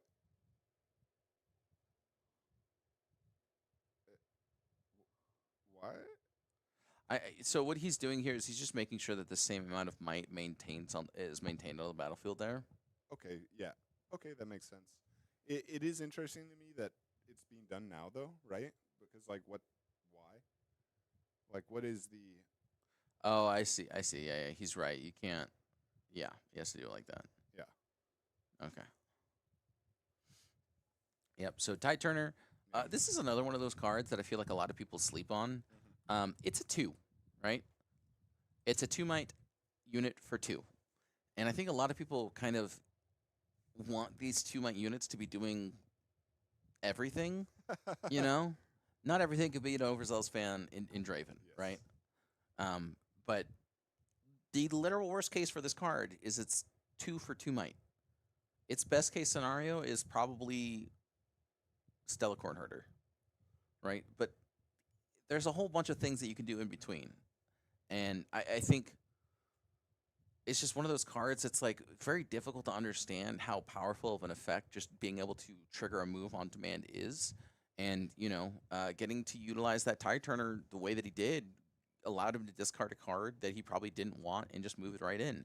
So now he's going to send in this Tide Turner. He's going to exhaust what looks like to be 3 runes. And Rengar going to come right down. You know what's really unfortunate with that whole, like, little question mark? He forgot to trigger Ezreal. He targeted 2 units. Oh, yeah. Yeah, so. That being said, I mean, still has a rune up, still has a hidden card. So it looks like it is going to be the Wages, like you said. So good call out there. What is kind of funny is there was a Twitter post I saw by, it wasn't George. I think it was Randy, the guy who played Sivir. Yeah. I think it was Randy. It was Randy or one of those guys, but it was a 2-drop tier list, and they had Tide Turner was S. It was like Tide Turner was the top. It was like Tide Turner and Overzealous Fan, I think, were their top 2. That's fair. Yeah, which was surprising to me because in my head I'm like, oh, Treasure Hunter's the best one. But you think about it a little bit, and even some of the Draven lists started dropping Treasure Hunter because you don't want to have this like little unit that's always losing combat, because that in the mirror match says you always get a draw, right? Right. So Sure, I can see that. I think that's Tide or oh my god, not Tide Hunter. Treasure Hunter is definitely Yeah. one of those cards where it's like when it's good, it is arguably the best card in the game, right? Like I had a game against an Annie player where they turn one Treasure Hunter, moved into the battlefield, and then played Tide Turner actually. Got the trigger, then they moved in, then they flashed it, then they moved it. Like I was just like, what, what is going on here? And then he just had infinite power, and it was ridiculous. I mean, it's for two energy being able to generate 4 to 5 power tokens is crazy. Absolutely. I mean, when I read the card, I was like, "This is the best card of the set," which maybe in retrospect might have been a bit of a uh, overreaction, especially seeing as cards like Called Shot and Ezreal exist. But Yeah, I will say I was kind of with you on that one. Actually, I made a tier list and I literally put it at really? number one. Yeah, yeah. This card, don't sleep on it, chat. It is not always good in the same way that Tide Turner is not always good, but its ceiling is almost infinite. yeah, it's one of the highest ceiling cards in the game because a lot of players don't really evaluate how impactful deramping a power is. Because every time you deramp a power, and this is like a really common mistake I see with newer players, not Yeah. even newer players, even mid-tier players, they see a seal in their hand, they'll play it. You don't play the seal until you need to, because when you play the seal, every following turn you were down 1 energy, Yep. and it adds up every single turn. That's 1 less energy. That's 1 less energy. If you played the seal on turn 1 and the game went 5 turns, you deramp 5 energy. It's not just 1. Yeah. It's a very big impact. So being able to cheat that with gold tokens is insane. It's essentially a ramp 1. So I agree with you. I mean, the card's insane. But it looks like the Ezreal is actually forced, as Ezreal is actually forced to push onto a battlefield here. Ezreal going onto the void. But, I mean, the Forerunner's still there. Yeah, the fact that this Forerunner has not yet been removed is probably the scariest scenario as the Ezreal player that you could be in here. So he's going to develop himself a Rasa onto the battlefield. He does have that Thousand-Tailed Watcher in hand, as well as a Fizz to potentially be able to use that a Singularity once more to finally get rid of this Forerunner and hopefully find something a little bit more useful to do. But right now, he just doesn't have the energy to do it. So could potentially also go for that Arcane Shift line that I was telling you about earlier, where you play the Fizz, you trigger the Arcane Shift, you Arcane Shift the Fizz, and then you get a second spell back from your graveyard. So you get to do 3 damage and then probably just another 3 damage. It might even be something as simple as like a Frigid Touch, but No, I understand. I understand, and that does trigger the Ezreal by itself, right? So then you do get the draw as well. So not that bad for sure. And I think at this point you're just like fine with killing the Forerunner because you need to get the 6-might body out of the way, get it out of here, and then you can deal with the tokens with like repeated bellows and such. But like as it is right now, it's representing such a huge threat. absolutely. Look, this Ferris Forerunner has been around, I think, for 2 turns now, and it just feels like it's taking over this game. And look, he does have a great response right now in this double Rasa play. So these Rasas are definitely starting to put in a lot of value. I mean, this does mean I think that he is on 3, right? Because he did play a Rasa earlier in the game as well. So, I think it got rebuked. oh, okay, okay. I think. Yeah, I might have missed that one right there. So, yeah, but it looks like Ferris Forerunner, I mean, just doing everything that it's been supposed to do. I mean, you had alluded to it earlier. It's just so good into heavy removal based decks, and well, that's Ezreal's entire list. So, I mean, it's just really difficult to deal with here, and he just has not yet found an answer, and he's trying to find one right now. I think if Azarzan had a closer point lead, this wouldn't feel so devastating. But the fact that he doesn't just makes this so awkward. So we'll have to see if he has a way to get onto this battlefield right now. And look, this Fizz is going to come down, and this might just be the play that he goes for here in this Arcane Shift. Yeah, what is scary here is Liam is on 6 points, so all it needs is a double conquer. Mhm. I missed what the Annie added back, but if it was the Rebuke, you have to play around not only the Forerunner tokens plus the Merchant, which is 8 might on board, at minimum 8 might, assuming you can even clear the Forerunner this turn. But you have to deal with a Rebuke on one of your units as well. So playing all these units to base, I mean, I really hope he does have a plan to protect this battlefield through like a Rebuke plus. I mean, and he's going up to what, 8 runes? Like that's plenty of runes for removal. Could be like multiple fighter flights, rebukes, like a lot of ways to get through that. Absolutely. So this Arcane Shift is going to be the trigger here, and he is considering the Frigid Touch, but I do think it is just overall better to go for this Wages of Pain. That said, Frigid Touch does get around a potential flash, so I think that might be his fear right now, and that could be a very serious consideration. So we'll have to see if he does have the answer for the flash, if it is not that Frigid Touch, but instead it looks like it's going to be a called shot. Wow. Okay. I actually liked the Frigid Touch, like you said. It beats the flash, it beats the fight or flight, and then not only does it do that, but it guarantees your Ezreal, like you're getting your Ezreal trigger, so you're still okay, I thought he was like playing a card there, just throwing it down. But I don't In know. response to the repeat trigger. Oh, sorry. Before the second trigger happens, I'm still yet to see that. Thank goodness. But I guess there's gonna be a pretty big Raven Bloom here. I don't know. And he might just use this Raven Bloom student just to crash in and deny that 7th point.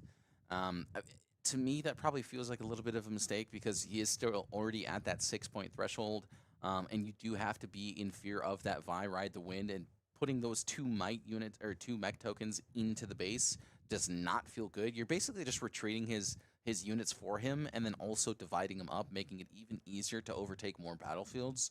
So it doesn't feel great to do so. So instead, he's just going to continue to bolster up that battlefield right there. And I think this makes a lot of sense. It's so scary though because if I'm Annie, I could even just say like retreat Forerunner and then just do big push on the next turn. Oh, is he? Oh wow. So he's just going to move this Traveling Merchant, put 1 more card into the discard right there. Looks like it's going to be a sneaky deckhand. Maybe just trying to find. Oh, is that 5 for Derek? Oh no. Okay, so just going for a full hold. Okay. This is really scary. Into like, oh wait, maybe he doesn't have enough runes. How many runes does Israel have? Are there any off camera? 7. Or he'll have 7 at the start of his next turn. So Okay. I see 5. Okay. So he is not going to be able to use a. Watcher Bellows or Water Fizz copy Bellows. Yeah. Correct. Yeah. Okay. In that case, then yeah, it makes a lot of sense, right? Because this does kind of. I guess the only thing you need to be scared of is like multiple Bellows, and then at that point, like it's pretty unlikely he has multiple Bellows. Yeah. So we're representing what 6 plus 3. We have 9. Into 2, 5, 9, 11, 17, and then optionally 2 more for the Okay. the Draven trigger. So in response to the Annie trigger, he says he's going to retreat the Fizz. Good heads up play, knowing that you can put something on the stack there. And it does allow him to get to 8 there, so it does actually allow him to cast that Thousand-Tailed Watcher that he otherwise would not be able to. So I think that has to be Azarzen's plan, because otherwise he just kind of loses the game outright here. That said, there is still 1, 2, 3, 4, 5 units on the base in that battlefield, so even if he does have that Thousand-Tailed Watcher, the Rebuke or a Fight or Flight is still enough to overtake, because that Draven can just recycle one of those Fury Runes and bring him back up to 3. So Yeah. very difficult to deal with. Yeah, this does look pretty grim here for Ezreal. There's so many answers that Annie could have within that 3 rune range, but I think you do just have to go for it, right? Like, say you don't have it. I think it's pretty reasonable at this point in the game. Obviously, if Annie does hold here, the game would be over. It does look like. Oh, did he restand all of his rooms? I thought he picked them all up. Okay. No, he just started his turn right here, so Okay. yeah. tap to runes. We haven't played a card yet. Yeah, he's considering what he wants to do here. I mean, he's exhausted 7, so it looks like that is going to be that thousand-tailed watcher that we were talking about. And he might have a Bellows Breath, and if that is the case, then that Bellows Breath will be able to get rid of the Draven. And that would be pretty devastating to say the least here. So everything going to get restricted, and then he has 1 rune remaining. Does he have that Bellows Breath? I don't think I see it. I mean, if he had Bellows Breath, that would guarantee clear everything, right? Because you clear all of the units, and then you can go swing in with the Rasa. And then, like, if there's a fight or flight or rebuke. Oh, is Yep, he just scooping? scooping it up there. Okay. Yep, doesn't find that Bellows Breath, and there's Fair just enough. nothing left. So can't play around that rebuke, can't play around the fight or flight, and well, Annie's known for playing those cards in multiple copies. Absolutely. And I would not be surprised, especially seeing set 2 rebuke counts have gone to the moon. I would not be surprised to see multiple rebukes in the Annie main deck. So Yeah, what is a foil rebuke at? I mean, if that's a good singularity is 14, okay, we're gonna look. question. Chat, I love looking up these weird costed cards. So where do you even find the foil versions? I know, like, you can filter them. Is there a better place, or is it literally just filtered by foil?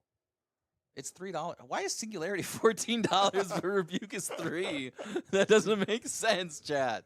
Not at all. Not at all. I mean, Singularity is a good card, but Rebuke is in every purple deck. Like, Yeah, ugh, that's okay. All right, I'm not. I don't My brain's like, like the what is it, like the '90s sound, like the. know. That's what my brain was doing right there, processing.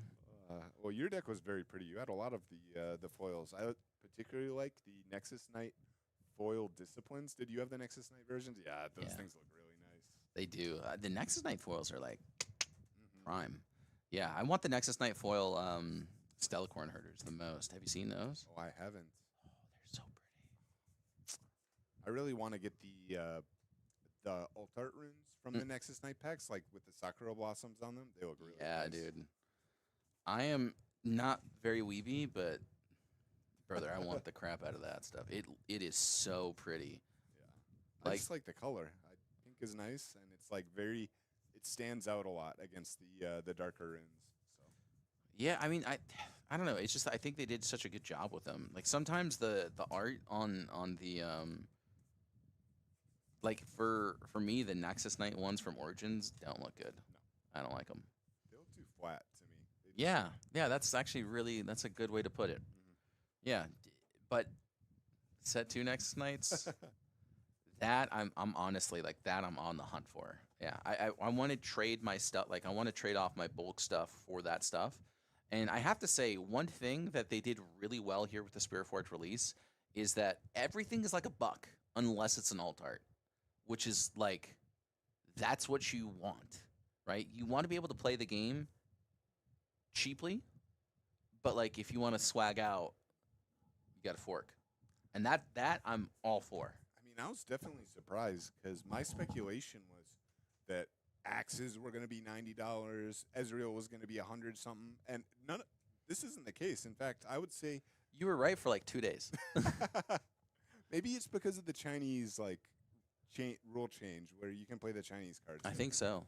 because like I was like the Draven deck's got to be insanely expensive because you need 3 It axes. was like $1,000 for like 2 days, and then everyone's like, you know what? I'm just gonna buy the Chinese stuff, and then Well, we have this thing in Yu-Gi-Oh where, I mean, I'm sure it's the same with all other card games where the pre-orders are always insanely expensive. But then you look at the TCG players sold, and you'll see people actually buying these pre-orders. Like there's one dude, a card pre-sold for $90.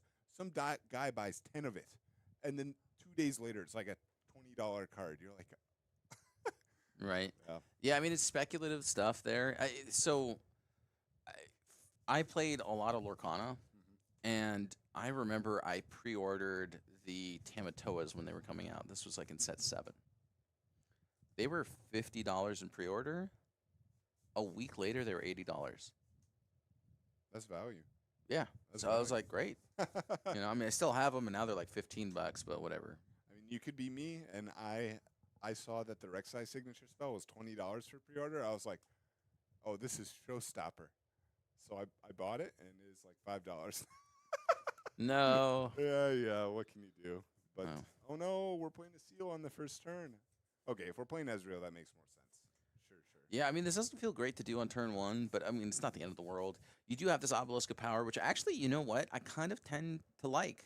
Uh, it's not the Ezreal player playing it, it is the Annie player playing it, as you can see on the right hand side of the screen. But, you know, Ezreal is going to get to go first here, which means Annie is going to go second and wants to be at as many runes as possible early on because you want to go for some stuff like the turn two Ferris Forerunner or even the turn one Draven.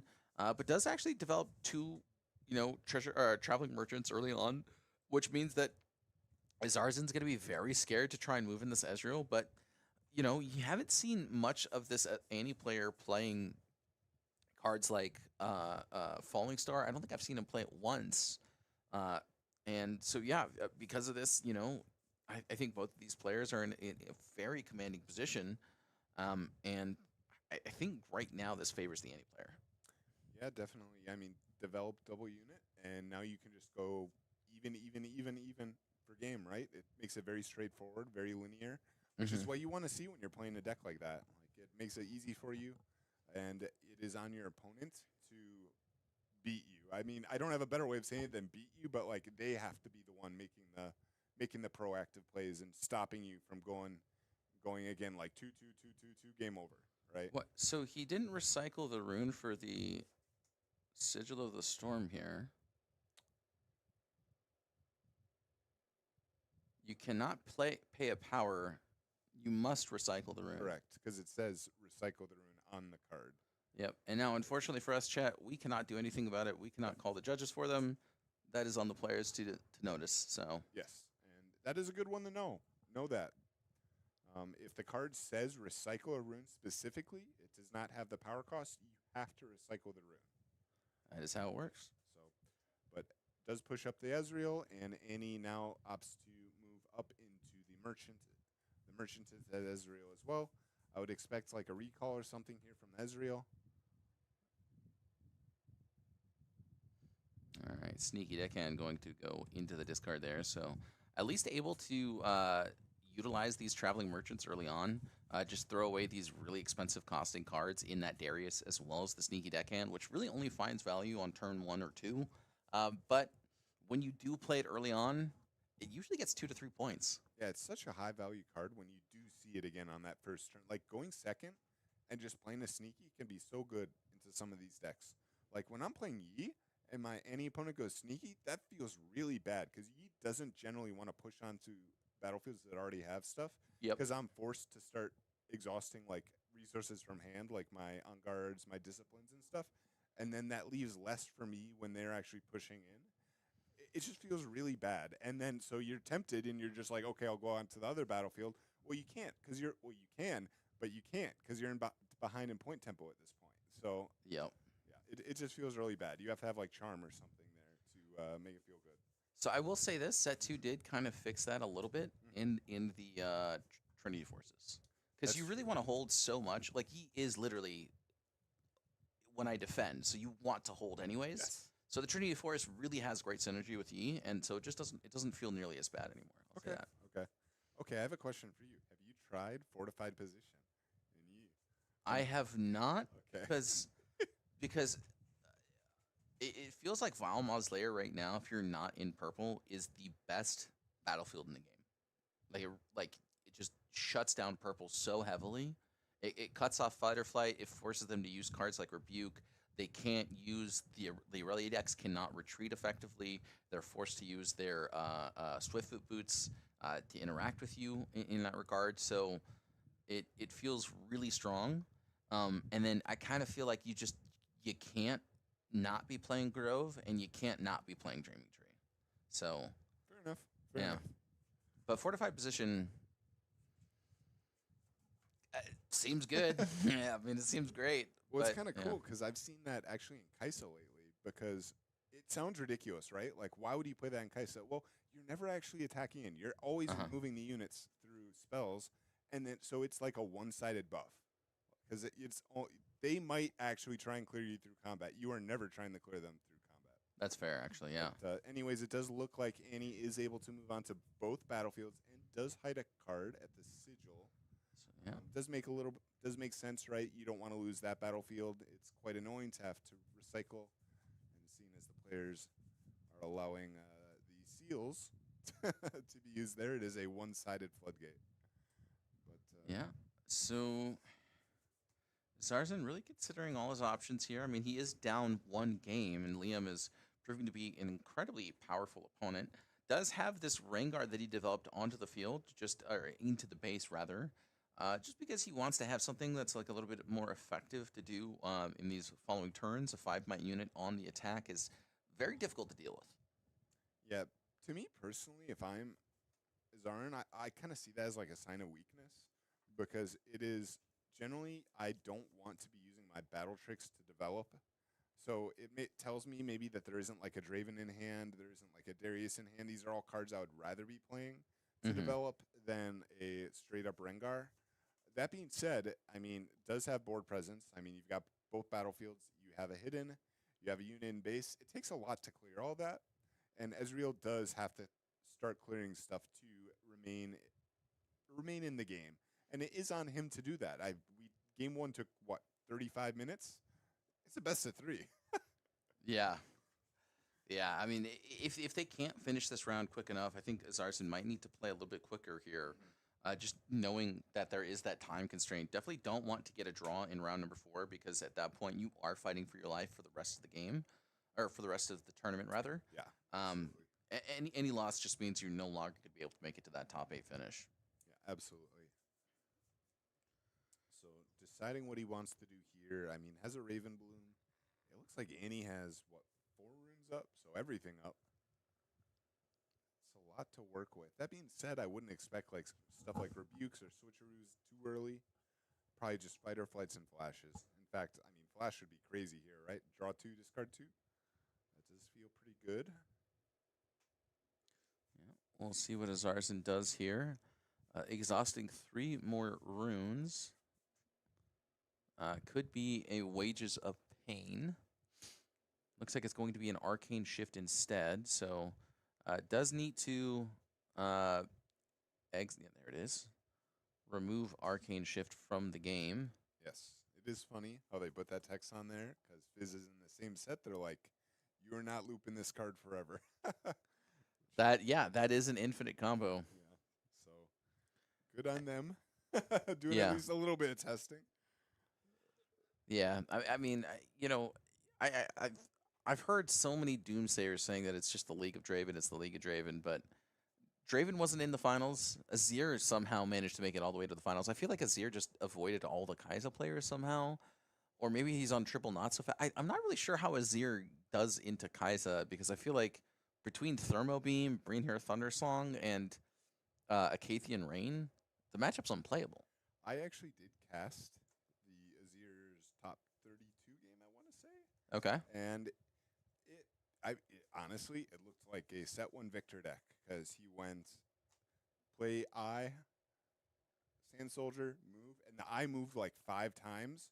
So like on turn 5, it must have been like 14 units or something, all tokens. Oh my gosh. And I believe he was playing an Under Titan in the side or something. It was either in the side or the main, and then it was just like that card it's just stratagem on a body, right?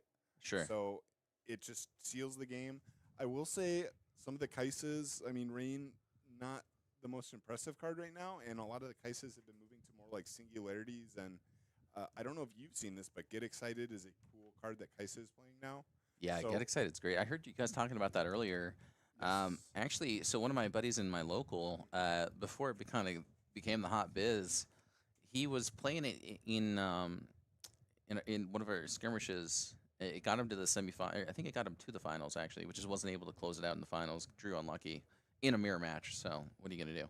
But it was literally there as tech for the mirror match as a way to answer Megamex as well as Thousand Tail Watchers and actually I think specifically those two. I mean, that is what that card is the reason I was unable to top the CCS. As in my last round, I played a Kaisimir, and my opponent was playing Progress Days, and it was Progress Days and Get Excited, and I think I had 3 watchers in one game get excited, or yeah, and it was just eventually I ran out of units, and he's like, "Okay, progress stayed," and the game was over. Yeah. Oh man. So, but I ended up drawing and got I think 29th place, which is unfortunate. But Ezreal able to clear both battlefields, and it was a switcheroo hidden actually. I kind of didn't expect a switcheroo that early. Like Ezreal isn't really going to be playing big units, so Yeah. I mean, Switcheroo is just one of those cards where I feel like, at least specifically in Annie, you really want to be using it as an aggressive tool. yeah. And it really kind of gets a lot of value from cards, specifically like Treasure Hunter, where you just send in your 1 might unit, swap with theirs, and now they have a 1 might unit instead. And that's really difficult to overcome. But instead, Wages of Pain going to be coming down, and this Rengar going to come down in response. So 10 might on the field there, 3 damage done, and 3 might remaining. So only 1 energy remains available for Azarzin, which means that this battlefield is his. Man, that is a bit unfortunate for him. You might expect the first Rengar. Would you expect the second? But okay, so dropping a called shot, maybe trying to hit another called shot, maybe try and chain these a little bit. That being said, I don't really think that's going to get you there. What, it goes up to 4 here. I guess another one would trade. Stupefy would get you there. Oh, he has a rune up? Okay, you're right. That's a good call. Hey, did he find it? No, Bellows Breath does also do the trick, though. So going to recycle 2 runes, do it twice, just allow that trade, and actually he's going to be able to get rid of the first Rengar and instead be able to hold the entire battlefield. Right, the repeat Yes. does not trigger twice. Exactly, Yeah, my exactly. mistake. Very expensive turn, but I think you're fine with that against this Annie deck, right? Because you want to put the Annie on the back foot. You want to say, okay, you're stuck developing units again. I am fine playing a slower game. So I think that's totally fine if I am Ezreal here. And we're pushing up onto Sigil again. We're going to recycle a rune. And he just doesn't recycle rune at all? Oh, maybe it's Mirai? Maybe Oh, it's is the it? Mirai Oh, is it? Spire, dude. That, you know what? I don't That e- would actually make much more sense. I don't even know what that card does. Is that the ready No, that's not ready. It reduces the cost. Oh, you know what? I think it is. It is. Okay, well, we totally had that called wrong. All right, chat. We're chat for now. Yep. It's all these blue battlefields. Why they all gotta look alike? Like, Dude, come on. I mean, look at the Mirai Spire, and then what's Sigil of the Storm? Yeah. They're- Look at how similar that looks. especially when there are cards on top of them. Like Yeah. we see like 25% of it. Like, come on. Yeah, my brain was melting there. So, okay, Bellows Breath is going to come down, and he's going to be able to use it just to be able to draw an additional card as well as get rid of that Traveling Merchant. So, Mirai Spire reduces the cost by 1. Bellows Breath also has its power reduced by the Ezreal, so he just has to recycle 1 gold. And yeah, Liam's like, that doesn't work that way, but in fact, it does. It does. So, Definitely not bad. Definitely not bad. yeah, I mean, honestly, getting full use out of the Mirai Spire, this is one of those battlefields that I've kind of gone back and forth on whether I think it's good or not, because it has a really good synergy with cards like Frigid Touch, but besides that, it just doesn't feel great. Yeah, I'm not a huge fan myself. I mean, this is an interesting Ezreal lineup, to be honest. I have not, and maybe I've just been like missing things, but I really had not seen Sigil too much, and I'm not a huge fan of it. But this list is like a little bit slower, opting to sometimes just like pass and choose the develop, so I can kind of see where it's coming from. It's just kind of interesting in tandem with the other two, like the Void Gate plus the Mirai Spire, because I feel like if you're going for like these slower battlefields, you say, okay, I'm gonna go like 3 battlefields that say this game is going forever. Like I'm playing the Aspirants, I'm playing the Sigil, I'm playing the what's the third one? The one that says you can't score until Forgotten Monument. that one, yes. So, but I mean, I guess we haven't seen it yet. It's only been 2 O's, right? Yeah, so far. But looks like a switcheroo is going to come back in hand. So, I mean, not in a bad place. So even if this Ezreal does something like a Frigid Touch, or if that hidden card is also a switcheroo, we'll have to see. Ferris Thorn are going to go into that Ezreal as it is pretty safe to do so. And now Izarzen has to figure out what he wants to do. He's got 5 energy remaining available to him. So plenty of room to work with. We'll have to see if he decides to do anything a little bit more. I guess the word I want to use is imperative. Yeah. Oh, and that's probably the best answer there is.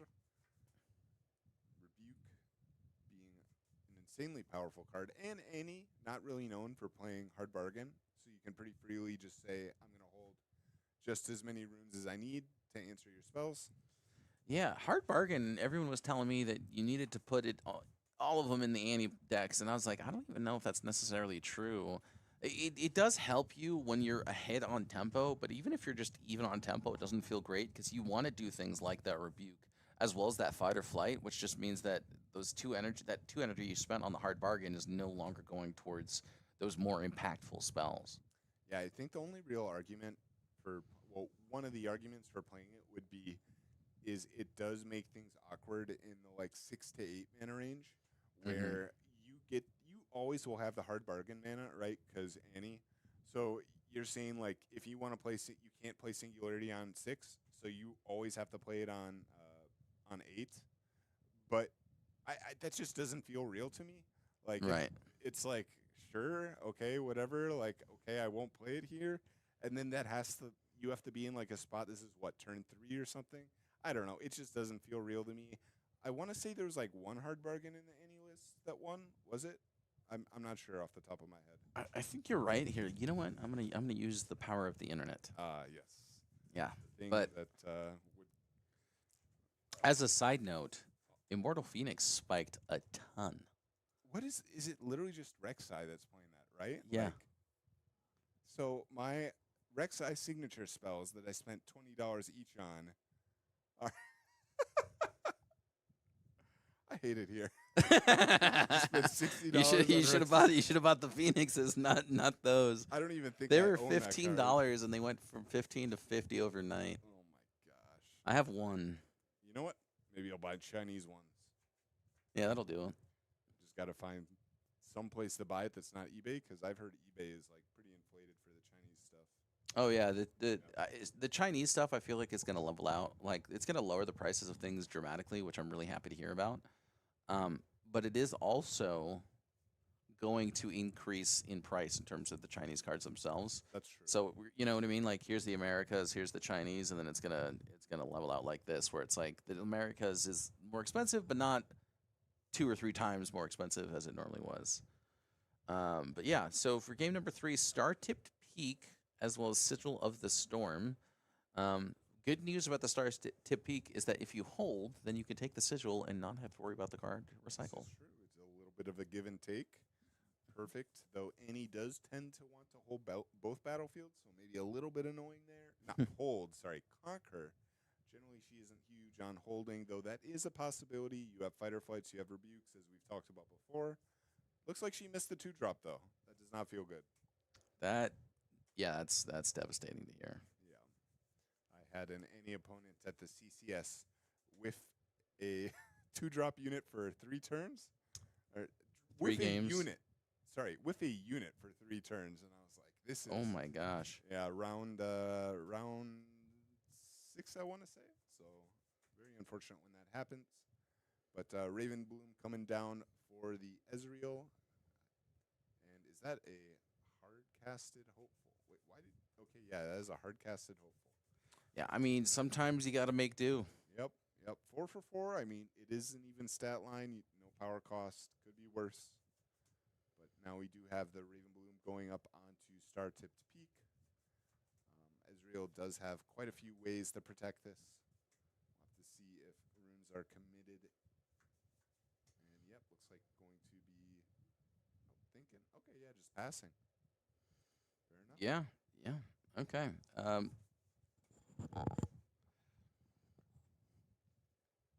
Yeah, so looks like the Noxus Hopeful is going to be the response here, but Wages of Pain going to level things out, and we'll have to see if Leo has a response to it. So Hard Bargain finally going to see its face, and actually looking at this Chengdu list, or not Chengdu, sorry, Shenzhen, The first place did not have a single hard bargain. I was totally wrong. But you know what's surprising about the list is actually all of the scrap heaps are in the sideboard. Oh, really? I didn't notice that. Wow. Okay, so opting to main the invert timelines and okay, that's interesting. And not even maxing out on flash. Only one flash in the main. Yeah, That's crazy. Flash stonks going down. Oh wow. Okay, is that a Rengar? That does look like a Rengar. So the hard bargain is going to be able to answer the wages of pain, but the stupefy is going to be able to. He did not guess 2 spells there because Correct. one of them was hard bargained, so that is not how that works. Correct. Are they going to catch it? Yep. They're looking at their cards. So that being said, it still would trade 3 in the 3 Yep. from the stupefy, but you wouldn't get the Ezreal draw. Actually, no, you No, would you- because you it works st- like yeah. Dreaming Tree. Yeah. Yeah, you Okay, still okay. have the target, but Yeah. the spell does not resolve. Okay. So looks like we are on to 1, 2, 3, 4. So you know what's interesting? This game or this match is every time I've seen Izarin. Is how do you say his name? Azarzan? Zarzan. Okay. That's how I've been saying it. I don't know if that's how you say it. He's It might be like, you know what? Never mind. I'm not going to go into this. But he's committed to Ezreal very early in every game except for this one, like on the first 2 turns. And this is the latest. Well, now that he's you been made the playing. complaint, he's like, okay, I guess I'll play it now. It's time. It's time. But Ezreal coming down finally. Still 3 runes up. Ways to kill this Rengar. I mean, still could cast a. It's oh my gosh, blood money, or not a blood money. Wages of pain Or Bellows Breath here. or bellows. Sure, sure. So he does spend 2 runes as well as 1 energy, or sorry, as well as 1 power. Yep. And yeah, the Stupefy plus the double Bellows Breath will be able to get him there. Bellows Breath is one of those cards that I did not think very highly of when I saw it. I was like, 1 damage twice. You have to use like another card in order for it to get value. But guess what? Stupefy is a card. And it typically gets paired very well with it. It's a pretty good one. Same color, and it is so nice at beating the wide boards that traditionally Kai'Sa's been the only deck that can answer. But now Kai'Sa got like super nerfed with the rule changes. Yeah. And like Rain in particular just feels like a fake card to me now. It's like paying 7 just to get not so fasted. It's just game on the spot. Well, you don't want to recycle 2 runes and pay 7 to do nothing? Correct. You're right. Or even hard bargain. Generally, like hard bargain is stopping it as well. So Yeah. which is crazy to me because Kai'Sa is still one of the best decks, despite losing one of the best cards. So Absolutely. You know what's sad is actually if Ornn could exist in the meta, which I'll tell you right now, Chad, it can't. I've done so much testing. It just loses to Bryn here plus Rebuke. And Draven exists and Annie exists, and both of them typically run both of those cards.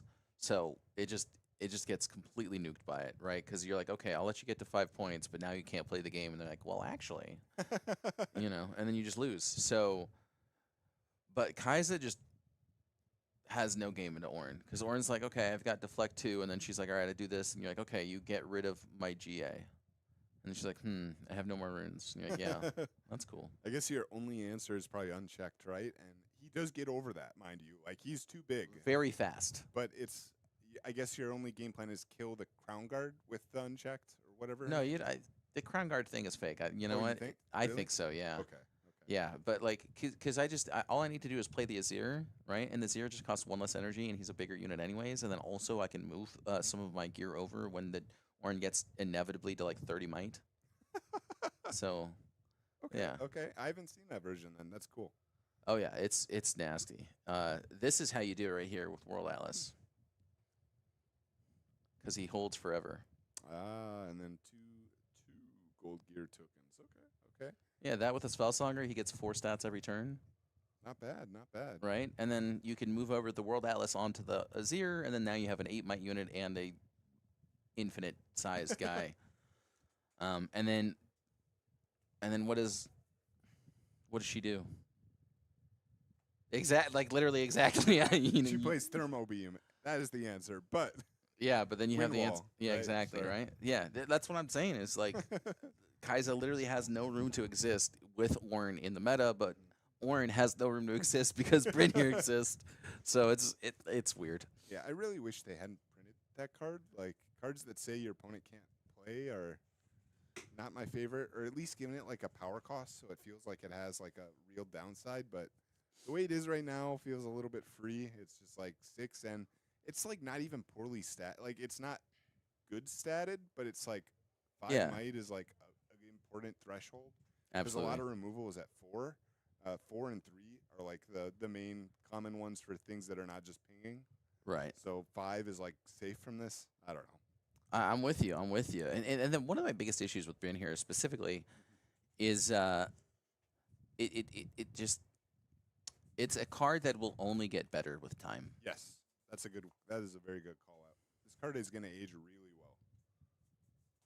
Yep. This honestly, low key might be the best card from set 1. We're unsure. I think the seals are also cards that just get better over time because there's going to be more and more power costs. And I think as power costs become much more necessary, the seals will then circumvent that as much as possible. So that's kind of why I have so many seals. I had 24 blue seals. I traded a few of them off. Was able to get the alternate Ezreal from it, so that was cool. I traded a playset off, and then I gave him $20. I was like, cool. Nice. Yeah, it was a good deal. Yeah, something else that's kind of cool about the seals is in set 1, one of the bigger problems with them is you play a lot of the decks can't afford to play them because it's just a straight neg 1 in card economy. Like you're just playing it, doesn't replace itself, nothing. But as more cards come out that do that, and maybe you have power costs, like Premonition is one that right now is too expensive, but will it be too expensive in a set or two? And then at that point, like the seals, that they don't really have that downside because your deck is naturally seeing enough cards that it's like, okay, whatever. Drawing one card that is not like a unit or something is fine. It's just giving value for the rest of the game. But, Yep. Ezreal building a board now. Yeah, and this fight or flight is going to come down, but this does mean that the start pit peak is very likely going to be saved. So, start pit peak is very likely going to be held. So that's going to be a pretty devastating scenario to be in if you are Izarzen here, or sorry, Liam here. So pretty happy to see that. It looks like, oh no, my apologies. That was played on the defense, so the Sigil of the Storm is not going to be conquered. Yeah, we are in round or in turns here. So if anybody's unfamiliar, you do have to win by 2 points. So potentially Liam making a calculated play there, saying that if I keep you from a point lead, then I still do have a chance to win, right? As you have to double conquer. But if he is up if Izarzen is up 1 point, it gets a little bit harder because then you have to double conquer and then conquer again on the next turn while stopping. I guess we will see. I don't know when the turn started, if it was during Liam's turn or Izarzen's, but I'm guessing this is turn 0. I think I'm with you here. So it looks like turn 1 going to be the play here. We'll have to see if judges have called it or if there has been some sort of time extension that we're not aware of. But yeah, this is definitely, fight or flight right now. And it looks like, yep, that dice comes down. So Liam is going to be turn 1. That Kai'Sa is going to come down, very likely going to force that recycle. We'll have to see if there is some sort of effective response. And yeah, he's going to recycle the Fizz. 3 damage going to be marked onto this Kai'Sa. Fizz is going to reflect and recast a spell.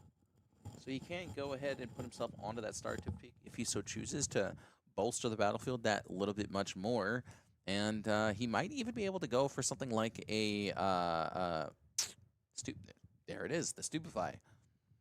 Yeah, that's pretty nice there, and does enable the Ezreal Legend as well. So drawing 2, and okay, Rebuke coming down onto the Rasa, it looks like. So now only 6 might defending.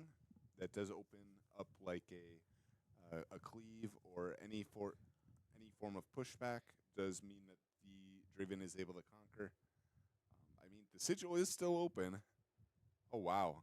Okay. Invert Yep, time no works. cards here for Liam. So he's just going to utilize the rebuke just because he's got. Oh no, he does have a few cards in hand, but they are dead to him. So uh, very great actually to do. You know, just push one more card into the hand. Azarzan did just draw a whole ton of cards, so just going to be able to reset essentially the hand state for both of these players. And he does find himself a singularity as well as a frigid touch. So I don't think he's too disappointed with the effect of the invert timelines, all things considered, because I think that's kind of what he was searching for, anyways. We'll have to see if Liam finds something a little bit more useful this turn, but it doesn't seem like he did. So instead, just going to consider all of his available options. I will say one thing that surprised me about the Annie players is their lack of fizz. I thought that they would be very heavily on the fizz, considering how much Annie wants to be a spell slinger. Yeah, I'm not sure myself. I guess the idea is that the any card herself kind of acts as a pseudo fizz, and you always have access to it, so you're not just forced to dig for it. Also, her units tend to be a little bit more aggressive, right? Like with the merchants digging for cards, the Draven, the Kaisa, the Dairy, like very aggressive units.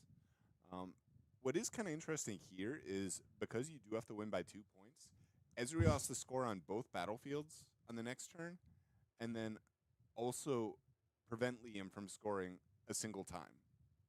So if he's unable to do either of those, it is at best a draw for him. Yeah, I mean, I agree with you wholeheartedly here. So if Liam kind of recognizes this, um, looks like the judge is coming in there just to make sure that the players do speed up, just because, the longer they take, the longer this tournament takes, and everyone is quite literally waiting on them. Yeah, So, yeah.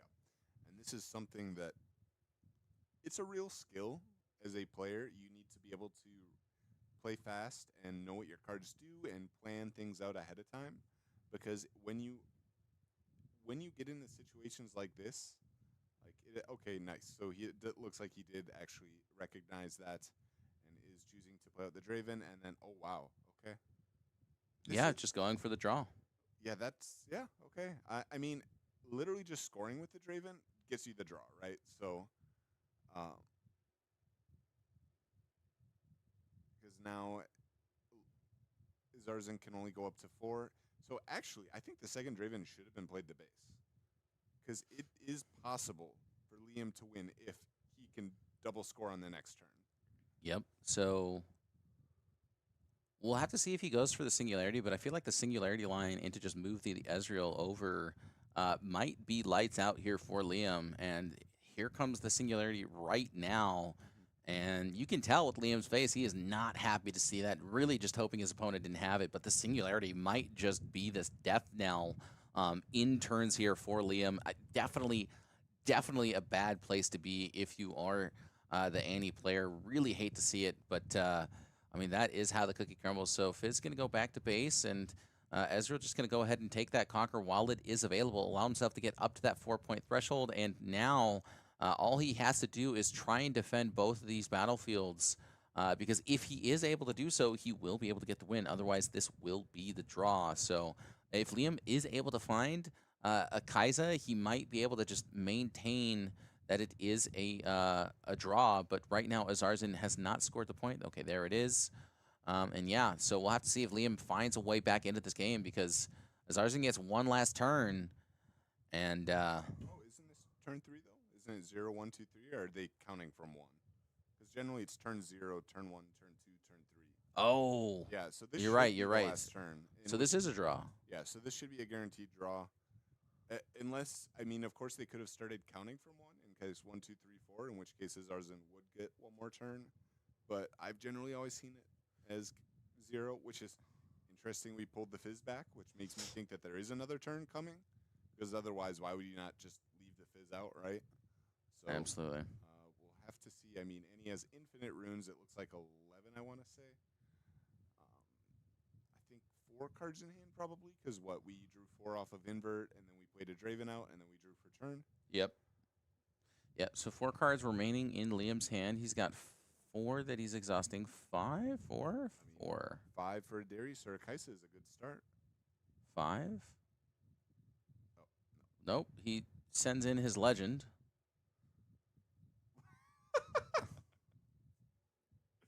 Is this looks like. Okay, there we go. And a little smirk from Liam's face there as he Yeah. recognizes. That is quite funny and actually did. It doesn't matter, but pretty funny when it happens. So I think he's looking for himself for potentially a fighter or ride the wind. Although we have not seen him play it all series long, so don't expect to see it here. It could be potentially in his hand. He just never found the time to cast it, which is a little bit shocking to me. I think like a lot of these newer to mid-tier players really tend to value it more than they should. It's just a way to score a point, sometimes two, and for 2 energy, that's really all it needs to be. Yeah, it's a card that does enable you to cheat games. Like I was casting earlier, and there was a point where the Ezreal player, again, I think I called this out, that where the Ezreal player pushed up onto the wrong battlefield and could have lost the game on the spot to a ride the wind, but did have the fight or flight. So it's just something that does let you steal games that you shouldn't if your opponent doesn't play around it. I think like if your opponent does play around the card, it's just not that great. But it looks like it's going back to him. Yeah, so I guess What's happening? Maybe they got an extension. That would be my guess here. no, I mean it looks like it's just a draw then. I think maybe the judges are explaining to that off screen there, as it looks like both players are looking at what the judges are saying. So, yeah, handshake comes out, and it might just be a Zarzan's game right there. Not sure, as he did manage to get himself to 5 points on that turn. I'm not sure if that meant that Liam was the last turn or not, but we will find out later on. In the meantime, though, we got some packs. All Chat. right, time to lose. More petty packs. Yeah, let's see if I can win again. Honestly, I'm pretty sure this is the first time I won petty packs playing Earthbound. Really? Yeah, I suck at petty packs. Can't imagine there's much left in this box. Hopefully a signature. Another one.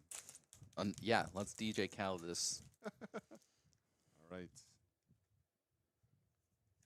What do we got?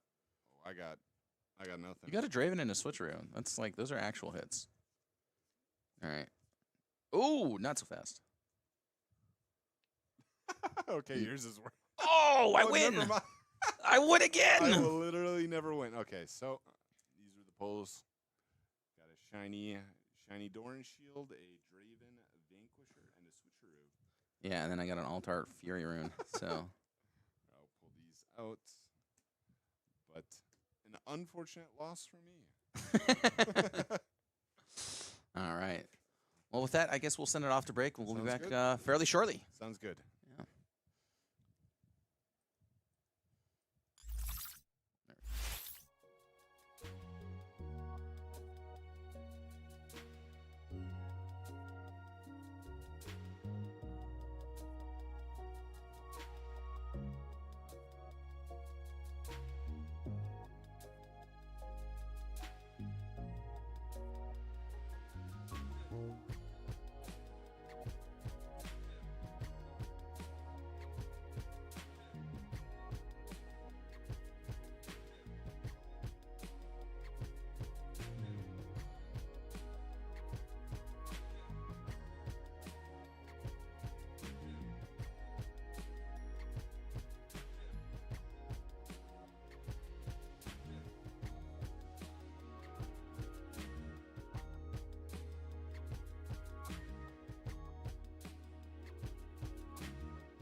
we're back and we're here. I'm here with Sasuke. Yes, sir. Yes, sir. Right into the thick of it. I am so excited. We got is it round 5 or round 6? You know, I'm starting to lose count, man. I'm starting to lose count. I was just asleep just now in the other room. Didn't even know what was going on. But yeah, no, it's this should be round 5, I think. Isn't this round 5? Yeah. Yeah, round 5. It This says is it round right there. five. It says it right there. Right there. All right, Round let's 5, go yeah. right- I mean, they're already started. Let's They're- get they're let's guns let's blazing. let's do it. Let's get to it. All right. Boom, we got an Annie versus a Lucian. Oh, look at the. It looks like he got kind of like the. Yo, Is- Tezu's kind of. All right, well, Tezu, I'm rooting for you now, buddy. That's well, you had to do it, and now I have to do it. I Bro's have to- looking smooth like Lucian, you know? Yeah, dude, it's cool. Shout out to that guy. Do you think Lucian got his inspiration for the haircut from Tezu, or is it? I think Aizen so. or I think so. The guy's a boss, dude. All right, so Lucian Merciless actually going to be the first card to come down here. Lucian has actually been a very, very exciting card, a specifically Merciless one. I know it's like a pretty easy one to get because it was in the pre-ripped packs, as well as it is a rare, not the legendary one. That is Gunslinger. He's like pretty cool. He's like just like a. Yeah, this one I think is the better of the two, which is surprising. Yeah. So this one, the first time you conquer each turn, he readies himself. So he kind of does like a pit crew, but by himself. Mm. And then if you have a way to give him ganking, he can take 2 battlefields in 1 turn. Nice. Very nice. Cards are just good. Absolutely. And he's got weapon mastery, so he can just comes in and just suits up to something. Yeah. And Pretty baller.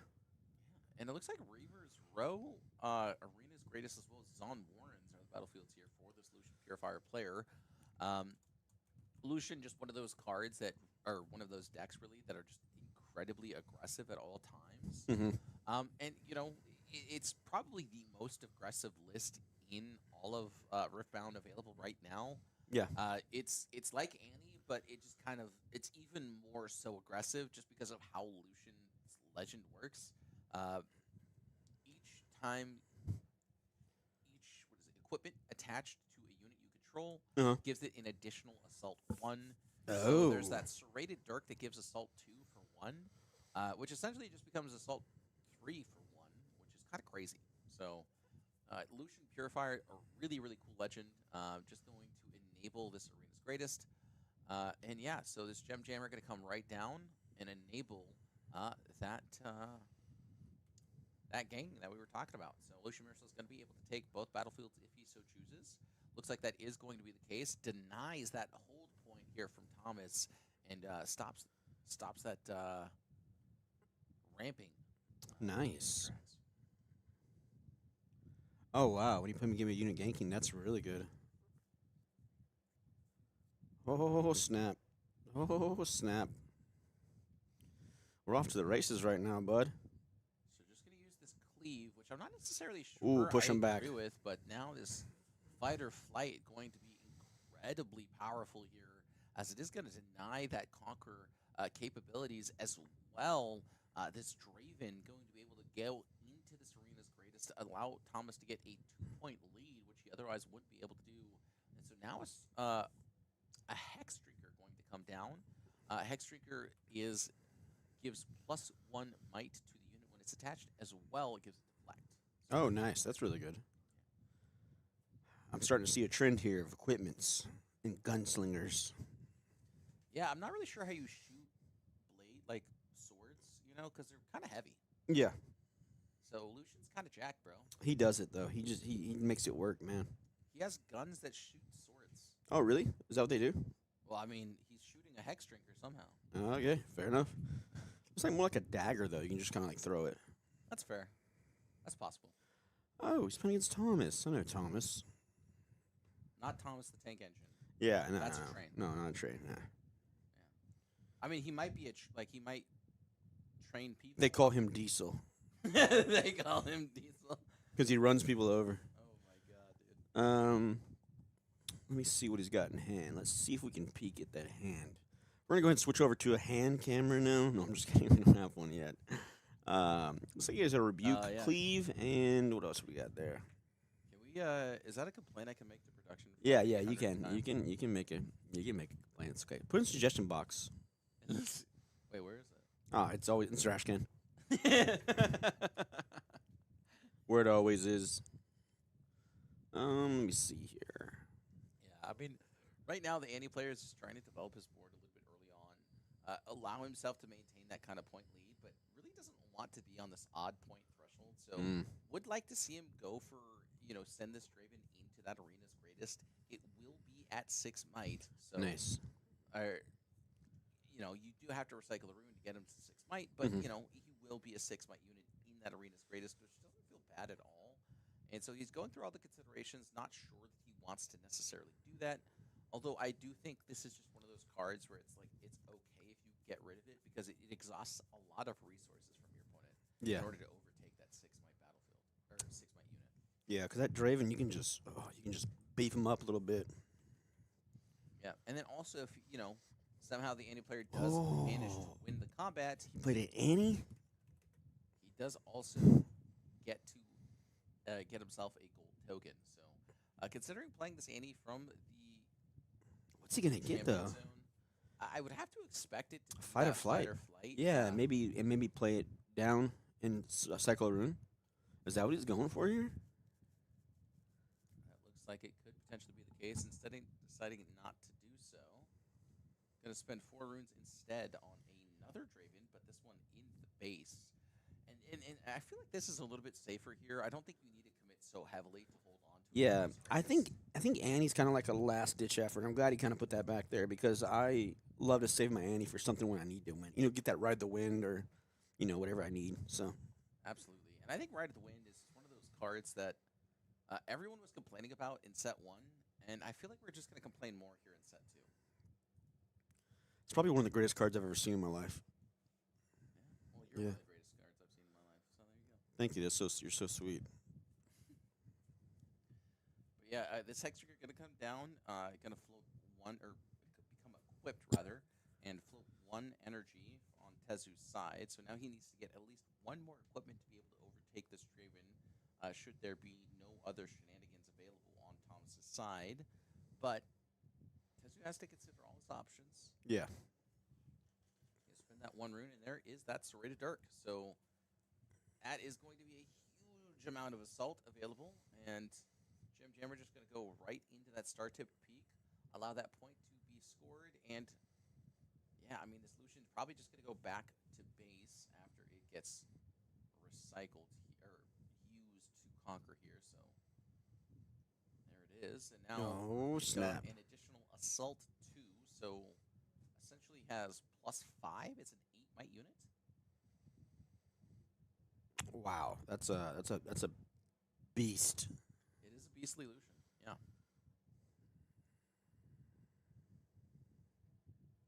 Draven. Not going to be able to overtake this Lucian for now. And, yep, going right up Let's in go there. for it, dude. Let's do it. Let's go. Oh, he's got a rebuke. You see that? Yeah, Thomas considering that rebuke, and I think that would be a fine response. But that said, you will have to recycle 3 runes rather than 2 because of that Hex Trigger. I think it's worth it. I actually, you know what? I kind of agree because Oh my gosh. yeah, he doesn't need to use. He's that. doing a blood rush. He does not need to use the Blood Rush because the Legend already does what he needs it to. He's just going in there. I like the way this guy plays. Yeah, He just goes for it, brother. I think this is a bit of an overextension here. He didn't really need to. Never is. Never is. You just throw it in there, man, and go for it, dude. That's all you can do. All right, dude. Yeah, there it is. There's a rebuke. Yep, and at this point, the rebuke feels pretty good. So you will have to recycle an additional rune for the Hex Drinker. But if there it is. I was gonna say sometimes players do forget that, and it is not our responsibility to maintain the game state. It is our responsibility to cast. So. Yeah. Whoa. That set him back a little bit. Not happy to see that. He gets a gold gear for what? For winning combat with Draven. He won, even though he didn't do anything? Yeah. Wow, dude. Wow. Yeah, but this means that he will very likely be able to gain an additional point. Man, it's crazy, dude. Let me see what else we got going on here. Okay, Tommy's gonna untap. Let's go, Tommy. See what you can do now. Just rebuking. You're running out of tricks, though. Yeah, Thomas is down pretty hard on cards, but that said, he will be able to Can always grab something from the use that trash. Draven to just overtake the start tip peak again. And then once that is the case, he will be at 6 points, which is everything Annie wants to be at. And if he does have access to a card like Ride the Wind, he could just spell the entire game right here.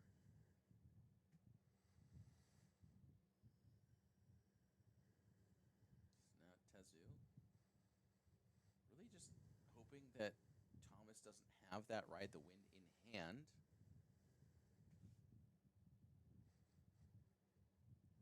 Oh my gosh.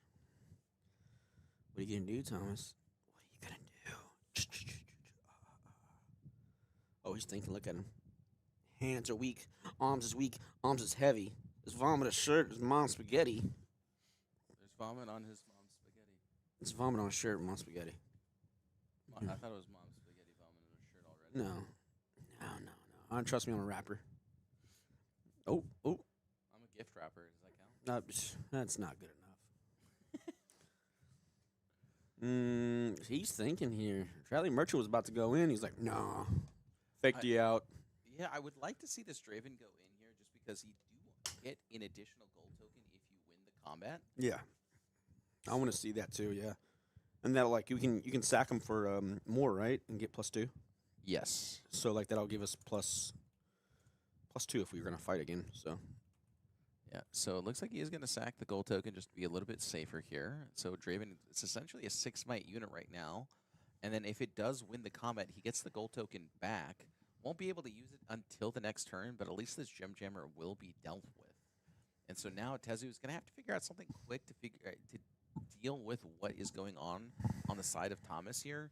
And Thomas just needs to play this Annie, really get back that fight or flight, and just deny him for one more turn because he doesn't have enough runes to play this Rebuke again. yeah. And yeah, there is that Annie exhausted, very likely going to grab that fight or flight, but instead, Oh! He almost grabbed the rebuke. That's good there it is. because he can't play the rebuke. Oh boy, scary stuff there, man. So yeah, He's gonna move him back. I love this here. So even if What? Tezu figures out how to deal with the first Draven What? through the fight or flight that he knows is in Tezu's hand, Uh-huh. he does not have that answer for the second Draven. Oh, he's got a discard though. Does he have to discard the card he has in his hand?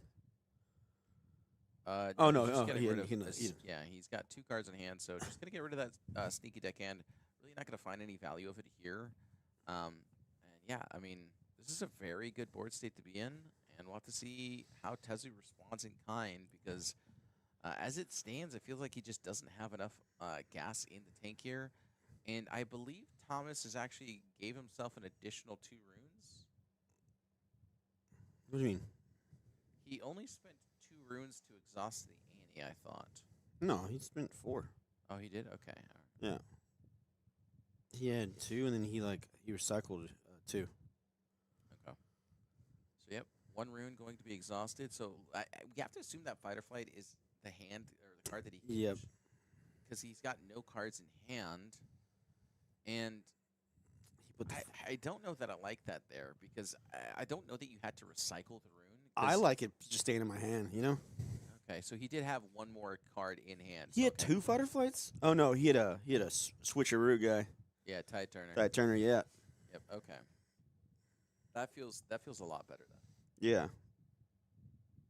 He just I mean sometimes this game when you're playing against purple, they're just pushing you back and hey, I'm trying to go in again, push you back again, and then you just return something and you're just slowly getting points, you know? Absolutely. So yeah, I mean, the Lucian player kind of fell behind, and it kind of felt like it was a pretty insurmountable mountain. Yeah. He couldn't couldn't catch up. Yeah, I mean, he fell behind. He stayed behind. That was kind of where it was at. So we'll have to see if in game number 2, Tezu can find his footing a little bit sooner because, yeah, he kind of like misstepped and then he tumbled and then he like Mm-hmm. while he was tumbling, he like ran into a pole and broke his neck or something like that. That's what Yeah. it felt like. It did not feel good. But I do love how Tezu brought Lucian the purifier here for this event. That's freaking awesome.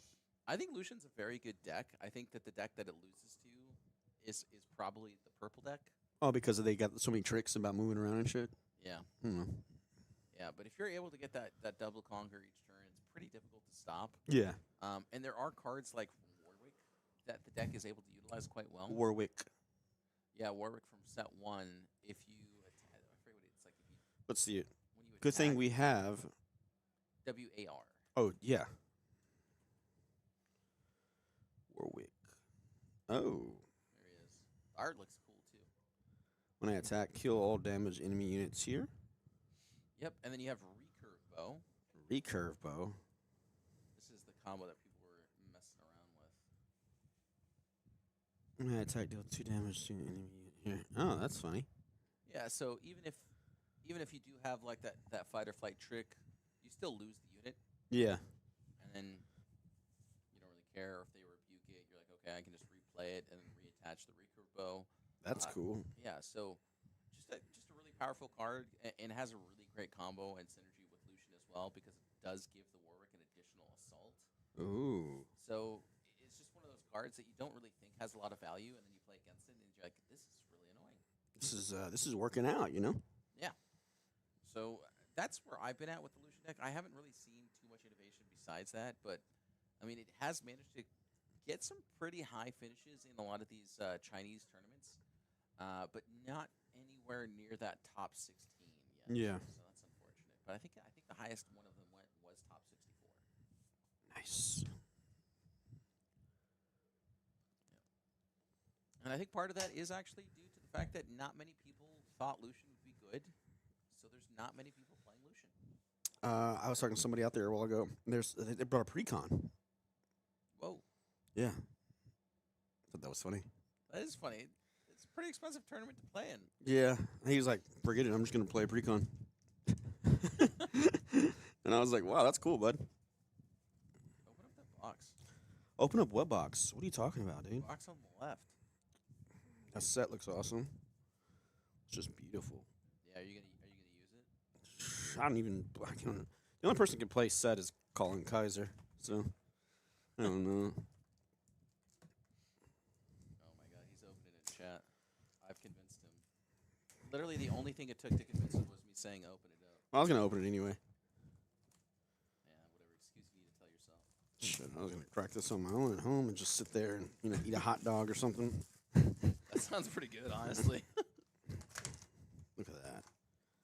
Oh shit. Oh yeah. Smell the fresh. Smell of fresh packs. So yeah. All right, hold on. We're gonna swap to the announcer cam real quick so you can open up one pack. Wait for it. What do you have time? Yeah, we got time. They're shuffling up their decks. Hold on, I'm gonna open up one. We'll see who gets the better pack. Petty pack. Let's go. This card. Yep, that card. Another Oh. card.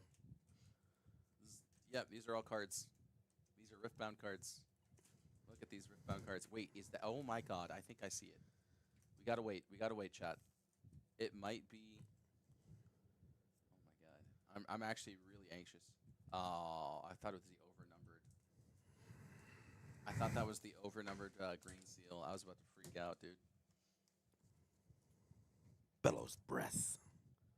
More like lame breath. Smells bad breath.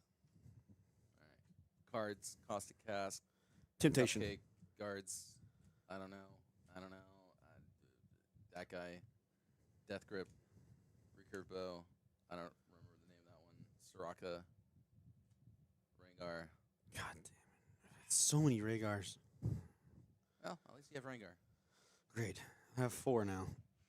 I don't know what I'm gonna do with all of them. You're gonna assault everyone you meet.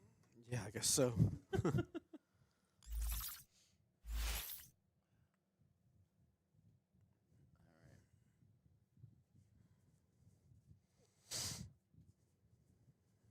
Now, an Obelisk of Power as well as a Zon Warrens. Mm. Interesting. I will say, it feels like a lot of these Annie players are not bringing I feel like agreed upon best battlefields for Annie, which is Yeah. Arena Greatest, Dreaming Tree, and Zon Warrens. A lot of these Annie players are bringing their own list. I mean, I feel like a lot of them still agree that the Dreaming Tree is just that good. Mm-hmm. But I'm surprised that we're not seeing more Arena's Greatest, and we're not seeing more Zon Warrens, at least for game Yeah. one. I like discarding that gear, and then kind of when I was playing Annie, I would start with Zons. Yeah. And then and then game 2 I would set out all the gears that you discard and draw a card. Yeah. And I'd side in some Dravens or whatever, and he'd side in. So it's kind of weird that he started out with a different one. Because game 1 you have more of a chance to discard those cards, but game 2 you kind of don't because you just got the merchant now. So Yeah. Tend to agree. Actually, the Annie player who won the Chinese regional had the scrap heaps in the sideboard. wow, would you just side into him? I think he just doesn't play Zon Warren's game 1. Oh, okay. And he just plays the game 2. Or yeah, I think he plays Zon Warren's on the draw, Oh, okay. and then that way, like that game that you have the Zon Warren's, you obviously side in the scrap heaps, Got you. Okay. which is interesting. So we'll have to see what happens here in game number 2.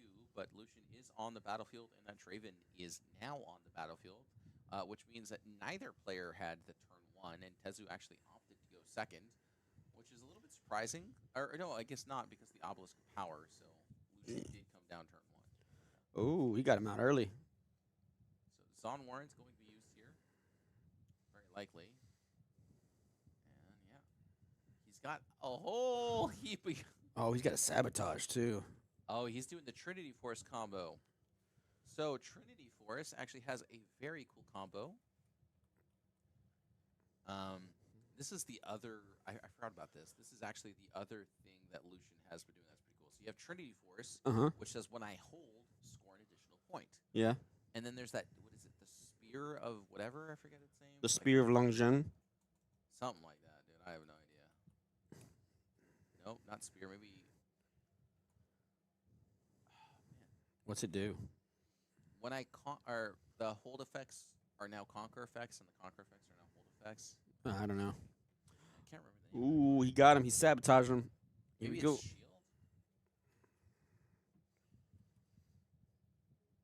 No, that ain't it. I'm looking it up. We're gonna find it. Hold on, chat. We are looking away. Okay, don't judge me. I feel judged right now. Here we go. Here we go. What's going to happen here? What's going to happen? Oh, no. Gotta go switcheroo.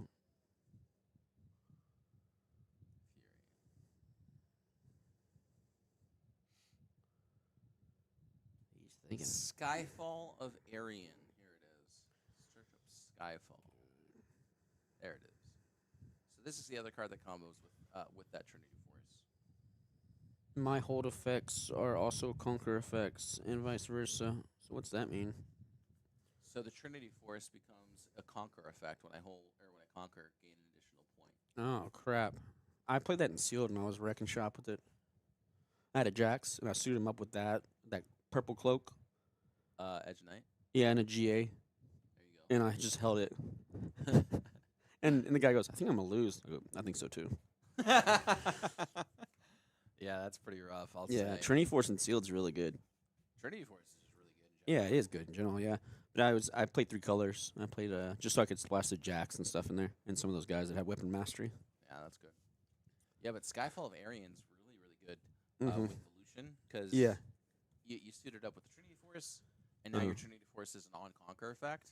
Yep. And your Lucian readies himself the first time he conquers. You're scoring 4 points a turn with it. Then all those guys just get plus. You're getting +2 already with the assault too, so that's good too. It's +3 actually, right? Because the assault one. You got 2 equipments on there, and then they each give you assault 1. Yeah. So Plus- it's plus +6 2? stats. Yeah. That's a lot of stats. It's a lot of yeah. It's a pretty big guy. Yeah, and then also, however many Trinity Forces you have, you score each additional points for that. That's funny. So you can actually, there is a one-turn kill effect. It requires 3 Trinity Force plus the Skyfall. Wow. So yeah, this Darius is going to come down, and the Draven is already on the field. But yeah, Thomas does not feel confident right now trying to overtake any of these battlefields. This Lucian is very scary to deal with. So Tezu is going to be at least gifted that space for now. We'll have to see if he is going to go ahead and try and conquer yet again. But yeah, the Gem Jammer kind of not doing much. I would like to see it just go onto the battlefield just to score the point, and then use the Lucian to score the other point, bring him right back to the base, keep him nice and protected, and then potentially even see him drop down that Trinity Force. We do know he's got a second Sabotage in hand, so maybe even just opt to go for the Sabotage first before deciding what to do. And he does actually hit that Switcheroo. Yeah. And they do not get discarded; they actually get recycled. So Yeah. that's a little bit worse. Oh, he's got a reset. Yeah, and that was one that got sabotaged earlier.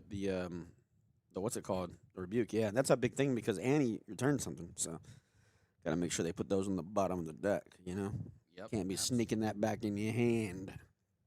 Absolutely. So Switcheroo gonna get stripped away here, and now Thomas feels pretty bad as essentially 2 cards were countered, 2 cards were defied that wouldn't have otherwise been able to be defied.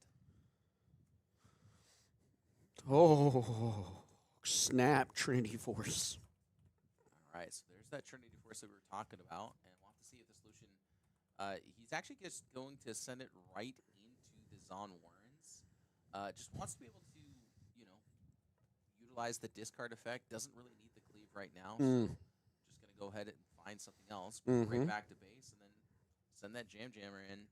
Let it go ahead and die. And now, if Tezu finds this Skyfall of Aryan, it might just be game. 4 points, 4 points, or 2 points, 2 points. No, he needs 1 more Trinity Force plus that Skyfall of Aryan to be able to get there, but he doesn't have enough energy next turn to do it. So, oh, he's going in. yeah, Darius going to be Darius, that's my boy. very easily able to overtake that battlefield. Guy's a freaking tank, dude. Hey, are these 2 brothers? Yeah. Okay. Is he the older brother, Darius? I have no idea. He looks a little bit older. Looks like he's seen some stuff, man.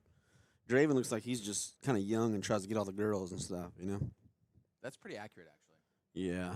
I think if I'd be anybody, I'd probably be Darius. Darius. I'd be so busy trying to conquer whatever I can. Ooh.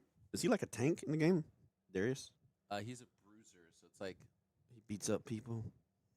bruiser's like a half tank. Like he can't. He's not gonna be able to sit there and like soak up all the damage. Yeah, but he can soak up a little bit. But he can go in and start the fight. Yeah, he just beats on people. And then if he gets ahead, he kind of becomes like a mega tank. Oh, nice. Yeah. That's cool.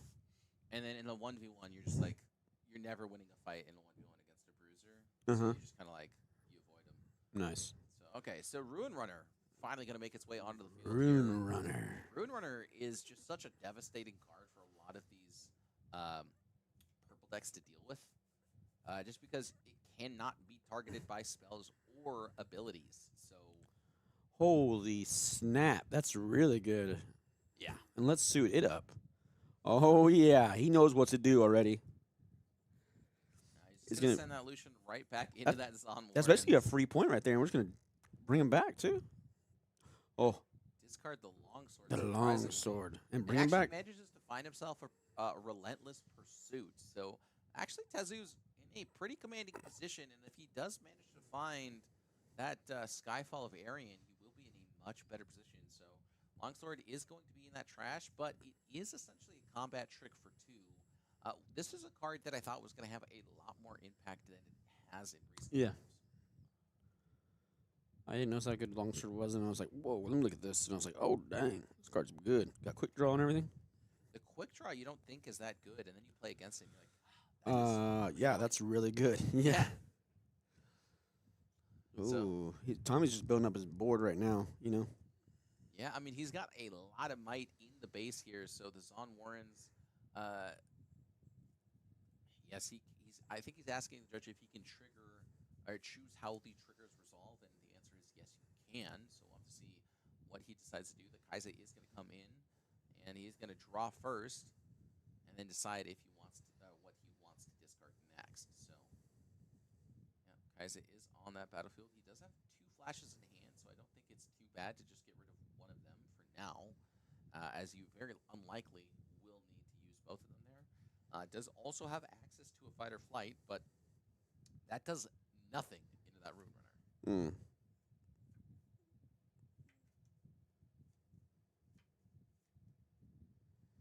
Man, that Rune Runner is just like sitting there. That force, he's got +2, so it's a 7. Oh, it's possibly 8 if he got assaults.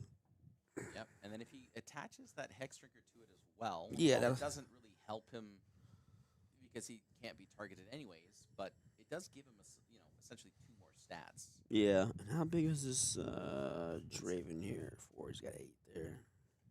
That will be 10 might in total that you'll have to overcome. He might need to.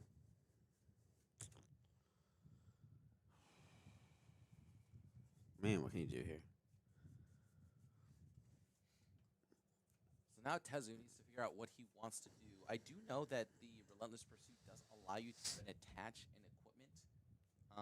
So he might just go for the Relentless Pursuit, take the bigger of the 2 bases first with this Rune Runner, and then Relentless Pursuit also allows you to move it back to base.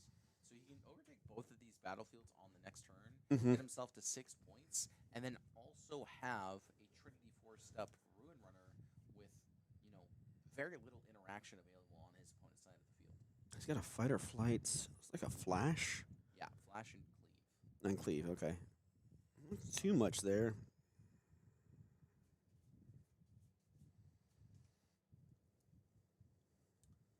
Now, I don't like this at all here. I think it would have been actually a little bit better to just muster one of these 2 battlefields, knowing that this Rune Runner cannot be interacted with. It's going to be much easier for him to just be able to overreach Yeah. smaller fields rather than that one big field. So 16 might a much bigger deal than 11 and 10. I probably would have held one guy back just so I can try and cleave in there next turn or something like that, I think that's. I think I'm going to pull Draven back a little bit, So now that Serrated Dirk going to give an additional 3 stats, and But he this does have a fight or flight too, so. Well, it can't target the Rune Runner. Oh, you're right. He can't target the Rune Runner. I wonder if he knows. Yeah, the Rune Runner just showcasing exactly how powerful it can be in these Man, chaos domains. this is going to get crazy. Oh, no. Poor Annie.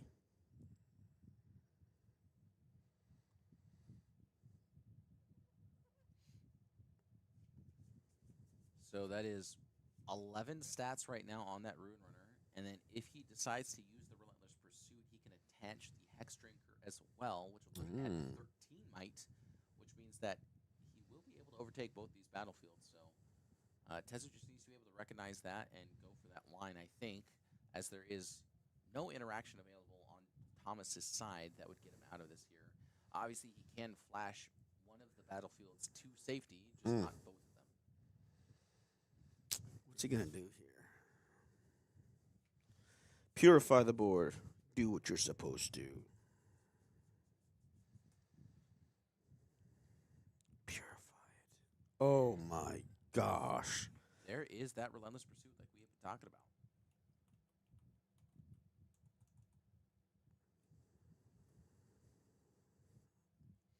There it is. Yep. So, Relentless Boom. Pursuit, it's action speed. Move a friendly unit. You may attach an equipment with the same controller to this unit that has, when I conquer, you may move me to my base. Yep. Wow.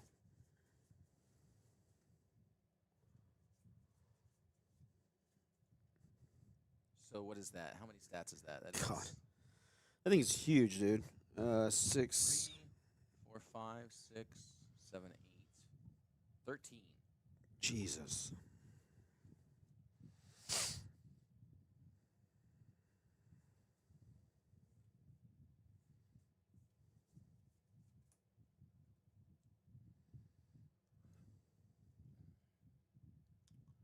there's 9 might on the field for Thomas's side right now.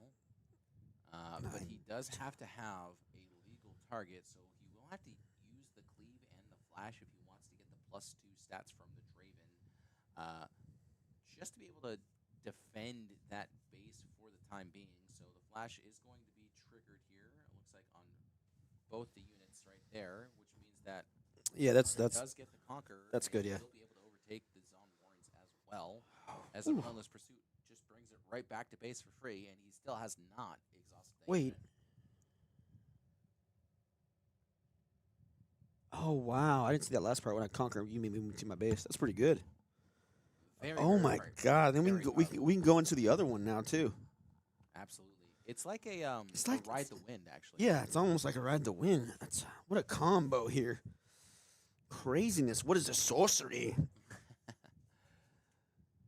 Now Thomas needs to figure out how he's going to be able to take back the battlefield. Just because, again, this Rune Runner gets to do what it wants here. And it's still got a lot of stats on defense as well. It will be an 8 might unit on defense, which means neither the Darius by himself nor the Draven by himself will be able to overtake the battlefield. And so now, there that goes.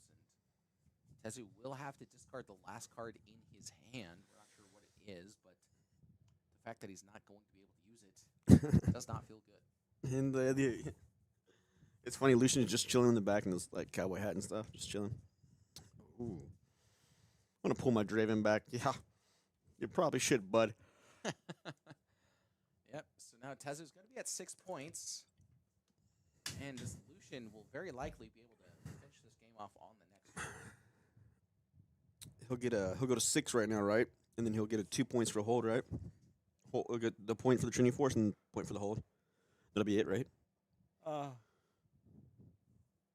No, because he's got enough units in his back line to be able to, conquer the battlefield before the hold point. No. I'm saying like if Lucian, Tezu holds this turn, and the next turn he goes in, he wins, right? Yes. Yeah. Okay. Might as well just chill there, brother.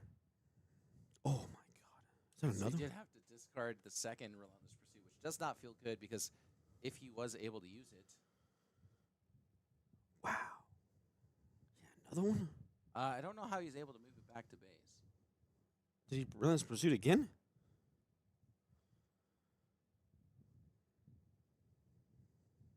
I'm not sure what happened there. All right. What is? I mean, we're on delay, so I mean they're already ahead of us already.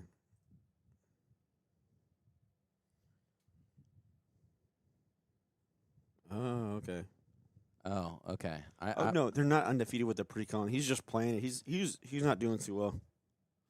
Sorry, chat. We're gonna see about the communication too. See if we can get the commentator mic cutting out. Yeah, I It's guess I'll his- just have to hold it like this. It's gonna be really loud though. Yeah, I gave him the mic that didn't work that way so I could talk more. Yeah. Sorry. Sorry, Mr. Cho. Oh, he's gonna play an Annie. I wonder what he's gonna get back. Yep. Not really sure what he's considering Let's here. get that fight or flight. I mean, if you're gonna get something, get a fight or flight, brother. I mean, I guess it doesn't really it doesn't really do anything though. Yeah, the Rune Runner kind of really showcasing its value here. Yeah, Rune Runner's like, nah, you can't fight or flight me, dude. You can't. Watch me. Watch trying to fly or flight Watch me. Yeah. Watch this. All right.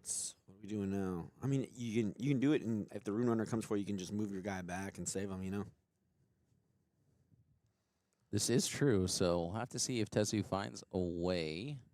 Cleave is going to be discarded here with that Zon Warren's effect. And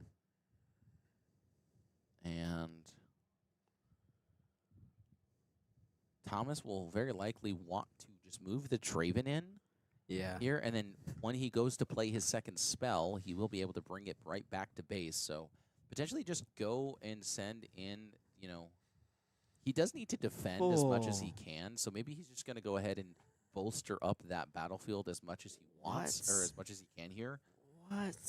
Which makes a deep amount of sense here, but it doesn't feel great. Yeah. Man. Yeah. And So now Thomas still considering all the available options to him, although they are fairly limited as, these relentless pursuits have been getting a ton of value. And yeah, I'm not really sure how he was able to use an action speed effect in response to the Zon Warrens, but that is not our responsibility, so sorry, chat. Yeah, you guys do not understand how close this mic is. It is literally kissing my lips. Just put it closer. Just a little closer. Just a little close. Hold me closer, tiny dancer. I'm not a tiny. I'm like the opposite of tiny. I'm overweight. No, you're not. You're a beautiful soul. Thank you. All right. Let's see what Tenzu's going to do. Now, Is it Tezu does have 2 cards in hand. He does. But that is a big battlefield. We'll have to see if he decides just to go for the Obelisk of Power and just send both the units in and be like, look, you can't deal with my big llama man. Yeah, or wouldn't camel boy. wouldn't he just win with Trinity Force too? Like he just wins the MK if you like just. Well, he'd be at 7 points, so. Okay. Let's go. Yeah. All Here right, we go. there we go. Oh. He's like, gotcha. Nah, I don't want to do what I He like. knows what we're talking about. He's like, gotcha. All right, so he's going to send in the Lucian instead. Now, this doesn't feel great because, he's going to try and force that fight or flight, which we kind of expect to see here. Does not want to allow that Rune Runner the peace of mind that it deserves. So it looks like there's a longsword and another card in hand. I'm not sure what that is. But an 8 Might Rune Runner is definitely going to be very difficult to overcome if you are Tezu. But there is that Rengar in hand from Thomas, so he might actually be able to bring this to a 2-0 series. And while this would be a 2-0 series if this Rengar is able to get him there, not an easy task, to say the least.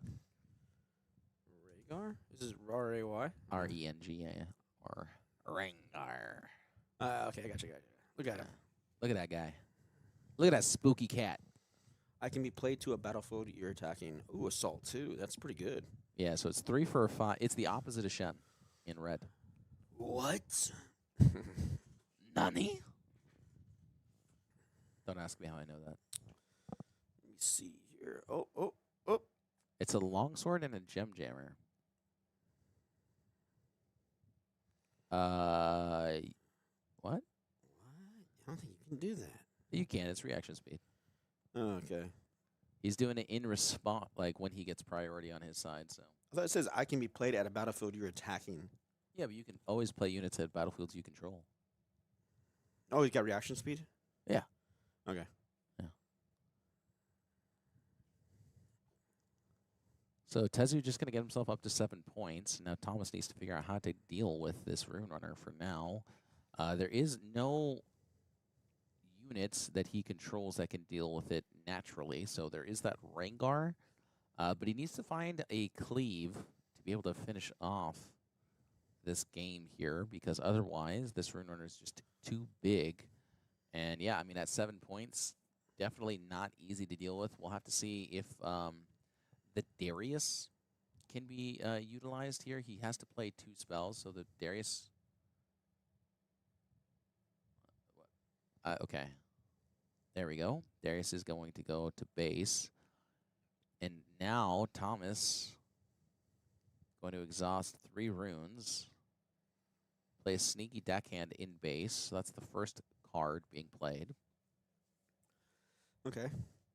1 more card needs to be developed. What do you got, Tom? Another sneaky deckhand. Unfortunate. So at least he is able to potentially extend the length of this game, as this Darius will be quite big alongside this Andy. That is 10 might going into that battlefield, and definitely bigger than 8.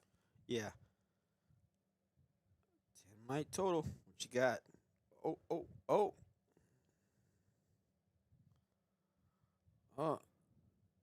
Is he going to do it? Oh. Yep, just go ahead and play around with the spells while he has that opportunity. And so now, longsword going to be developed, and that's going to be 10 might.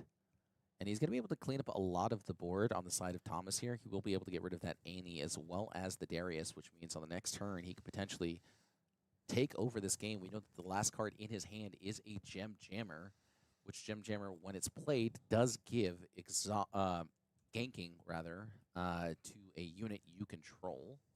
Or I think it just says to a unit, right? Yeah.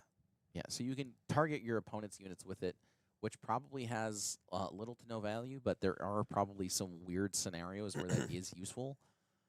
But for the time being, I feel like there's just not going to be a lot being utilized for now. But there is a lot of equipment being utilized. And Thomas deciding to bring back his units from the base.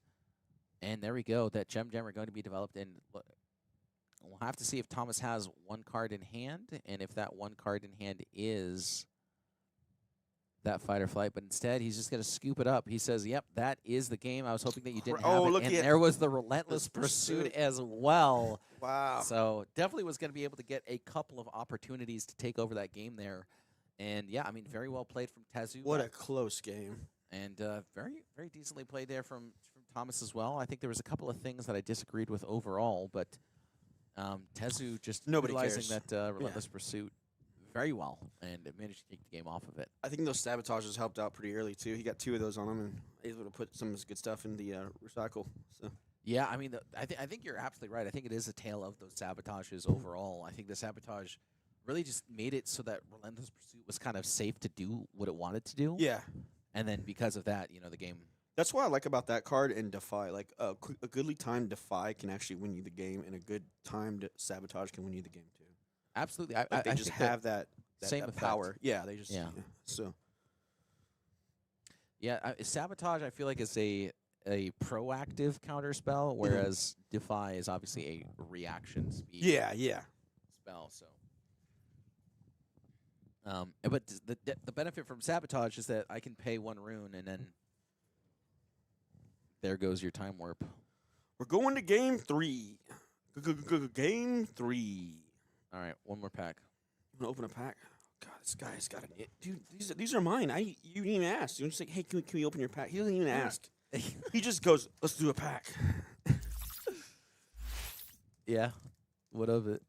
You got a problem, dude. At the last event in Charlie's, you were just had issues, brother. I did. I opened a box. You open a box on stream, and then he comes back and goes, I'm like, what is that? You go, I bought another box. And I'm like, what? You bought another box? He's like, yeah. Listen, it was not worth it at all. It wasn't. It was such a bad box. Well, no, I got the team off that box. Yeah, that's fine. This card. Yep. This that card. This card. Uh-huh. This card. Yep. I'm not toxic, okay? Handshaking. Yeah. Oh, there's Thanos. Yep. That winged lady person, man.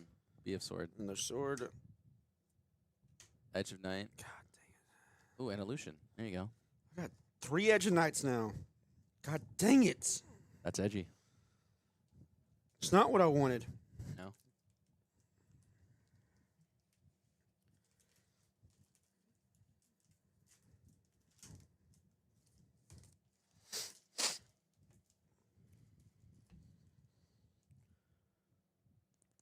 Barrel Strength. Wages of Pain. Serrated Dirk. Blanc. Called Shot. Guards. I don't know what that one is. Production Surge. Dragged Under. That's a card. Renata. Longsword. Relentless Pursuit. There you go. Oh, that's pretty good. That is very thematic for the game that we're playing. You just Or threw him casting. down, didn't you? I had it Kinda all did. in. God, you made a mess. Put all the commons together. Sorry, God. Dad. You're grounded. No dessert for a week. No dessert. No. I fed you yesterday. What are you complaining about? I fed you last week. Let me see. Put these in. Okay. These rares, just leave these out on here because I'm going to sleeve them up. All right. So it looks like a Traveling Merchant is going to be the turn 1 for Thomas. Yeah, it looks like a good. Yep, Traveling Merchant's going to help him out this game. Chat, even, don't you worry about it. All right, so I wonder if it's not the mic, if it's like the port itself that's like a little bit finicky. I'm not sure, but I don't think so. I think it's the mic. Just because like I have to put it in like a weird position. But yeah, so Draven's gonna be put down here from Thomas's side, and Draven honestly just one of the most efficient units in the game right now. Just 4 for a 6, kind of outright. It's pretty difficult to deal with. I would wonder why the Lucian players are kind of like avoiding it. It does seem like the Lucian players just want to play their Lucian as early as possible, which could be the reason why. And so now this Gem Jammer is going to come down and allow this Reaver's Row. This is absolutely insane here, actually. Being able to just go to the whatever your opponent's base is and then go to the Reaver's Row and then still be able to protect your Lucian because it's on the Reaver's Row. So you do get to conquer both battlefields and then bring it back to base to then do again on the next turn means that it's very difficult to stop this double conquer every single turn. Now this Hex Drinker is going to come down, and so now Thomas needs to consider all the available options to him. But it's going to start here with a stacked deck. Does find himself a Rebuke as well as a Flash. Probably don't want to use that sneaky deckhand right now. It's really just one of those cards where you're playing it on turn 1, and if you're not playing it on turn 1, you're almost never playing it to begin with outright. Yeah, I got to ask you about your stacked decks. Do you play them when you have them, or you wait till like you're looking for something you play it? I guess it depends on the game and the matchup, right? Yeah, that's a good answer. Yeah, there are some games where you just Who playing told it you to because say you have that? nothing better to do, and then there's a lot of games where I'm just playing it as a way to protect, or as a way to find an answer to a specific card that my opponent is playing. So instead, actually, is going to discard. Wait, what? Oh, from the Traveling Merchant. I see. He's about to freak out. Yeah, I was like, that's not a Jan Warrens. Wait, what's going on there? Excuse me. But no, so Whoa. Oh, Kai'Sa going to come down here. 5 runes. Accelerated. Exhausted and accelerated, in fact. Oh, so I wonder if he has a Flash, too, in hand. That'd be really good with his Dreaming Tree in play. he does have a Flash indeed. Does so, he? Oh, Yep. you Kai'Sa going to be able to sick draw. man, Tommy. You sick man. This is a very, very powerful start for this Annie player, as Yeah. well as Tezu. Being able to get this Gem Jammer out early on has felt very, very powerful. And so now Tezu needs to be able to overtake both of these units. And with just the Hex Drinker available right now, it doesn't feel like he has enough might to overcome it. So we'll have to see if Tezu has another equipment in hand, because if not, it's going to feel pretty bad. So, there it is. Okay, Trinity he Force. does have a Trinity Force, so he will be able to attach multiple equipment. Oh and my- the shield! Jesus. So he's got the combo available to him, right? Holy shnikes. He does have the combo available to him. We'll have to see if he decides to go for it here early on, or if he's just going to go ahead and send the Lucian into the Kai'Sa, just crazy. overtake the Kai'Sa. Now, Man. he can attach 2 equipment. Let's suit up, dude. Let's just suit up and let's go for it, dude. Let's purify that battlefield. Let's purify it. I would love to see that here. Yeah, me too. He does have the combo, and so now Thomas has to be absolutely terrified, because this means that this Lucian is going to be able to conquer and get 2 points for every single time he conquers. God. And if he finds himself another Trinity Force, that'll be 3 points for each conquer. Tommy's reading it. I don't think he knows what's going down right now. Tommy, you're Tommy. Run, Tommy, run. I do not think he is ready for this, because the first time I saw it, I read both cards, and it did not immediately click. But once you see it used against you, it feels very bad. So 1 card going to be recycled right now. There is that Trinity Force. He does not have the energy to equip the Skyfall of Arion right now, which means that he has 1 turn of reprieve. But considering recycling just for the Hex Drinker, interestingly enough. This guy is on another level. My God. So he's going to send the Gem Jammer in with the Lucian. interesting What is choice, as Yes. there is the rebuke available, which means that he would just send in the Gem Jammer to die. Ooh, that rebuke is good. I feel like you got a rebuke here, man. The rebuke would be absolutely devastating. Because I he feel like can't- Tezu kind of overextended here. Yeah. Didn't need to develop both of them onto the battlefield before going for the Conquer effect. And Yeah, so and that's now that's a good time rebuke right there. this rebuke is incredibly punishing, and it honestly might even just be the game right here. This is such a devastating rebuke. Look at that. Just return it. Tezu very excited to go for this line, Man. and ended up overextending where he shouldn't have there. I mean, I feel like he should have just sent in one of the units each at a time. Yeah. Probably just sent in the Gem Jammer with the Trinity Force, and then if that didn't work, send the Lucian in with that Hex Drinker, and I feel like he would have been a lot safer. But because of this, Thomas has a huge punish, and now he's going to be able to get himself all the way up to 4 points, and potentially even just- 6 before Tezu's able to do anything.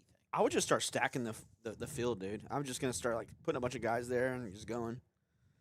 Yeah, I mean, man, what an absolute punish from from Thomas here onto the Lucian player.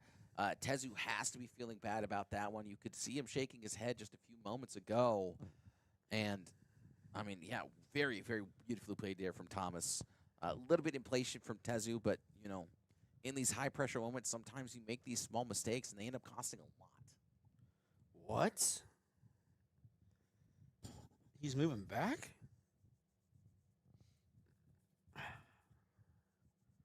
Huh. Okay, I guess he wanted to discard. Yeah, I mean, that makes sense discarding that, but. Why not keep it? Oh, I guess because he's afraid of the Relentless Pursuit. That would be really the only thing that can allow him to get back into this game here. So we'll see if he goes ahead and gets himself that He's gonna get the the rebuke rebuke again? So yeah, Holy this is definitely snarkies. pretty punishing. That Annie will come in exhausted, not readied. So we'll have to. I probably left my guys there. Maybe I probably would pull back the Traveling Merchant, then left the guys on the base, and then I would have had the rebuke mana open for a rebuke again. You know what I'm saying? Yeah. Be like, go ahead, suit up again. I'll rebuke it. So Tezu. Sabotage, sabotage, sabotage, sabotage, sabotage. Relentless Pursuit. That will bring him back in this game so quick. Yeah, I do think he has enough runes to do this as well. Oh, I think he's so got a sabotage too. let's see. It is going to be a ruin runner instead. And I like this patient play here. He's kind of recognized that, like, oh man, like I already made a mistake. Well, he has a little I bit of don't time really now have- because Tommy pulled everybody back. You know.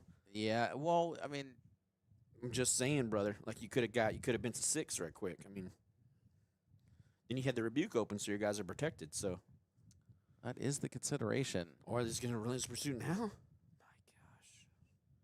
No, No, two my God. two runes are exhausted here. One Fury is recycled, There so it that is that is. Relentless Pursuit.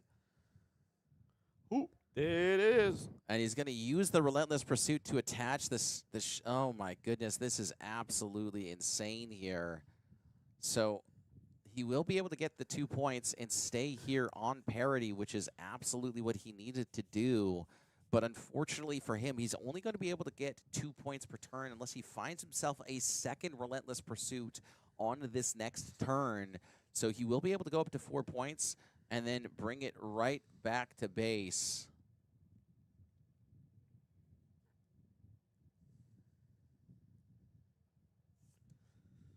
Oh Yeah, my the Skyfall of Arion, dude, and we're about to run out of absolute time, work. dude.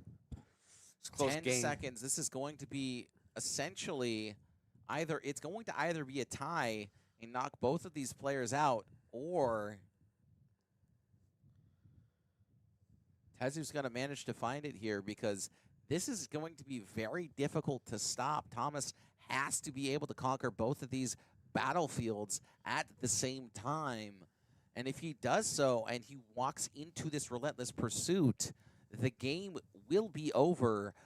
And so now Thomas needs to hold this back. This is going to be Thomas turn needs 0 right now. This is such a high-pressure situation for both of these players. And both of these players need to figure out how they're going to be able to get this point lead. This is a win a case. Yes, Mangs, this is a win a case. So we'll have to see if either of these players are going to be able to make their win in into this top 8, because right now this is time. Turn 0 for Thomas. Got to go ahead and set in that Kaiser. Draw a card. Draw a card. And I feel like he has to bolster one of these battlefields here. Because if he doesn't, and Tezu has this relentless pursuit, the game will just be over. He has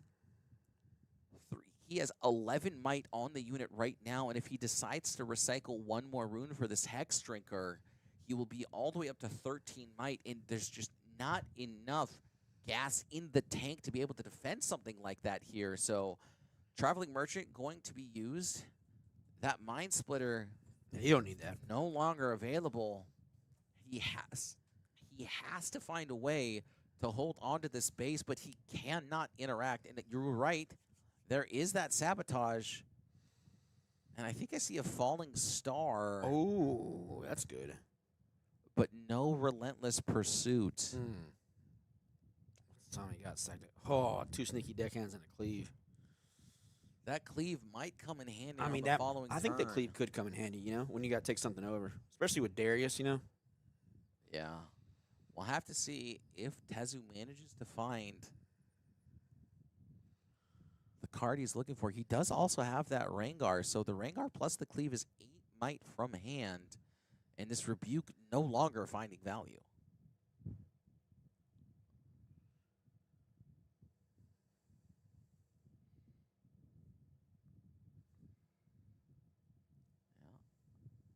Thomas now trying to figure out a way to dig himself out of this hole that this Skyfall of Arian has put him in.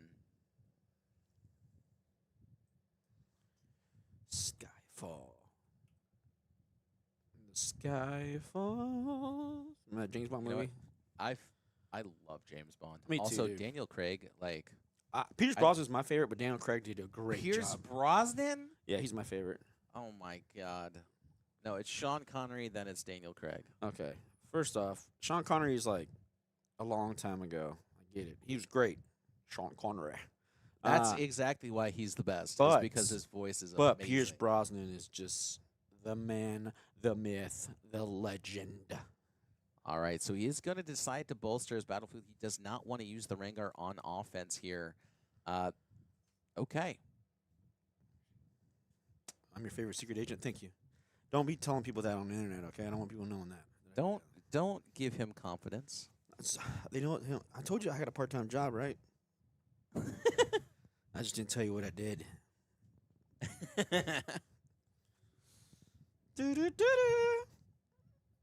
Let's see what we got here. Oh, it's over. It's a 10. So 3 runes available. He might. What's he gonna do?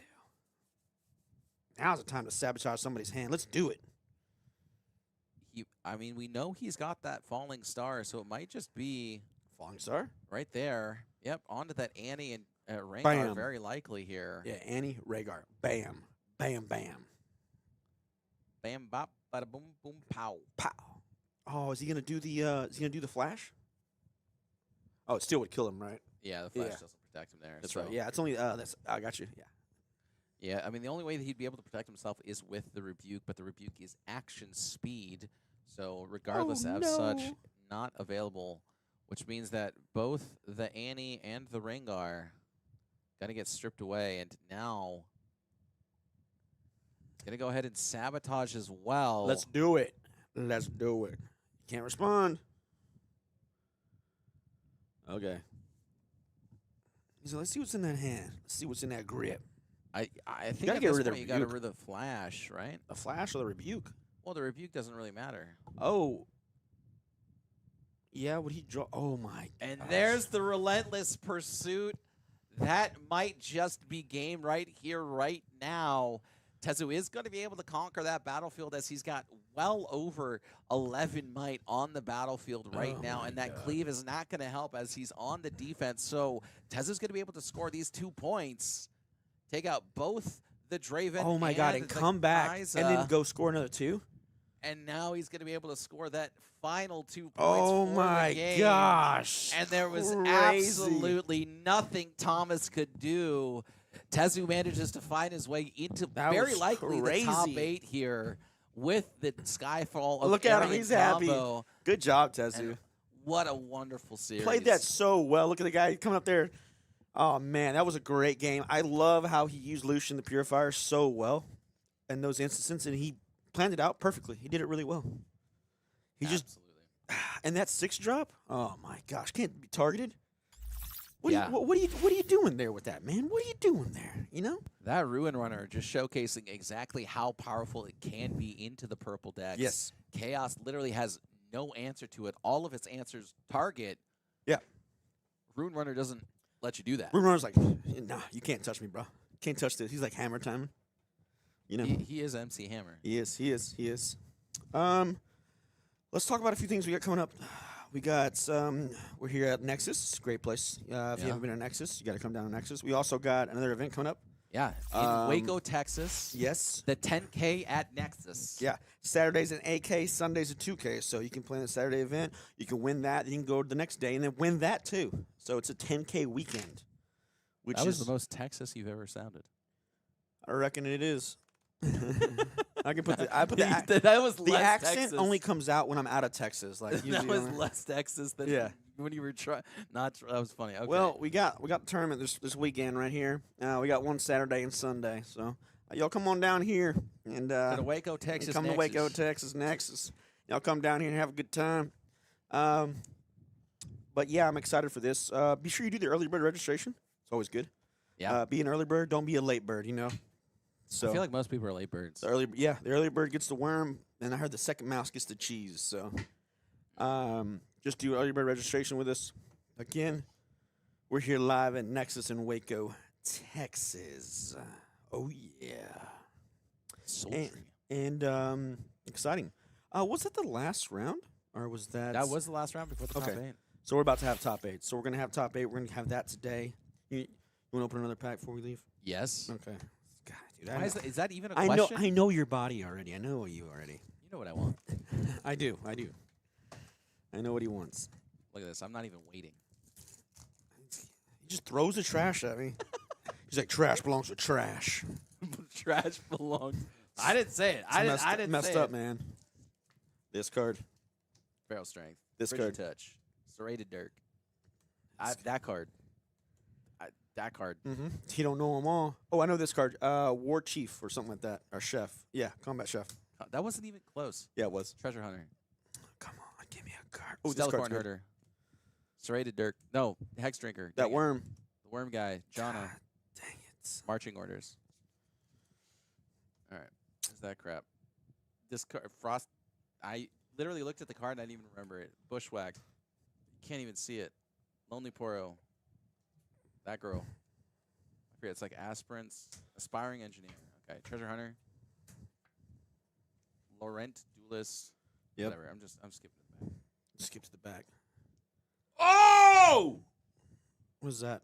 Overnumbered Darius. Nice. That's like $200, dude. Is it? Yeah. Whoa. Holy shit. There goes them. Dude, he's got such good boxes, man. He got the overnumbered set and now the overnumbered Draven. Yeah, those are pretty good pulls. Oh, he made her money back, I think, right? Almost. Just about. Well over, yeah. No, this is only $300, right? Brother, 200. This is like 100, 120. Yeah, that's only like $300. I paid $400 for the boxes, 400 something. Oh, for 2 boxes? That's it? Yeah. So we need to keep. Oh, that's right, because you paid secondary. But I mean, I guess all this other stuff would probably equal to it right now. So we're just making up. We're opening pure profit right now. So that was a good Gosh. pull. And it's hot right now too. Yeah, dude. Look at the art on it, dude. Looks It's cool. amazing. Hold on. Looks cool. Look at that art. This is what we pulled. Look at that. Look at that art. I like the. I don't know what it is. I guess it's the. I watch a lot of animes, so people with white hair are always just badasses, you know. That's true, dude. Yes. I really like it. Except for my grandma. Look at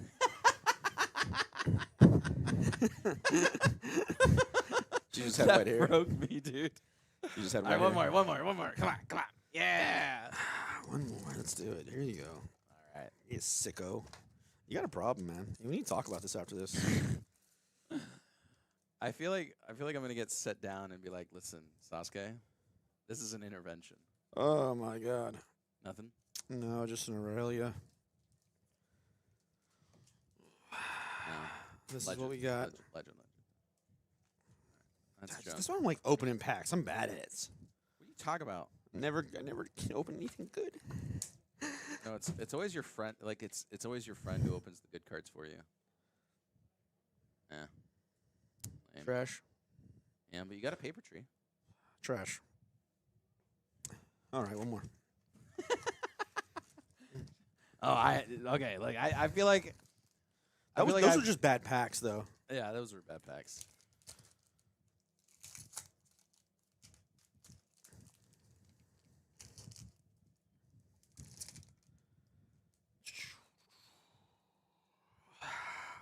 Dang it. Oh. Okay, here we go. Look. This is another different Jax. Oh, you got the legendary jacks though. Nice. All right, we got. This is a pretty good pack. I think your pack is like. Ooh, the Frigid Touch does make this. Trash. This Jax is good, though. All right, we got to stop for a little. We got to figure out what's going on with top 8. Yeah. Got to see. You got to clean. You got to clean this up. This place right here. It's a freaking mess in here, man. You live like this. You live like this. Well, we got more games coming up for you guys. Definitely have some more pack opening a little bit. So I know Sasuke will be a little happy. So Yeah. just a heads up, guys. You know we'll have a lot going on, so it should be real fun. And we'll have more games for you. We'll be back in a little bit. Bye. Peace.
welcome back. Going into top 8 here, we have Jacob on the Ezreal versus Philip on the Master Yi. My co-caster here, I believe it's Sasuke, is unfortunately, I think, running to the restroom, so I will be solo for just a few minutes here.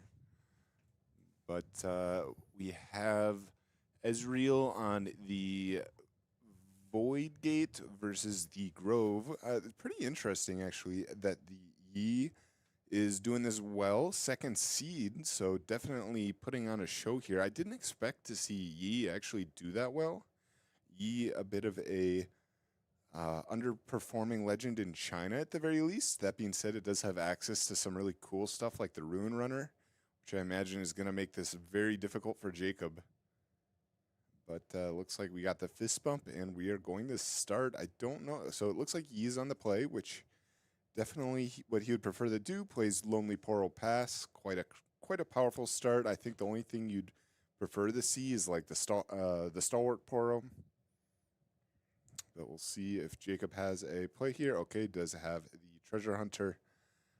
No purple runes, so cannot play the Ezreal out if he did want to, though I think Treasure Hunter definitely preferred here.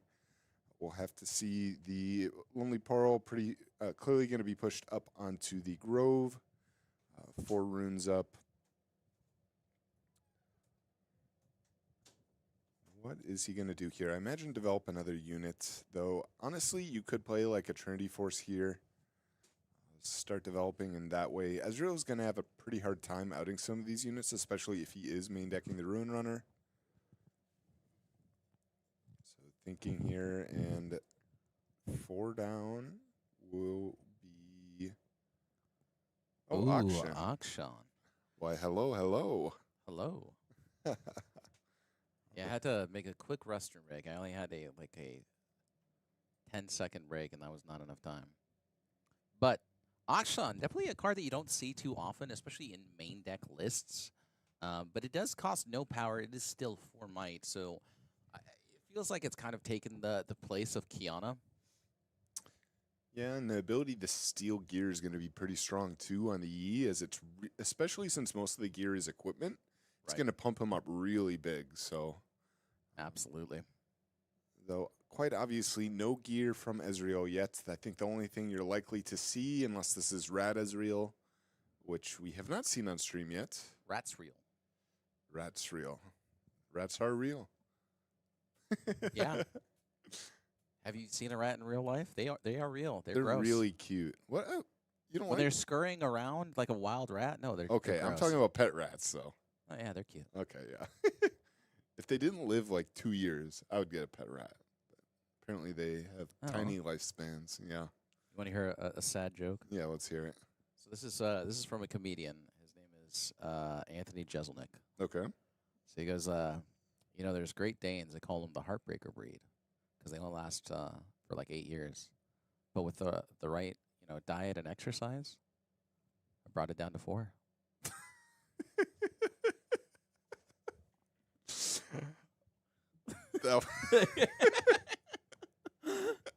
On that happy note, okay, we do have Purple Ezreal get played out. Treasure Hunter moving in. I would love to see if we do have the Trinity Force tech that I was informed about is what makes the E deck really tick nowadays. Absolutely. I think Trinity Force is just a card that a lot of players have slept on. They see that 4 energy cost, and they're like, oh my god, that's super expensive, which, granted, it is a little expensive, but you're able to use it the turn it comes out. And so it's +2 stats permanently on the unit. As well, it gives that huge buff. So very difficult to deal with, and we'll likely see a fight or flight here with that Akshan into that Treasure Hunter. So we'll have to see if Philip decides to go for some sort of Defy effect. Oh, instead actually just going to go for the fight or flight on the Treasure Hunter itself. Just trigger that gold token movement right there, right now. And really just utilizing this Treasure Hunter to the best of its ability, I think. This kind of makes me think that Jacob has like a singularity for the follow-up turn, as opting to save his unit and potentially remove multiple units with a singularity, because valuing here the gold token that can be immediately used on the next turn. Right. I guess, there you go. There's it that is. Treasure Hunter. Or Yeah. Trinity Force, yep. Okay, okay, not bad, not bad. He is on the void gate. It really isn't going to change any math though. As what he's at 6 might, so yeah, that I don't think that changes any math. It certainly does not. But on defense, he is an 8 might unit, so it's going to be very difficult to overtake here. But it looks like I have to assume Rebuke. it's a rebuke here. And he could go for a not so fast in response. We'll see if that's what he has cooked up here. As not so fast has been such a powerful effect, generally speaking. And, well, there it is. So, in terms of top 8, actually, surprisingly, a lot of Kaiza. I'm not surprised. I think Kai'Sa is very good, and most importantly, it's cards that people already had, which That's makes fair. it a lot easier when you don't have to pick up more than like 5 cards from the new set. Like you have like the Forerunners, you have Piercing. If you choose to even play it, I've seen people not play it now. So there's the I mean, if you Forerunners, can't the afford to Piercing, spend the $1. Bellows. True. How did you get the Kaiza deck to begin I don't want to talk about that. with? Uh, Man.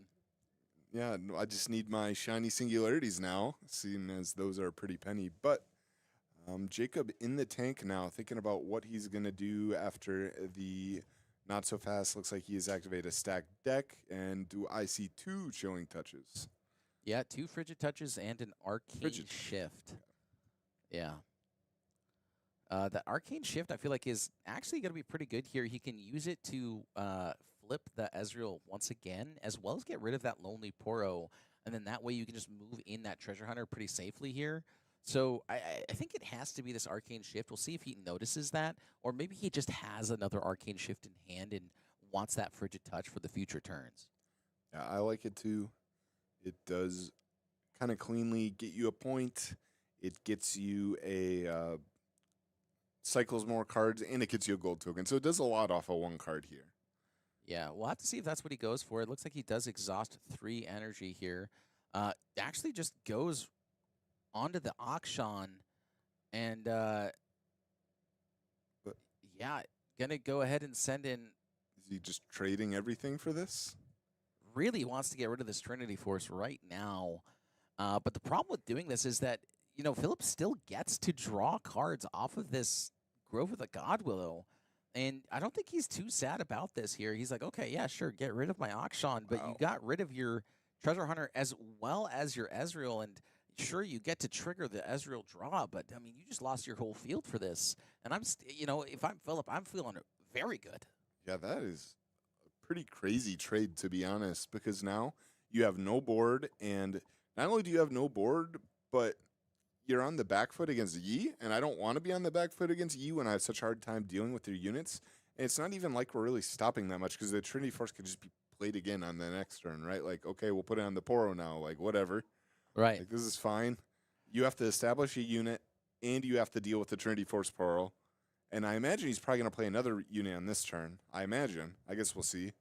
Yeah, and this is exactly how the Yi player is supposed to be playing, right? You commit very little to the board. You just kind of utilize these Trinity Forces, make all of your units incredibly difficult to deal with and scary as the 2 points every turn, while also, getting to draw off this Grove is just a lot to deal with. And so, yeah, I mean, look, he's only going to exhaust 2 runes here, bolster his back line. Instead, it's going to be a Guardian Angel, rather.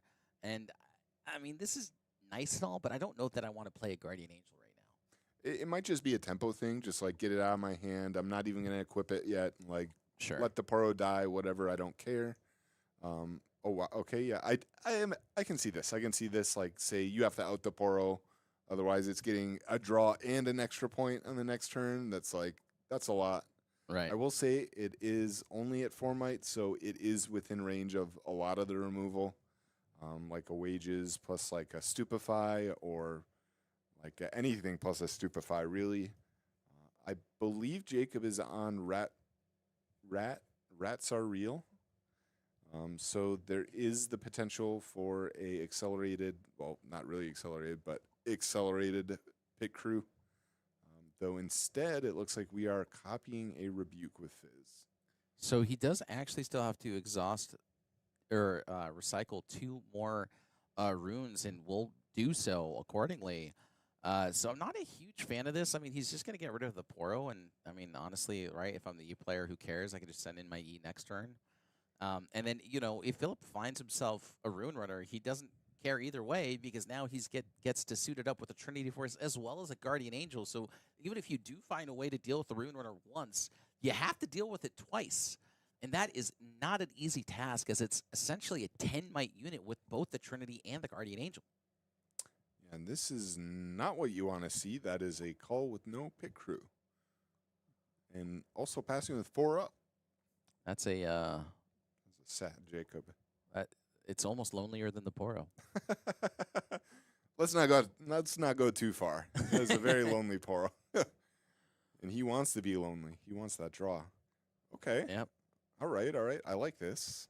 I like this use of the first mate here. Yeah. I like that card a lot, to be honest. I think that card's pretty good.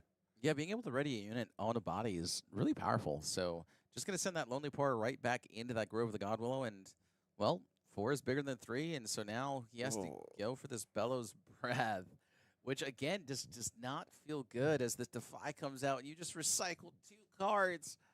Oh, boy, that is absolutely devastating. This Defy putting in so much work, and now Jacob just sitting here. I mean, you just saw him shake his head.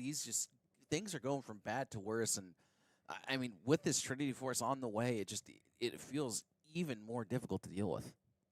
Yeah, this feels really, really bad. I guess the one thing... I do believe that Philip also did forget to score his point. Yeah. Oh, no. Oh, there it is. There we go. Okay, you're right. And I believe Philip should be done in passing over here. Oh, I see. When the Poro went to go conquer, he used the Bellows Breath. Okay. Because it is an action. That is one thing that I always forget about Bellows Breath, is that it is an action. It is a very powerful effect. Yeah, the other one that trips me up is I believe the called shot is an action too. So they really like making those purple draw spells actions for some reason. Yeah, they're like, hey, you know what makes stack deck better? Reaction speed, actually. I'd imagine that would be pretty funny. But so Fizz readied here. So actually, that or if it just costs 0 energy and no power, that'd be nice. Oh yeah, it just says like look at the top 40 cards of your deck. I like that. Yeah. Just in case we've shuffled back the Chosen Champion somehow. And but okay, so this is the turn that is going to matter a lot for Jacob. Okay, we find the pit crew a little bit too late, unfortunately. So the rats have entered the building. Yes, we are now in Rat City. And the Fizz getting the call. I mean, Is Fizz a sea rat? He kind of looks like one, doesn't he? Like he's got that little pokey train. You go down in the New York sewers and there's Fizz there with his train. Like, get out of here. And just like, what is it? Like, like the sewer river? Oh, this is kind of funny. So he's going to try and trade in with the Fizz, which then will detach the call, and then he can put it on the pit crew. But it looks like maybe an on guard. I would have to assume so here. And there comes the on guard. And all right, so now that resolves. And he's just going to go ahead and fight or flight. Okay. Yeah, I like this use of the fight or flight here. It does finally move that Lonely Poro off of that Grove of the Godwillow, and Jacob can score his second point of the game, which does not feel great, but at least it's something to get him there for the time being, as Philip just feels like it's been all about this Master Yi deck, this whole game. And it looks like, okay, yeah, the gold token is almost off screen. Didn't see it there for a second, but pushing up here. I mean, this feels really bad because you're losing to board, right, with both the equips. Yep. You can just go... oh, he had another call. Okay, so he was able to pull the pit crew back. Not as bad as I thought, but... Wouldn't it have been better to just play the Cole and then whatever? I'm not going to... I think I agree, but whatever. You can tell Jacob is not super happy right now. I mean, I can't imagine this is a good matchup. I mean, you said it wasn't a good matchup for... It's not. For Israel. I mean, you're watching it. It's not. So, yeah, this Lonely Poro going to go here into the Void Gate. He's got pretty much impunity as, Jacob is fully exhausted for the turn. And, well, Philip does have this Trinity Force if he wants to, and it is going to make that first mate bigger. So we'll have to see if that is an auction and he decides to recycle both of the runes, the body runes, just to be able to steal that coal. And then, oh, yep, that is going to be the case here. So, yep, there comes this auction, and I was oh, going to he say he's going wants- to take it off the fizz, right? There's no way. Yes, that is mine now. Okay. In the Trinity Force. Okay, so Oh, okay, this to is the actually base. very intelligent. So Akshan also has Weapon Master. yes. So choosing to equip the Trinity Force with the Weapon Master. Yeah, makes sense. Yep. And so now we'll have to see if this first mate just equips the Guardian Angel just to get that +1 stat. Yep, there it is. And yeah, Jacob definitely not happy about this here. Philip already at 7 points, so he just doesn't even actually need the value of the Trinity Force. And with how much pressure he's been able to put on throughout this entirety of the game, while this Trinity Force did not get the extra point, it just created such a vacuum in terms of pressure point that Jacob could not recover from it. And I mean, we're seeing the score deficit because of it. And now this pit crew for might with the coal is just not enough to overtake everything that's going on here. Yeah, and it looks like Jacob's just scooping it up. Oh no, okay, he's he's picked up his rune deck, and I was like, oh no, okay, no, he's thinking. What are the outs here? So auction is at +2, +1. So auction is at 7. Little Poro at 2, so defending for 9 there. And then you do have defending for 4. Well, this is before the E buff, but 4, and then into 6 off the. Okay, so looking to rest 6 is a singularity or a watcher. Singularity. It is a singularity. So if there is a not so fast here, Philip probably not going to care too much. If he has a not so fast, the game is over on the spot, but does not look like he has that. So Yeah. The other thing is,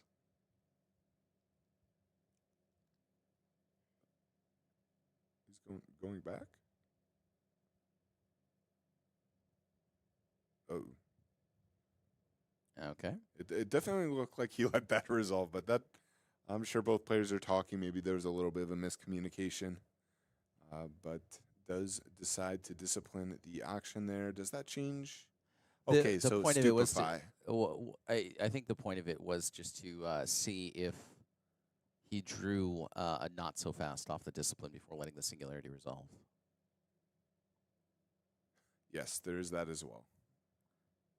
So singularity going to mark the auction for 6 damage, but he still has 3 health remaining because of that discipline. So auction is at 9 might. That Lonely Poro going to be able to, do a thing, but not quite enough things as, yeah, I mean, you can trade in and, yeah, that. Oh, he had an unchecked power in hand? Oh, he drew it off of that Ezreal. That's really unfortunate. unfortunate. That would have been pretty good. Pretty good. That would have been Yeah. enough to seal the deal there. I am a bit surprised that he didn't go for that arcane shift line. I feel like that would have made things a little bit better for him, as well as allowed him to just cycle through his deck a bit more.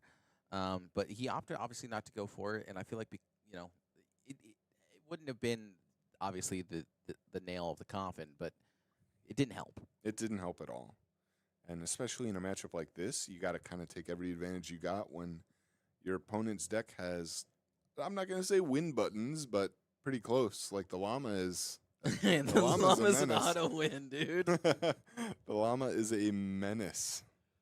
So what sort of gear removal would you expect from the Ezreal? Because I imagine that is what you'd hope to have here, is some sort of gear removal to get rid of the Factory Trinity recall, right? Force. Well, there is the factory recall. Obviously, they can just play it again, which is the scary part. There's acceptable losses, which you probably don't want to play because you do tend to have gear of your own, so it's not a one-sided thing. I feel like you're okay getting rid of a gold token for an actual item, but losing a gold token can honestly be a lot to lose. You know what unit I've actually been really impressed with? That 3-cost guy that kills a gear that costs 1 or less. Which one's that one?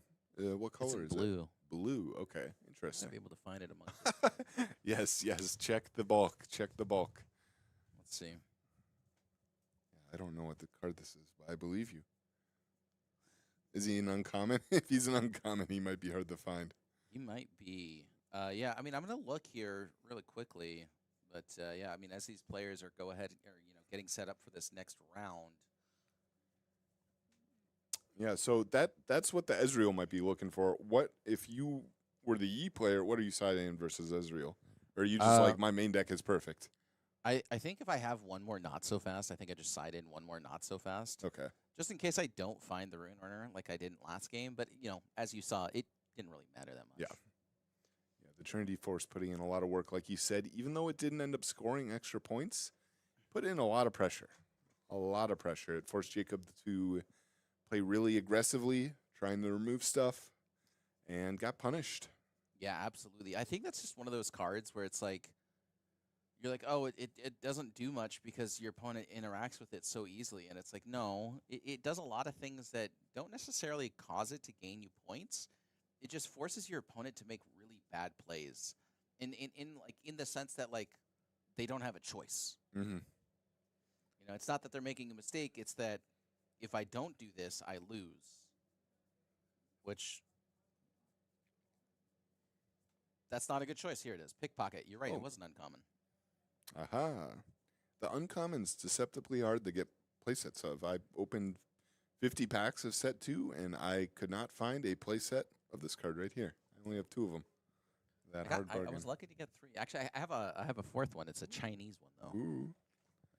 Yeah, I make card alters, so I need a 3rd so I can paint on. I can deface them with sandpaper and paint. Yeah, so when you play me, kill a gear token with an energy cost no more than 1 if you do play a gold token exhausted. It's 3 might, and it costs 3. It has no power cost. And it's really good into, like, Treasure Hunter. It's really good into a lot of decks have 1 might or 1 energy cost equipment. Azir, for example, obviously Lucian, obviously Ezreal very often does as well. And so it's just like a really great way to be like, boop. We've seen a lot of this Obelisk of Power. It really has become a more popular battlefield. Yeah, and I'm not necessarily sure why, though, because I feel like Obelisk of Power is great when you're trying to get those early game ramp spells. But a lot of these decks don't necessarily need to do so. But yeah, I mean, interestingly enough, Navori's Scout, a card that I feel like isn't necessarily an overpowered card, but certainly a card that has a lot of value just intrinsically, that deflect for no power cost and equal might cost. Very effective. Yeah, it's Kiana without the power cost. You can't complain too much about that. Like, sure, Kiana was potentially drawing or channeling a card, but if you're channeling with Kiana, you're just replacing the cost. It's not like you're getting plus off of that. So unless you're getting points with her late game, you're not getting the draw. Because generally with Yi, at least personally, in my experience, I felt like I was lacking runes a lot of times. Yep. You had to pay the Defies, you have to pay the Kiana, because I was playing mid-range Yi, so pay the Defy, pay the Kiana. You have to make sure that you're ramping up so that you can actually pay for your dead blooms and stuff, like your closers. Jacob now committing the Ezreal. It looks like discarded a Rebuke, I want to say. Yeah. All right, and pushing up our Poro. And he will be plundering. Yes, he will. Now, this feels a little bit risky just because you know the Navori Scout is there. So, I mean, being forced to pay a rune for the target of the Navori Scout doesn't feel great. But he is able to conquer both these battlefields, and Philip will be deeply on the back foot here because of it. So, unfortunate for Philip, no 2. But he does have this big 4 might unit, and when it does conquer, it will be able to, overtake a lot over these following turns. So we'll have to see if Philip has another effectively costed unit to play, because it does seem like he sided out his early game units.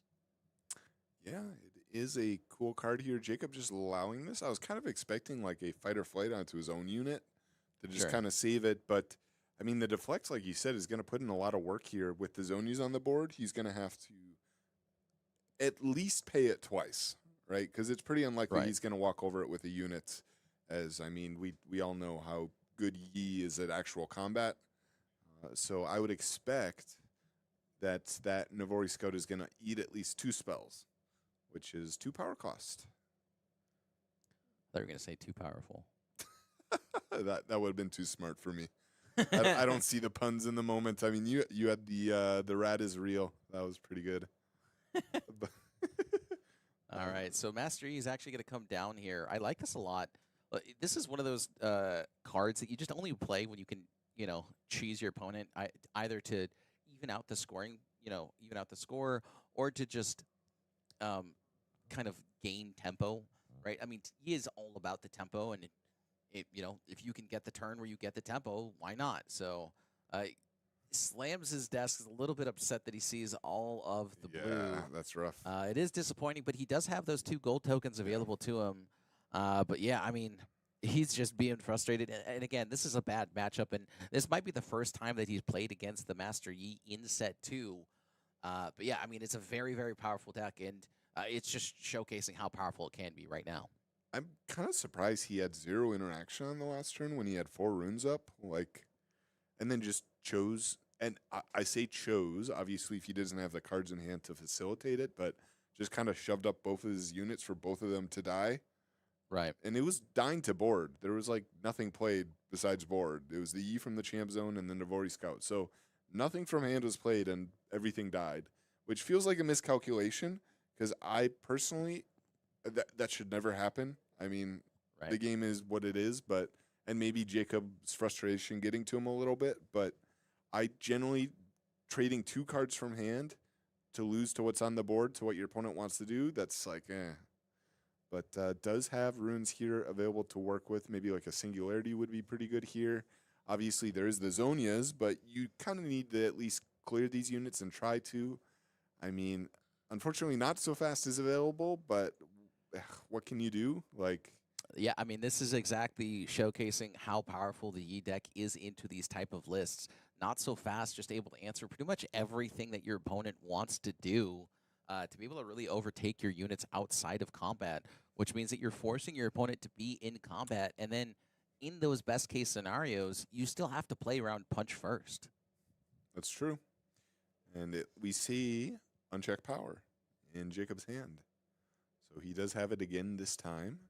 And I think he's opting. He's like, do I play this card? Because obviously the Hourglass is going to save one. So that Hourglass actually is representing a lot of threat right here as it makes the blowout, big air quote, blowout card in his hand. It kind of doesn't really do too much. It removes 1 unit and it says skip my own turn.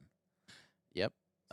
It doesn't feel good at all, but at least it gets rid of that Zonius Hourglass as well, right? So it's probably going to get rid of the Navori Scout as well as the Hourglass, which I mean that doesn't feel great. I mean, and I it does think I'm play using around, it but not so anyway. fast. Yeah. I think I'm using it anyway. Yeah, what is scary though is you use this. This might be the only out in your deck to the llama. So if Actually, it is the only out. Yeah. Yeah, well, we don't know how many he's playing, right? Because he's seen it in Sure. game 1 and 2, so it makes me wonder if he's playing more than one. So he's gonna go here for this stacked deck, and I mean That feels pretty down bad. that doesn't feel great either. I think I would have much rather had gone for that unchecked power, like you had mentioned, because look, my opponent's gonna be able to have access to Windwall now, and now this unchecked power feels incredibly risky, and I have no way to overtake these battlefields. These units are just insanely huge. 6 and 8 might in combat is nothing to scoff at.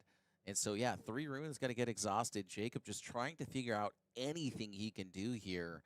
And right now, it just feels like he has nothing. He's telling his opponent to wait. He's doing a deep think because, I mean, as these turns continues, it just feels like things are going from worse to unplayable. Worse to worse. I could definitely see it. So the rat does get dropped. I will say the rat, pretty bad card in this matchup.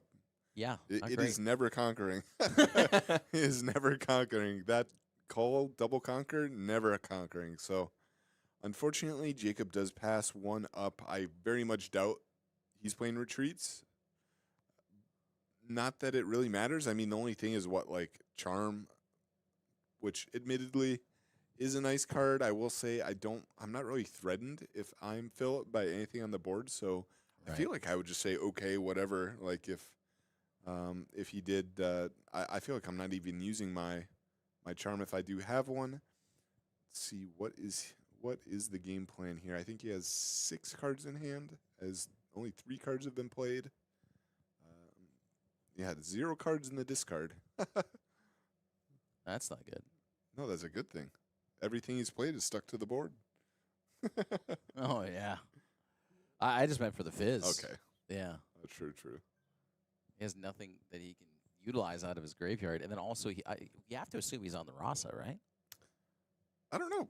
Does the Rat Ezreal play Rasa?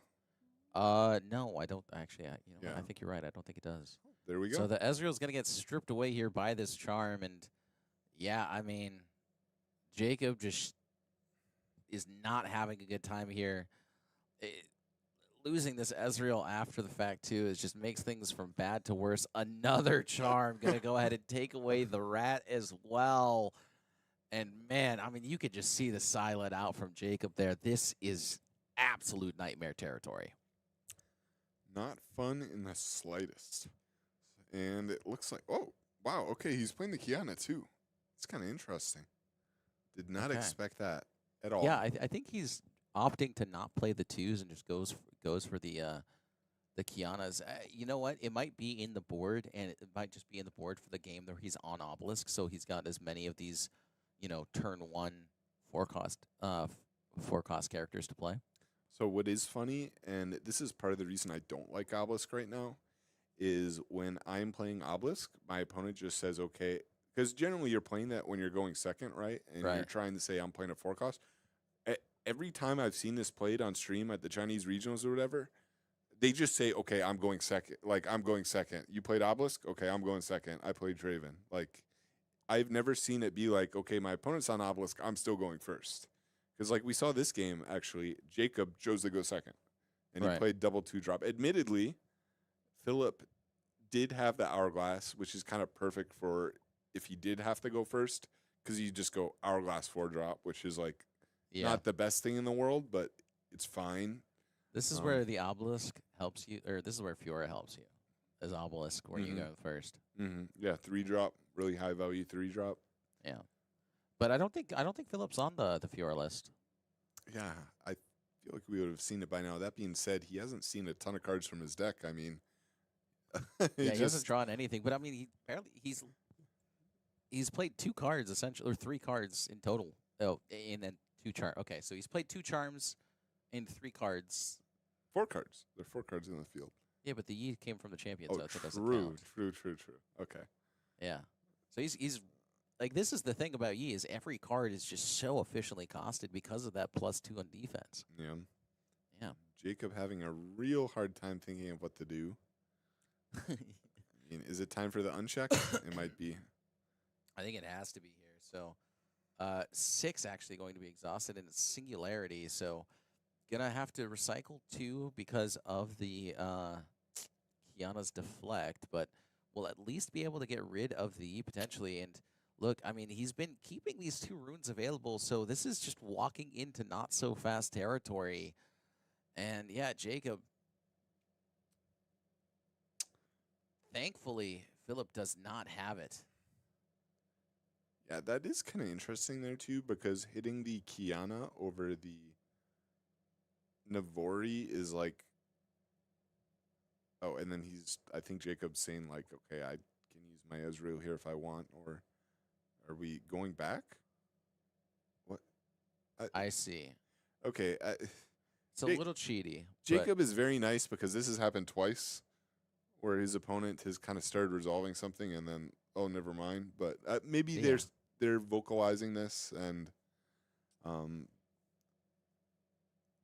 yeah. Yeah, you know what it might have been, honestly, is that he was just visualizing what would happen. That is true. So I'll give him the benefit of the doubt. where did the Kiana go?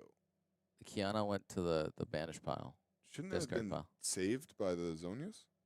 No, the E was saved by the Zonias. He tried to unguard, but then there was a hard bargain. Oh, I missed the hard bargain. Okay, No. okay.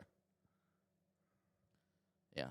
So maybe Jacob just wanted to eat out one of his special tools because this E is being slowly stripped away of gas. But I mean, it's 5-3, and there's a E on board. Yeah, 2 cards in hand. I will say he was able to do this, and he still has the unchecked in hand. So if Yi does shove up and kill the Fizz, you can unchecked, which doesn't feel too bad. Again, assuming there is not a wind wall, because it is post side. There could be a wind wall. Yeah, I mean, if my opponent has, if the E has the wind wall, he has everything. But I mean, if he had everything, he would have had the not so fast, right? Yeah, I mean, Jacob did show him a wind wall, or Jacob showed him at the end of game 1 his hand, and it had an Back. unchecked in it. So that is like, please side in your wind walls. Right. Okay. So Guardian Angel as well as a Trinity Force gonna go right onto the E. This is a crazy hand from Yi. I mean, the only thing that would have made this better is literally the llama. Or a wind wall. If that last card, okay, it can't be. It doesn't matter if it's wind wall, but it's a very good hand, above average hand. But hey, that's what happens sometimes. And Jacob playing from behind here is able to unchecked here, but I think you just lose the game if you unchecked because you have no units established, and then he can just hold to 7. Well, if he has the first mate, you might be able to end it right then and there. That would be insane hand. And Jacob would be insanely upset if that happened, but we did see it in game 1. Sometimes that's how the crumbles cookie. This is true. But yep, you are forced to do it here. Really no options. Unchecked will pretty safely kill them both. Ye saved by the Zonias. I will say if the Zonia was not there, that would be insanely nice. That would be potentially game saving. So Yeah. he is going to be able to develop a 1 might unit, so potentially does have access to cards like Switcheroo. So we'll have to see if Philip has an answer to it or if he just has the first mate in hand. And if that is the case, that will be the game. So he probably just going to go right into that Targon's Peak. Yep, just get himself that point while it is available, and then 3. Oh. No, 6. Llama?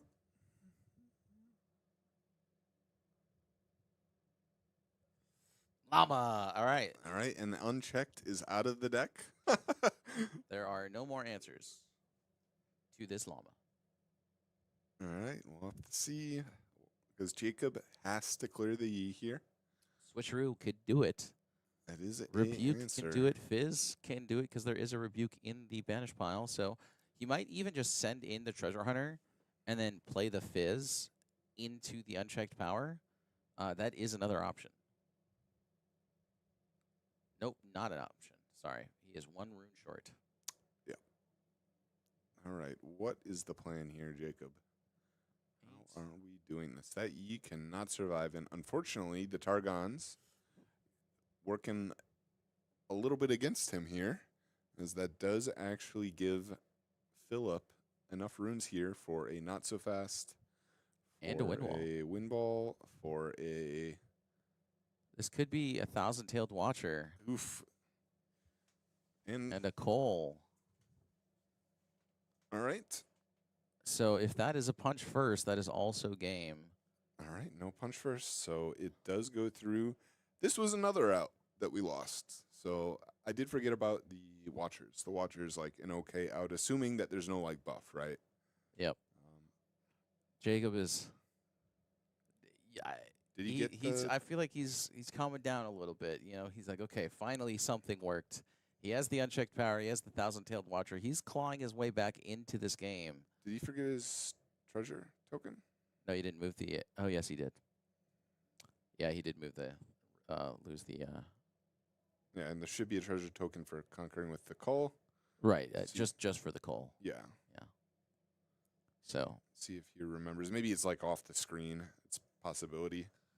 yeah, let's see what happens here. But yeah, this 1,000-tail watcher, honestly, really his only saving grace. Mm-hmm. We'll have to see if there's going to be any sort of answer. I mean, at this point, I'm probably just equipping the Trinity Force anyways, just because it's an extra 2 might, and it costs 1 power. It doesn't really cost anything in terms of overall intrinsic value. I mean, you don't have an access. You don't have any access to what a Dead Bloom Predator right here. I have to assume that he's just not on it. So, gonna go ahead and conquer. Draw the card first because he is at 7 points. And I mean, Philip only has like 2 cards in hand, so it's pretty unlikely there's too much going on here. All right, we got some overkill. I mean, this does put him up to 9 might, which makes it a little bit more annoying. 11 total, right, from the defend. Yes, you're right. So this does actually put it over 1,000 tail range, right? Yes. Yeah. So these double Trinity forces doing a lot of work here alongside this Rune Runner. Jacob finally going to be at 5 points. Slowly but surely closing the gap here, and he did forget that treasure token. So Yeah. very doesn't bite him. Yeah. I mean, to be honest, it probably will, but the treasure tokens are just so valuable. Absolutely. I would have liked. No. I was gonna say I would have liked to see him move the treasure hunter up onto the Targons in the last turn to get a second treasure token because it doesn't really change anything here. I would have. Any way that you're killing the llama or removing the llama involves like not beating it by combat. Yeah. Like, so you would get 2 more treasure tokens. So assuming you can even play the game here, which is like a big, I don't know. I guess we'll have to see if he does have I mean, he hasn't scooped it, so I'm assuming he has something. Yeah, he's got 3 runes available. And he's doing some math here. Swiftfoot boots. Okay. Okay. All right. So he is cooking a little bit here. That is going to bring that that 1,000 tail up to that 11 might with the treasure hunter. But Philip does have a plethora of cards available to him. Literally any buff spell. Let's see. I see 2. Do we see a discipline? I have to see if there is a hard bargain.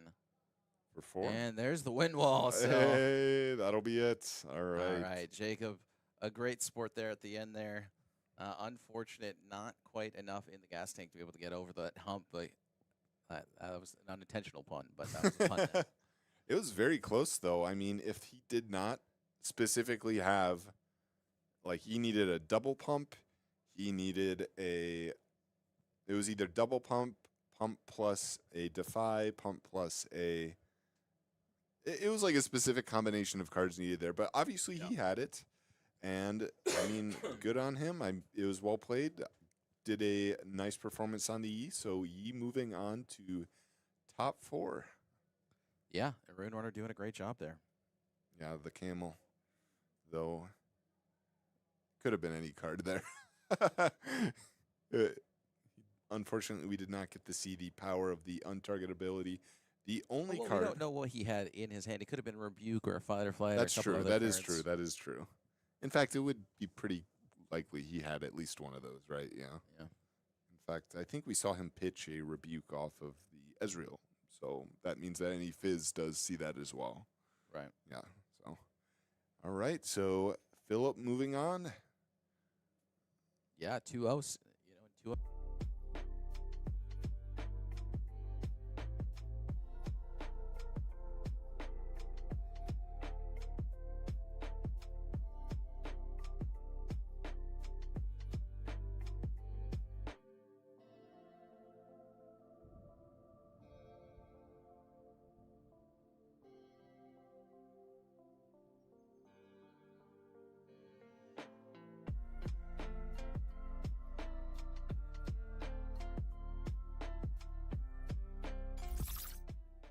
I'm here with Aaron right now. We're at the Win-A-Case tournament right now for Spirit Forge. How's your record so far? How you doing? I am 3-0. That's good. What are you on today? I am on Kaiser. Oh, Kaiser. Okay. Any new changes with any new cards going in there? Anything like that? Well, I'm basically playing like a similar list to the one that I think he won the third Chinese event. Oh, okay. Okay. Yeah. I played a couple matches beforehand and realized that like there were a couple changes I wanted to make. I didn't really want to main deck Smokescreen. Okay. the deck only plays one Kaiser, Why- not multiple. Why only one? Why did you want to play Smokescreen? You not like that card, or is it just something that you kind of just doesn't fit well with the theme you're kind of going for? So it's only good in certain matchups. Yeah. Okay, I can see that. And the deck already has so much removal. Yeah. That I'm not really ever trying to like win a battle. I'm just trying to remove things. Yeah. Get my guys in. And get my guys Kill out. that. Kill that. Yeah, Kill that. exactly, Kill that. exactly. Just kind of take my opponents like from card advantage because you have so many like 2-for-1s with like singularities, falling stars, the new card piercing light. Oh yeah. Okay. What's your package with those? I mean, Singularity. I've seen you play Singularity before. You playing like 2 or 1 or? 3 singularity. Okay. Okay. That card's really good. Yeah. At first I was playing 3 piercing light, but what I found with piercing light is that like good players don't really keep a whole lot of units in the battlefield for you to like piercing. Yeah. light. Piercing light. Yeah. So sometimes you have to like put your own guy in there, piercing light your guy and their guy, or just like repeat it and only get one of their guys. Yeah. So you're not really like 4-for-1ing like the card kind of seems like it could be. Yeah. That right? makes sense. So I cut one down just so I could play another progress day. That way I could keep up my card advantage. Yeah. And whenever I get low on cards, because there's a lot of off turns with Kaiser, the new Kaiser at least. Yeah. I can imagine you're shooting stuff down. Then you need some more card draw, so that comes in handy. Because like with you having so much advantage with cards like Singularity and whatnot, you're dealing with the whole board like Yeah, for every sure. single turn. So there'll be a turn where your opponent's just like, okay, well I don't have another guy to play, so now you can Let me just load up again. you Yeah. can load back up, and Yeah. like you get so far ahead that it's just like almost impossible to come back. Yeah. That makes sense. So far, I beat Annie round 1. Okay. And then I played 2 mirror matches in a row. Oh, okay. Nice. And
And we're back, and I'm back here with the amazing Sasuke again. He just pushed the play button and didn't even ask me because he said let's open a pack. Yeah, That's pretty much what he said. that's actually it verbatim. So Yeah. yeah. Let's open another pack, I guess, since we got nothing else to do. Not like we're hosting an event or anything like that, and talking about the event, So Yeah, we're not commentators. yeah, we're not commentators. We're on the clock right now. God dang it! Is that a foil silicone? Oh, nice. It's bad. I got World Atlas. Do you feel like you're traveling the world? It sucked. I don't like it. I don't like it.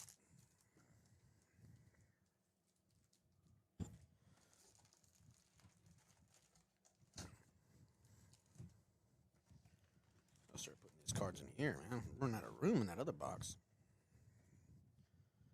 All right, that's mine. Mine was actually worse than yours, so that's a thing. Was it? Yeah.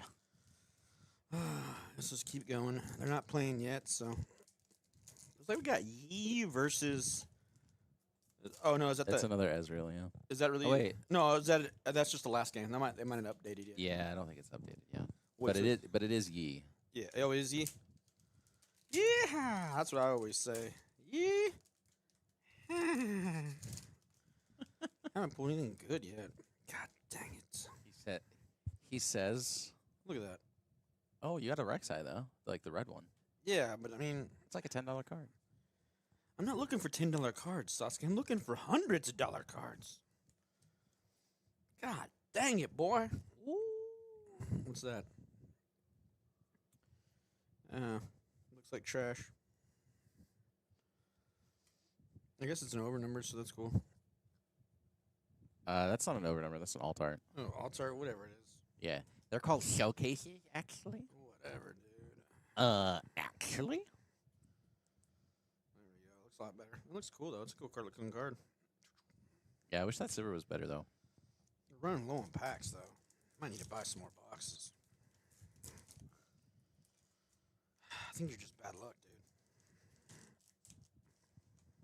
He says as I got him the over number Draven. Oh, look at that. Oh shit! It's a Draven. Yeah, it's an alt art Draven. Mm-hmm. Yep.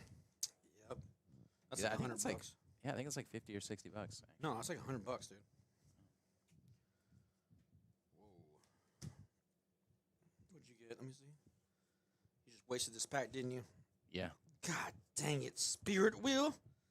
it's good in. It's actually really good in MF because you can trigger it every single turn with her legend ability.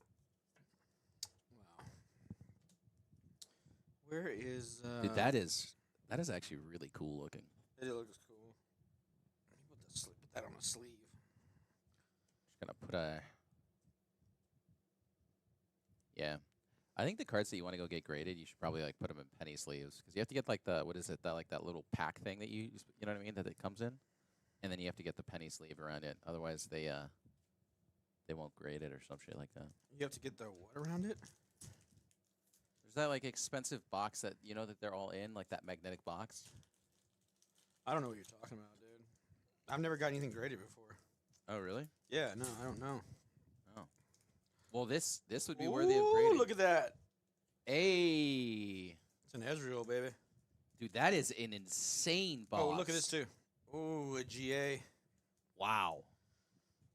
My dude got a Draven, overnumbered, an alt art Draven, green Draven, a not so fast and Ezreal. That's a pretty good. Dang, That's a good dude, pack. That's a good pack. Very good pack. And a good box. That's the best card. God dang it, Sasuke. What are you doing over there, man? Wasting, apparently, your Wasting money. pack. Yeah, you're wasting my money.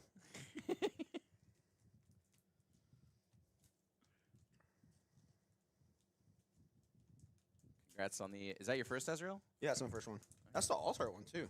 No, that's the base one. Oh, okay, you're right. That's right. I like the one where he's in the suit. It's really cool. The Debonair one, I have one of those. Oh, did you? Isn't that like 100? No, it's $3 more than this one right now. Really? Ezreal? Yeah, it's weird because I mean the alt art one kind of looks crappy. I'm not gonna lie.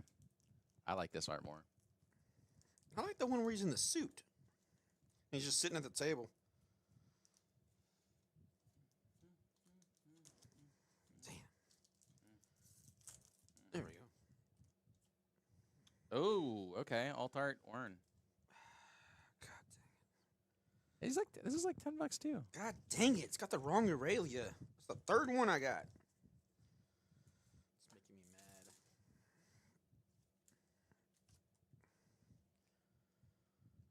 Put this in there, over there. This one's getting suited up. We got 2 more packs. We got to hurry up and open before 2 more packs each. Before the games begin. God dang it. Oh, foil punch first though. Ooh, alt art. A Mind Rune too. And then these.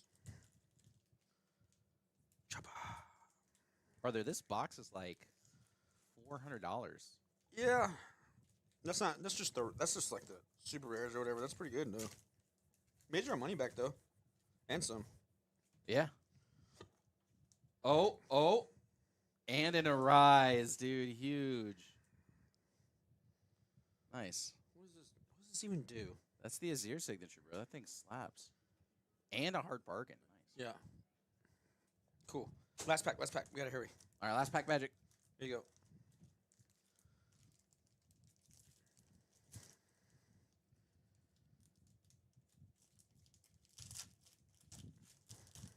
I wish these packs weren't so difficult to open. Yeah, me too. Well, got a Zing Zhao and a Mech and a Furious Forerunner. Ugh. Oh, you got an Ezreal though, like the champion. That's pretty cool. The legend. Yeah. Oh, that's nice. I got this right here. That's better. Yep. That's pretty good. Oh, well, I guess I got to buy some more. Okay. Let's swap over to the gameplay and see what's up. What's going on over there? Yeah, it looks like the gameplay is just about to start, so it's pretty good timing. All right, so we got our boy Boxes, a.k.a. Boxes, versus Philip. Should be a cool little matchup. Should be pretty fun, you know? So, Yeah, I will say this matchup I feel like is fairly balanced? no, Master Yi favored. Ooh. Yeah, look, Scary. he's gonna have a great time into the Kai'Sa, especially if he has like a Rune Runner early on. Yeah. Because there's very few things that Kai'Sa can do to get over this Rune Runner, right? I mean, it's a big body. It cannot be targeted by spells or abilities, so all of the damage spells no longer useful. All of the damage reduction spells also no longer useful, and it really puts a hindrance on what Kai'Sa wants to be doing. That said, if he doesn't find it, it's going to make things a lot more evened out. So we'll have to see what happens. But yeah, I mean, I feel much more confident in the Yi player than I do in the Kai'Sa player to go ahead and take this series. Dude, honestly, with how many like alt arts you got, you might as well just like, what's it called? Do a master set for all the alt arts. You're missing like 2 cards essentially. That's crazy, dude. That was a really good box, man. Not too bad. I didn't have a signature. It's not good enough. That's the only thing that would have made that better. That's the only thing that makes that, yeah, good. Yep. You want to pass that drink right over there on the left? That diet. Oh, this is diet. It's your diet, Dr. Pepper. Yeah. Oh wow! And you know what? There it is. That turn 3 rune runner. Oh my God, that is a lot of Fury runes. Wow. Is that all? Like, Jesus. All right. So that Rocket Barrage was able to get rid of that auction, and while 2 boxes is able to get himself up to 2 points, we'll go ahead and protect that Watchful Sentry for now by just bringing it back to the base. He just had a stroke. I did kind of have a stroke there. But yeah, 7 out of 7 Fury Runes. It's not going to feel great, but at least he is going to be able to fire off this Progress Day. Find himself 4 more cards to hopefully find something to deal with this Rune Runner. There's but nothing. as of right now, There's it doesn't nothing, look dude. like there's anything at all. The only thing you can hope is if you put it on there and you pull out a Fox and try and take it out. And then you have to hope they don't have Thwomp. You have to hope they don't have like something to beef it up either. So, I mean, it's worth killing. That Rune Runner is just it's a good card. Yeah.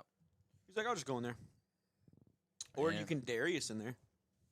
But even then, you could have like a discipline or something. But I mean, he'd only be 7.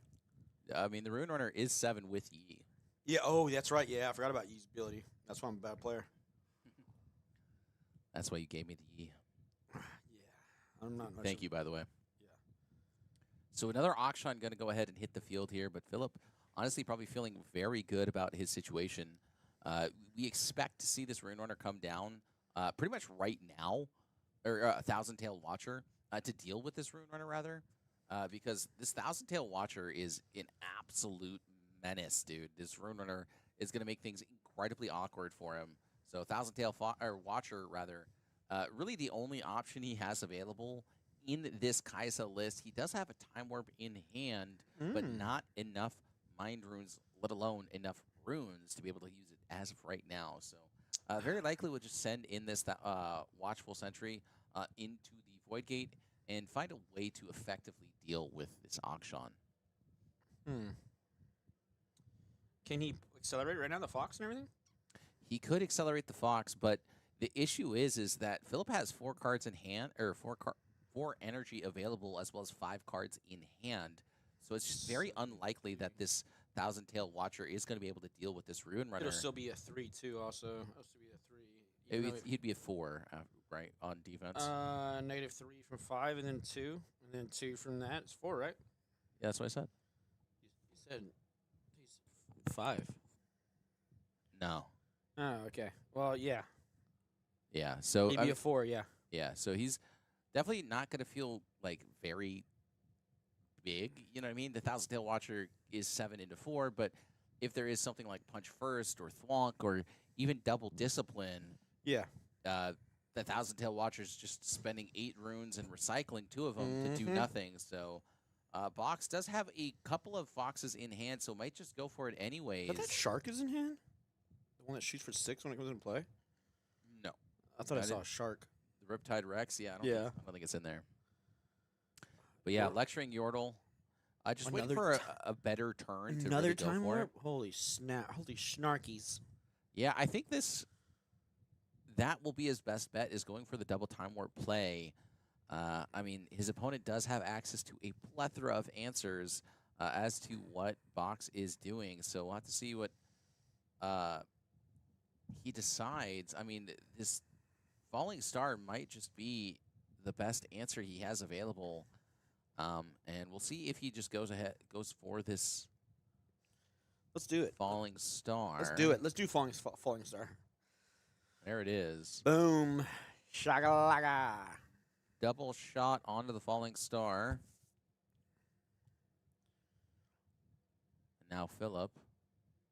Oh. Just going to let it go. Yep. He's like, you better recycle that. He's like, okay. And now with just a full grip of cards in hand, no way to deal with this Rune Runner for now. We'll just go ahead and develop a Plundering Poro and say, go ahead. Plundering Poro. Is that the little pirate one? Yeah. He's got a little eye patch and a dope beard. There he is. Look at him. So Tongue cool. sticking out. So cool. Adorable. Yep. Why don't you have an eye patch? I don't know. I just haven't messed up my eye. I just got both my eyes. Thank God. Well, I mean, have you ever figured that maybe you'd look better with an eye patch? No, I never thought that, Sasuke. Oh, Ever. okay. Yeah, me neither. Eye patches are for weirdos and pirates. Well, I mean, that's the first step really to being a pirate is an eye patch. Let's talk about something else besides eye patches. Okay. Let me see what we got going on here. Do you think he would look cooler with an eye patch? Sasuke? What's that one card on his far right with the? It's got the monkeys playing the drums. Get excited. Yeah, Discard that's a card. it. Yeah, and then you can shoot something for whatever. Yeah. The good thing about get excited is actually you don't have to discard until the spell resolves. Yeah. Somebody was saying that. I think it was Was that a? NA. Yeah, NA was saying that earlier. So 2 lonely Poros. Looks like he ain't lonely no more. Lonely, lonely baby. Baby. What do we got going on? I know we got that other one on lock, but I mean, we gotta. Box is still going to be ahead. If he comes around, his turn's going to be at 4. Philip's still behind 2. So we got to get those other 2 points. But how are we going to get them though? Knowing what Boxes is playing, maybe he has on the falling star. Shoot both those down. Done. Like that's it. I mean, there's a not so fast. There's a plethora of answers that the E player has access to. What? I could also time warp right now and get a point. Go to 5. There is Windwall. We don't know if Philip's on the Windwall in the main board, but I mean, this is definitely a great start here for Boxes. I think he doesn't want to go for the double time warp line until this next turn. Yeah. So because of this, he has to just let this Ruin Runner lie and try and find some better options. I mean, he could go for something like a Singularity, just pop both these Lonely Poros. That way he gets to guarantee that he maintains control of this Void Gate. That said, there is that Master Yi available, and if he does do something like that, Hextech Ray might not be enough to protect himself from that Yi just overtaking the battlefield by himself. So, yeah, I mean, Boxes is in a pretty awkward position. He really wants to be able to develop at least one of these Thousand Tail Watchers onto that Void Gate, just so that he can guarantee that double time warp line on these following turns. But instead, just gonna go ahead and retreat the Watchful Sentry for now, and really just consider all of his available options. Is going to exhaust 1 rune. Yep, going to go for that Singularity here, and hopefully get rid of both of these Lonely Poros for the time being. Boom, boom. Shoot them both for 6. Pow, pow. Bang, bang. Bada-bop, boom, pow. Bang. So I would expect to see a not so fast, but looks like he doesn't have it, and instead just going to lose both those Poros, not going to be able to draw off of either of them, which doesn't feel great. So yeah, I mean, definitely in an awkward position. Oh, if I die lone, draw a card. Okay. He's so lonely. Lonely, lonely baby. And now this E is already up to 12 runes. Oh, man. Oh, And man. this is really dangerous territory because now he has access to just a whole heap of incredibly impactful spells. We'll have to see how Philip decides to navigate this turn because, look, there's a lot of things he could have available to him, and Boxes is going to have to figure out how to overtake it. I got a feeling he's going to play a Yi. Just take over that void. Whatever. Let's see what we got here. See what we got Yeah, going. so 7 being exhausted here for this E. Oh, yeah. Oh, yeah. There he goes. There you go. All right, Philip. Send him in. Send him in. And now Boxes Boxes. does not want to use any of these runes because he needs exactly 11 runes to go for the double time warp line. And so if he doesn't get rid of this Yi here, You got to get rid of the Yi. yeah, the problem is he's forced to recycle 1 rune. Now, this is where things get a little bit awkward for Boxes because now this double time warp line is no longer available to him. He has to set up for a different line for these following turns. And he might even just get excited one of these time warps because they're going to sit in his hand for the rest of this game unless he figures out how to deal with I this got a feeling right he's going to now. do it. Get excited. Might as well. Let's go for it. So, The resolve? goes for the Get Excited. Does it resolve, Philip? Now, Philip has to do everything in response to this Get Excited. He cannot Oh. decide to do it after the fact. So Snap. there it is. There's that Defy. Oh, snap. Craggle pop. Dang. And now Boxes is in an even more difficult position because 4 runes. He's like, you better recycle that. Because now he's going to be at exactly 10, and if he recycles 1 more rune, he won't even be able to cast that Time Warp on the following turn. And right now, this Rune Runner and this E are just too big to deal with. So he might just even opt for this double Hextech Ray line, and it's going to be very costly, but at least he'll be able to get rid of the Yi, and instead, that Yi does overtake the battlefield, and that point deficit is no longer there. Philip just clawing his way back into this game and doing exactly what this Yi deck wants to do.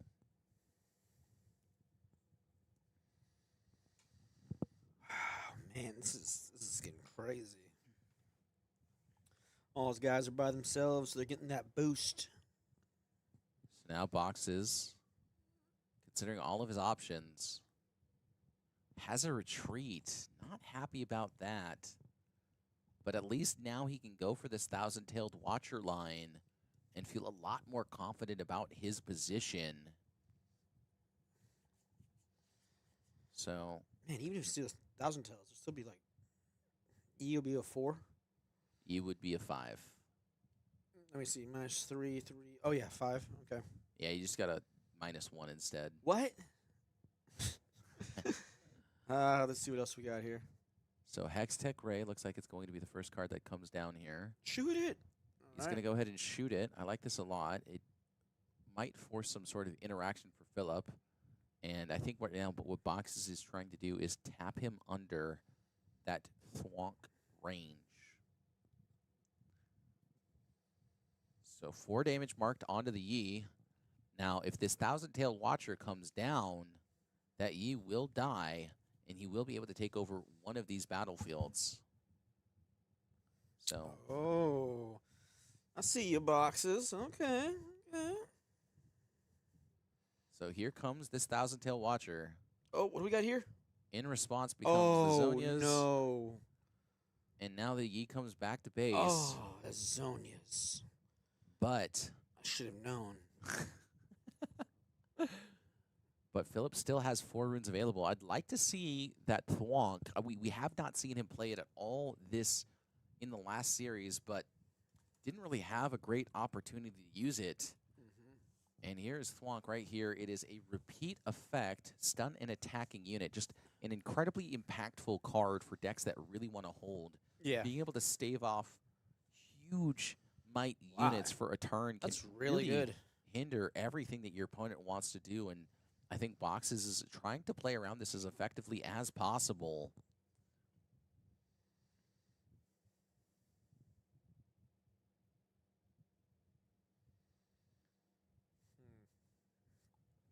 Boss is contemplating every move in his head.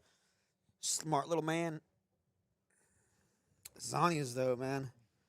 And Zanya's is able to protect the Yi. He is still 3 might, so if there was some sort of additional effect that Boxes had, he would have been able to get rid of the Yi, but Yi getting retreated back to base means that Maybe you could go in there with the tank, have him deal the damage there so your Fox doesn't die. Deal 2 of it, but he'd have to have a few pumps. What if he's got like an On Guard and Discipline? So that's +4? that would be +4. That wouldn't be enough. Still would die, right? Yeah, I meant the Rune Runner wouldn't be enough to overtake it. So yeah, Boxes Boxes says, too "Hey, afraid let's of that chill out." Thwonk here. Yeah, I mean, doesn't have a good answer for the Thwonk. Is going to have to wait for the next turn to really try and overtake it because, look, the Lecturing Yordle is pretty good, but just not good enough. And now this Yi really just going to go ahead and overtake this battlefield once again. Woo!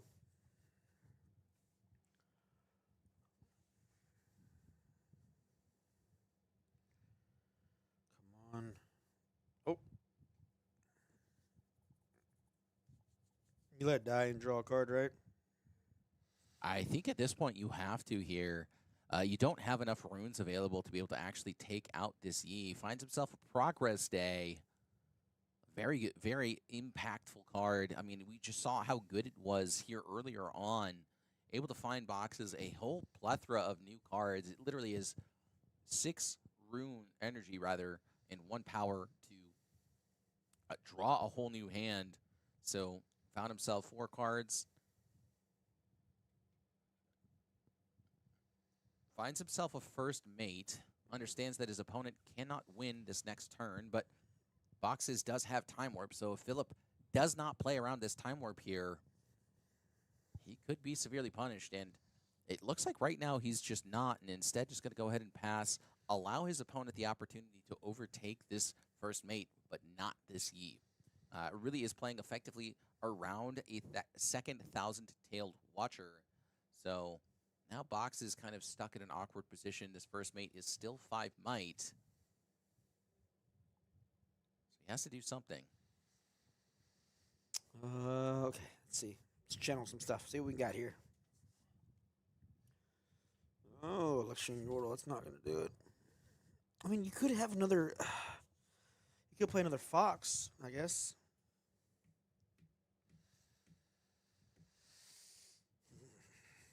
Yeah. A second Thousand-Tailed Watcher is quite I mean, strong here. that is pretty strong. Yeah.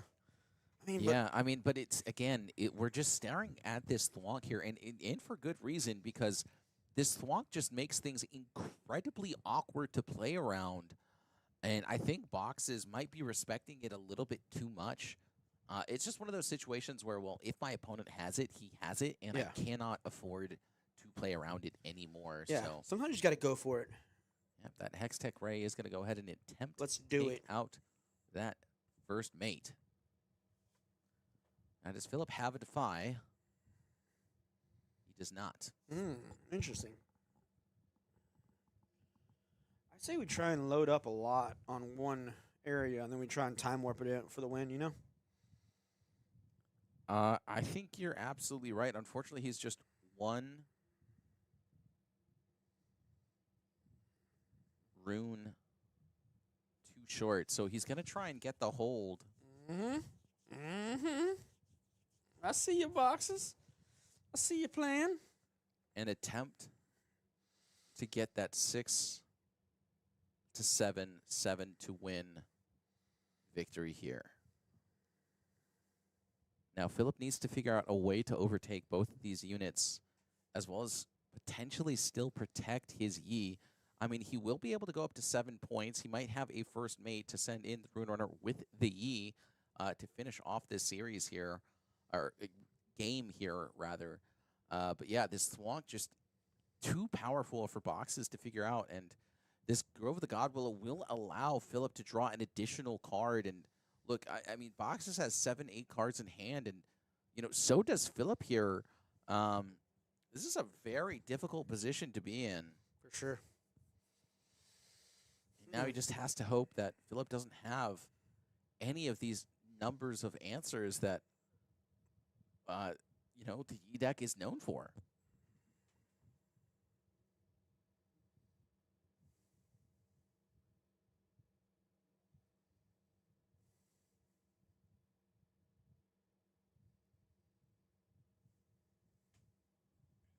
Okay.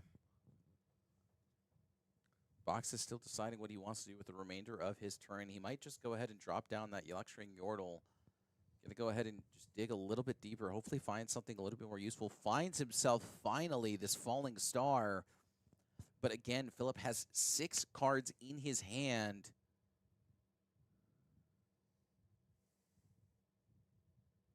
And he's gonna go ahead and recycle 2 Fury Runes, go ahead and double shoot that Yi. 2 runes are exhausted, and it looks like it might just be a Discipline is in response here. And instead it's a Not So Fast. Yeah, Not So Fast gonna finally come down and protect this Yi. So now Box is just gonna go ahead and pass the turn. Gonna draw off of the hold point, get himself up to that 7-point threshold that he's been. I mean, he just kind of took this Grove of the Godwillow and clawed his way back into this game. I mean, I feel like he's drawn 6 cards off of this Grove this game. Yeah, he's drawn like a lot, dude. He just got on there and he's just been staying on there. Yeah, I mean, He ain't moving, brother. He ain't moving. That camel, you'd expect it to be nomadic, but it doesn't. It doesn't move. It don't move. It built a home in the Grove of the Godwillow, and by golly, it'll stay there. Yeah. It planted, this is my land. This land is your land. You know, like, but it's just their land. But it's just their land. All right, so Philip here, he's going to go ahead and try and do something. I think it might just start with a Discipline. Instead, it's going to be a Guardian Angel. A GA. Now, this is very interesting, actually, because he might be able to just send in this Yi with the Guardian Angel, get it to retreat, and then utilize First Mate to just get an additional usage out of this Yi. And this is very, very peculiar because Boxes does have a Stupefy to keep it out of the range. But these lecturing Yordles kind of, just deal with it anyways. So he's going to go ahead and send in this Yi, allow himself to trade with the 3 little Poros here. And yeah, I mean, 7-2. All right, Discipline going to come down. Instead, he's going to respond with a Stupefy first. So Stupefy going to resolve, and well, unfortunately, that is a Singularity, not the card you want to see right now. And yeah, it's just going to be a +1, so he's going to be all the way up to 8 might. Boxes has no more answers available to him. Just has to allow this to resolve.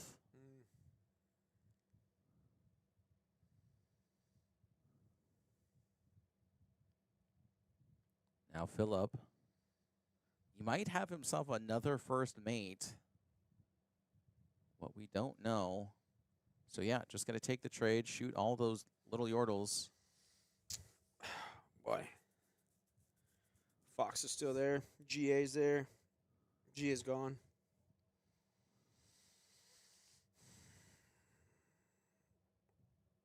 And 5 runes.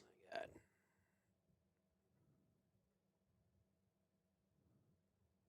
Carnivorous Snapvine, got to come down. 1 rune. Unguard is going to be able to take it out. Ooh. And now Boxes has to figure out how to take back this field because he cannot use this Singularity plus this Thousand-Tailed Watcher, and he cannot use either of these Time Warps. And Philip has been navigating this game perfectly here. Boxes is going to have to get rid of this Rune Runner right here, right now, which means that this Thousand-Tailed Watcher must come down. Philip has done an incredible job at protecting this Rune Runner this whole game, just feigning the 4 runes this entire time, making that thwonk just ever so present. And while it has not been played, Boxes has just not had an answer to it at all. So 8 runes going to be exhausted here. 2 runes going to be recycled. A Thousand-Tailed Watcher is going to come in, but it feels like it's just a little bit too late, and it's not going to be enough to overtake this battlefield. We'll have to see if Boxes can find some sort of answer. Oh my gosh. But yeah, it looks like here it is. Here comes that thwonk that we have been waiting for this whole game, and it finally shows its face at the perfect moment. And unfortunately for Boxes here, that is going to mean game number 1 for Philip. So very well played from both these players, and Philip just showing exactly how to overtake this game. We're going to game 2. You know it. You know it. That was, I mean, that was an incredible game 1 from both of these players. That was a good game for both of them. Oh yeah. Just looking at my cards right now. Pretty cool. Pretty cool. Don't trust him, chat. He's I'm going through them, looking at them. scratching his card. This looking Jax itch. is cool. I know. I'm gonna build a Jax deck. Jax is dope, man. Jax is dope. I just like equipments.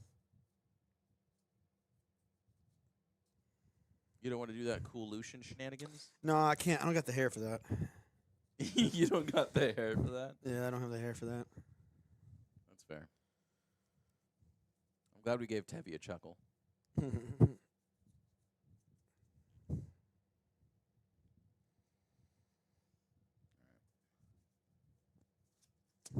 Where's the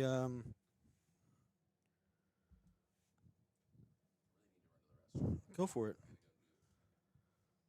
Where's the there's Draven in there? Is he in there? Or is he over here? Oh, this is the good stuff. Okay.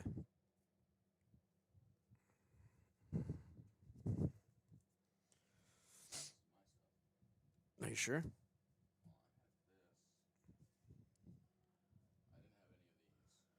Yeah, this is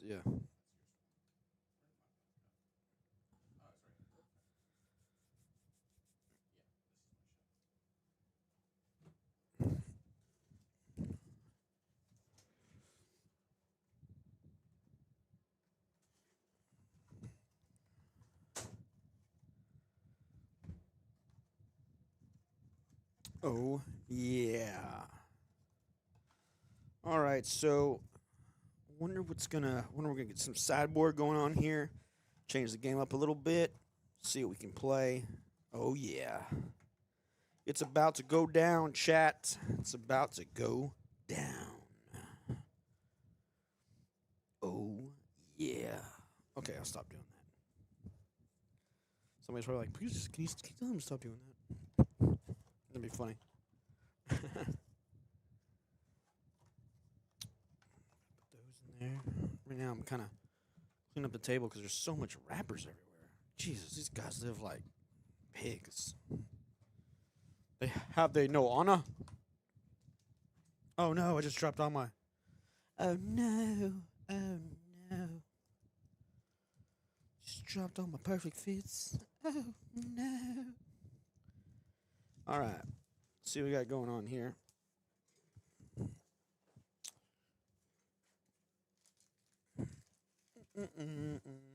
Just doing some stretches right now. Got to get limber for this next game. It's going to get crazy. Do a little bit of, push it. Push it.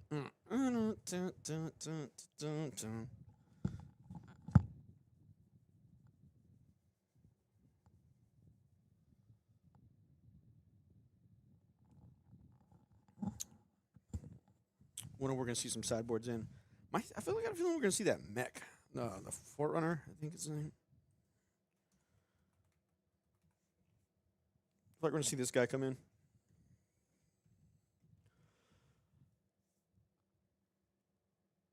I could see this guy coming in because he's just such a big dude. 6 for a 6 guy, 1, and then he dies. Death now. Get 2, 3 mech tokens, so that's good. Go back to your base. Boom. Team attack later on. Love it.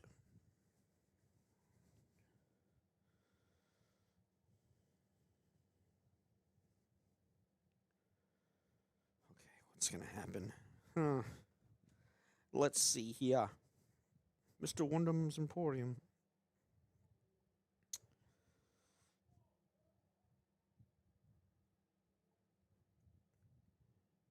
Oh, the stream ain't over yet.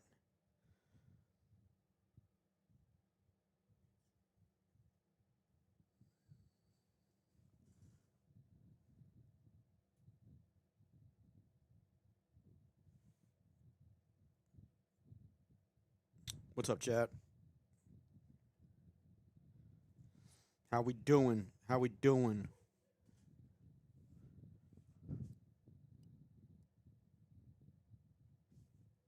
All right.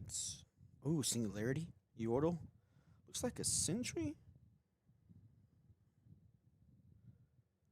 He sent back. I didn't get to see what he sent back. Okay. Looks like he's got a... Okay, this is going to be a good game here. Like the fist bump. I love the good player, you know. The love, you know. Yeah. Yeah. Mm-hmm. So lecturing Yordle is going to be the opener here for Love that card. boxes, and he just going to come right down and put a Zonia's on turn 2. Not happy to see just a Zonia's.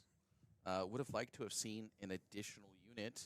It looks like, the Obelisk of Power. So it's just, that's his turn 1. No 4 cost units in hand. So just going to go right into that Obelisk of Power while it is available. And then spend 5 runes to just send that Kai'Sa right into the Reaver's Row. Allow himself to draw an additional card while still keeping that Kai'Sa nice and protected. Oh, the starter turn. Every player gains channel 1 rune. Oh, okay.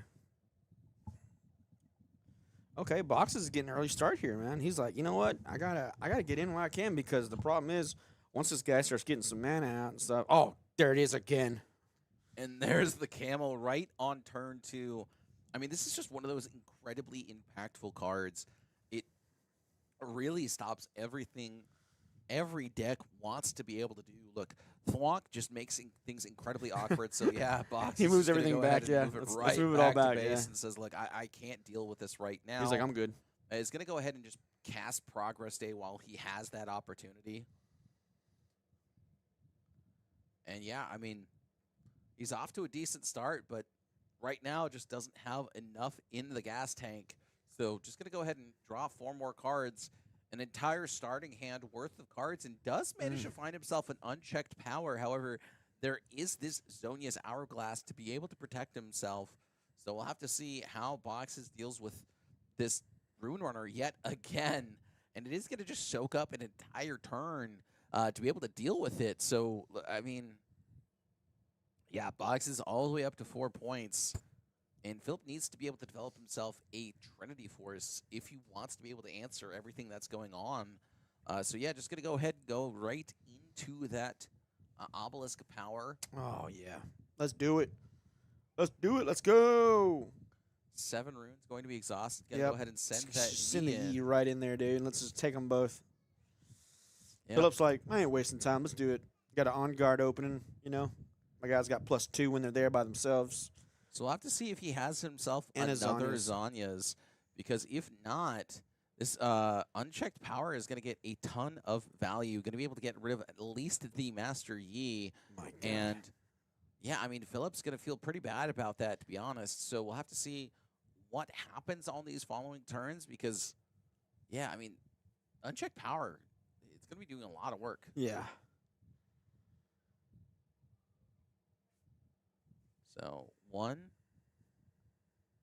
plus the Hextech Ray. Okay. Wants to be able to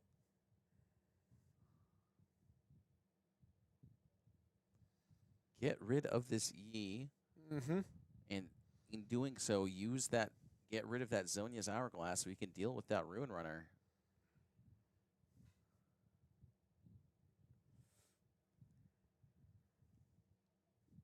Yeah, unfortunately, still no answer, because he will have to sacrifice that Kai'Sa to do so, but in doing so, Philip can just go ahead and retreat the Yi. So instead, another Hextech Ray going to go ahead and come down. And now, only 6 runes remain available, which does mean he will be able to at least Singularity this Yi this turn. But if Philip has an answer, it's not going to feel good.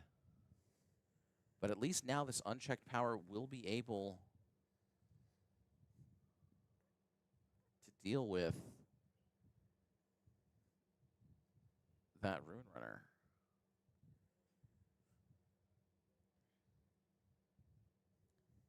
Yep. Looks like Singularity might just be the choice anyways.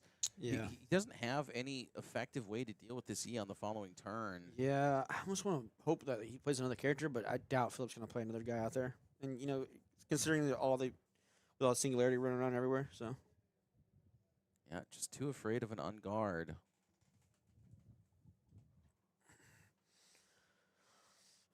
On-guard would be a blowout. Come on, Boxes. Come on. Get it together, brother. He's going for it. Wait. Yeah. He's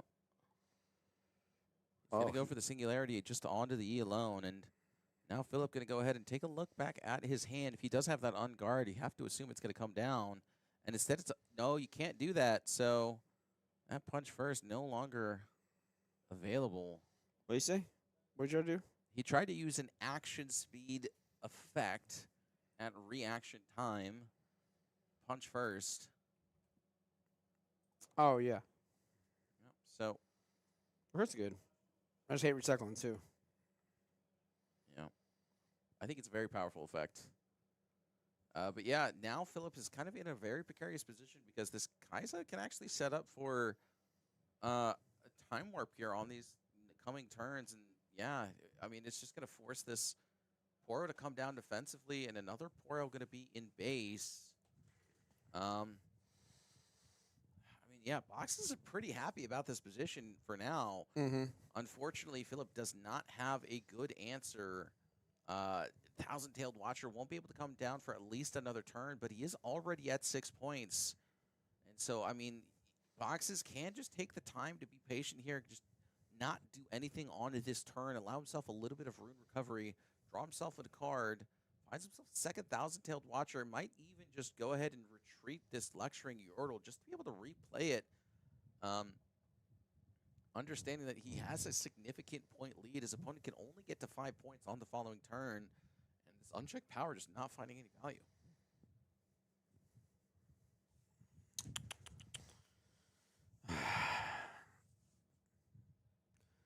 Always asking a judge call. Oh, man, we got a judge call. Wonder what it is.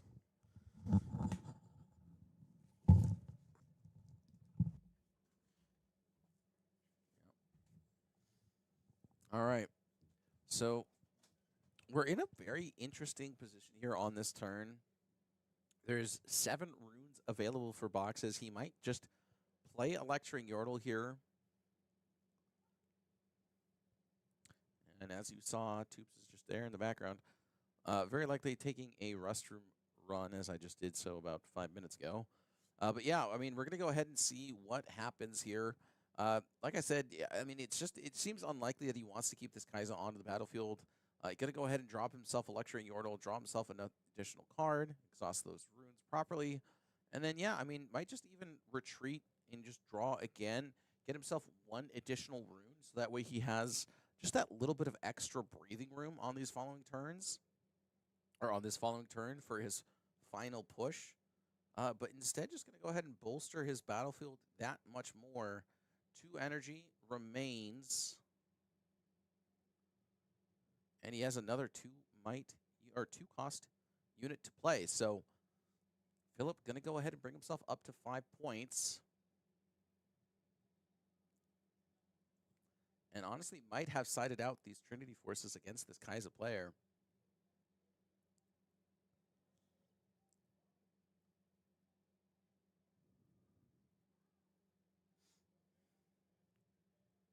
So now, Philip has a whole heap of options available to him. Just going to go ahead and send in that Lonely Poro while it is available.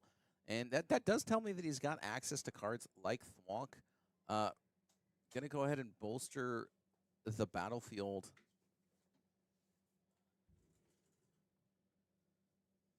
And yeah, I mean, a bajillion runes available to him. Yeah. And this is exactly how this E-list is supposed to be played. He's able to overtake both these battlefields. And look, the way that this deck works is that he can actually retreat the Lonely Poro in response. Is he completely tapped out? No, he's completely open. Oh, my gosh, he is. Okay, I thought I saw some stuff sideways. Yeah. So That is scary. With how many cards in hand he has? 5. So it might just be an unchecked power here from boxes, but he does have to worry about, you know, a potential does he have one? wind wall. This is game 2, so sideboards have been made, and a Thousand-Tailed Watcher would be nice here, but it might not necessarily be game ending. The way that Philip can interact here is that he can actually retreat the Lonely Poro with the defend trigger and then still get the defend alone trigger from the Yi, because at that point the unit would still be considered defending alone. So Yeah, he's doing it. Let's do it. Let's uncheck that power. yep, unchecked power going to be hopefully the choice here. So we'll have to see if Philip has an answer to it. Taking a look at his hand, that does not seem to be the case. My gosh. Oh, Oh. discipline Uh-huh. going to be in response. That spell has not yet resolved yet, so But, okay, so 7, 8, 9, 10, 11, 12. Okay, got to get another one. that's 9. Oh, I thought we got Yi. And that is the whole field there. So he will be able to draw an additional card off of that 1 Lonely Poro, but yeah, I mean, this is absolute nightmare territory for him. He needs to find a way to overtake one of these battlefields, as this game will just be straight up over here. That unchecked power really just devastating, as Boxes is already at 6 points. Philip has no answer to what's going on, and will have to figure out how to get onto at least one of these battlefields, hopefully a first mate, because if not, that is going to be game, and it looks like he's just going to go ahead and scoop it up. Bring it to game number 3. Wow, we're going to game 3. Unchecked power. There was too much power. Yeah, unchecked. Yeah, unchecked, and that's what happened just now. People got shot. Blah blah. But about boom pow. Yeah, sometimes you know how a gun sounds, right? Gratata. I don't think it makes musical sounds. It goes gratata. That's how it sounds. I shot a lot of guns in my day. Yeah, not from the streets. I know these things. I was watching some web redemption with Daniel Taj, and that guy was on there. Brian, whatever, and he's like dancing. He's like, "There's no foo foo." You know what I'm talking about? And he's on that yacht, and he goes, "Yep, I've been on the streets my whole life." He's like, "Yeah, you know how a gun sounds? Ratata, ratata." And it's just so dumb, dude. That's great. Oh man, I wish we had more packs. You should go buy another box real quick. No, I ain't made of money, dude.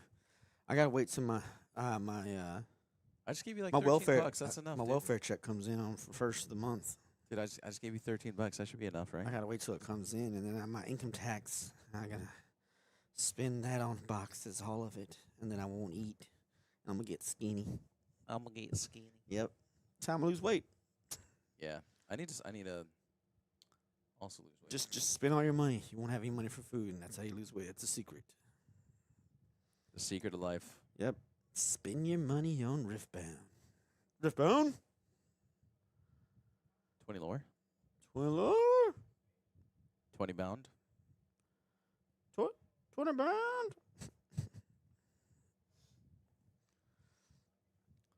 So if 20 lore had made a company name specifically for Riftbound, what would it be? I don't know. You're 20 lore. You gotta tell me. Say that one more time, please. If 20 lore had made a company name specifically for Riftbound, what would it be? Oh, I would have been called, man.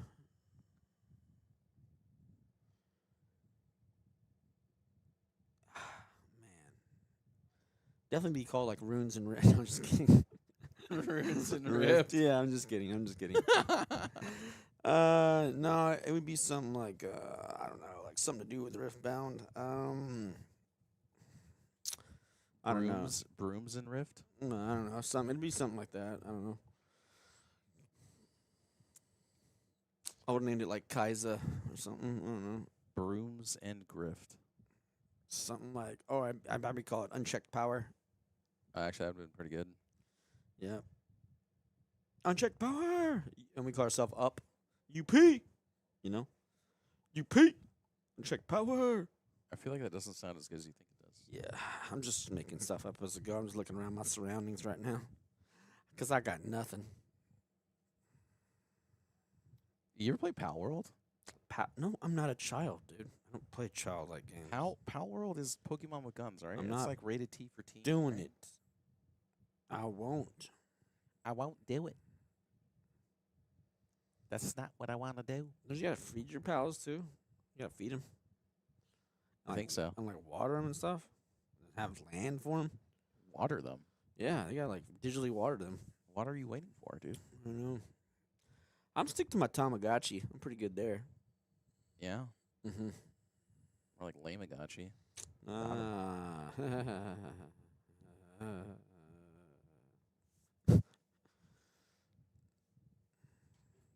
Man, I'm getting tired. It's been a long day.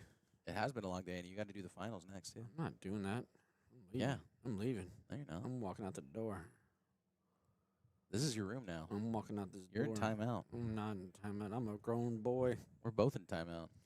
Except my timeout's almost over. Chat, they keep us here and they don't feed us. They don't do nothing. They just tell us, "Hey, get back in there, fatty," and you talk. And I'm like, That's pretty much what happens. Yeah. We're out of water. We got no food. We got no jobs. Our pets' heads are falling off. Yeah, with the ratatatata. You seen Dumb and Dumber? I have. Yeah. He's like, we got no food. We got no jobs. My favorite scene Our is by pets' heads far. are falling off. My favorite scene in that movie by far is when the cop pulls him over. Oh yeah. He tries that. Yeah, that's funny. And he's like, they're like, sir, it's not. Okay. He goes, they're there, and he's like, yeah, He goes, remember my bird Petey? He's like, yeah. His head fell off. He's like, what? He goes, yeah, he was pretty old. Yeah. Jim Carrey, man. What an absolute gem. Yeah, both of them did really well in that movie. It did. Yeah, I thought that other one was going to be more of a comedic actor, but he was like really serious. Yeah. He's good. Very talented. I cannot remember his name right now for some reason. Who? Not Jim Carrey in Dumb and Dumber. Oh, the other actor. Oh my gosh, he was in Speed also. That's a great movie. Yeah. Lonely Poro's coming down. Lonely, lonely baby. I would like to see this Lonely Poirot actually go into this I want Biomoss to see lair. it go. Let's do it. Let's do it. Let's do it. Let's Not the go. obelisk. Let go. I guess he doesn't have flash. It doesn't. Oh my God! Finally, okay. This is the first time I think we've seen Stalwart Poirot in 2 series, and it's taken 6 games, but he finally gets to see it here at least semi early on, which does feel a lot better. I would say it'd be nicer to have it obviously on the Obelisk of Power, but you can't do everything and everything. So want to see how Boxes decides to react. I mean, he does have this Hex Tech Ray as well as a Falling Star. But if this Falling Star does come down and it isn't able to find its successes, not so fast is absolutely a devastating situation to be in. Here we go. Yeah, it looks like it's just going to be a Hex Tech Ray for now. Wants to save it for a bigger unit. Okay. So because of this, He's thinking. I mean, he might just opt for an unguard instead. He cannot use punch first.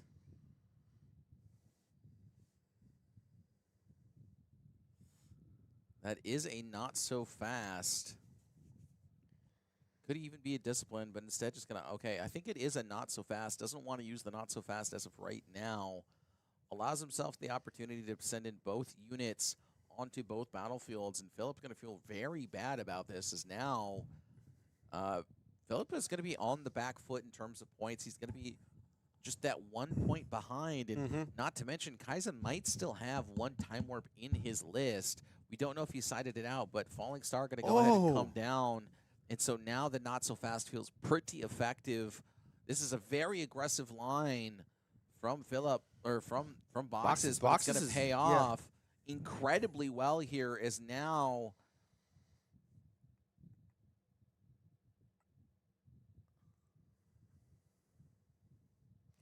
Box is just trying to get those guys out early and like get on the battlefield, make some connection, get there. Let's hold it for a little bit. I mean, give this guy some time to play stuff, Philip. So his guys cost a lot. Box is like, you know what? I'm gonna get on that early. I'm gonna just play every single guy I have. And so now Boxes is going to be at 4 points essentially before he decides even if he wants to retreat. He's Phillip's got 1 on card the in back there. foot, dude. And this is just not what you want to see. Look, if you're Philip here, you don't want to overextend this Yi. I mean, But, we I mean, see that Boxes does not have an answer right now. I would go for the Yeet right now. And I would take over that. You cannot take over the Obelisk here. What can I take over? It's 6. E6? What are Yeah. you talking about? 6. Oh. Well, I can take over the other one, though. Yeah, you kind of have to go to the Valmos lair. So Yep. just going to go ahead and go into that Valmos Draw lair. card. Boxes will be able to... Oh, there's the singularity. Oh, my goodness. An absolute nightmare scenario here for Philip. He Ooh. will at least have that Zonia's Hourglass to protect this Yi just for 1 more turn. But Boxes can at least be able to defend... will be able to defend his units just by sending him back to base, and then in the following turns be able to overtake it. So Singularity might not even be the choice here. You might just opt for this progress day, bring back both of these units, and just live to fight another day. And that looks like that is going to be the case. Yeah. Got to go ahead and pop this progress day, draw 4 cards. Man, And just refuel Boxes the is hand. just absolutely off to the races here. He's like, I'm going to do whatever I can, man. I got to win this early. Got his 3 points. He's good. He's leaving. Yeah, this right now is a little bit scary, though, because this does mean that Philip gets to score 2 points here with the Yi ganking. So, I mean, he gets to reveal this Zonia's Hourglass and then go ahead and move over to this Obelisk of Power, get himself up to 4 points. And at this point, it feels like you just need to continue to protect this Master Yi as best as you can. 3 runes, 6 runes. He might also just have a Ruin Runner. So this is definitely looking to be a very strong position here for Philip. I would argue an even stronger position for Boxes. Although he does unfortunately not have access to a cleave, he has to figure out how to get over this 6 might unit, and a Singularity is definitely a great start. Oh my gosh. Singularity is definitely a good start too. Yeah, you're right. That is a good start. He's got 2 Singularities in hand. So he has 8 runes available. Let's do it. 3 going to be exhausted for this Lecturing Yordle. Might even just go for a second Lecturing Yordle here and just take that Valmaz Lair with the Pouty Poro, score that 1 point while it is available, because at this point, he does not have access. Gonna go ahead and use that Get Excited, targeting the Yi. And now Philip will have to defy this.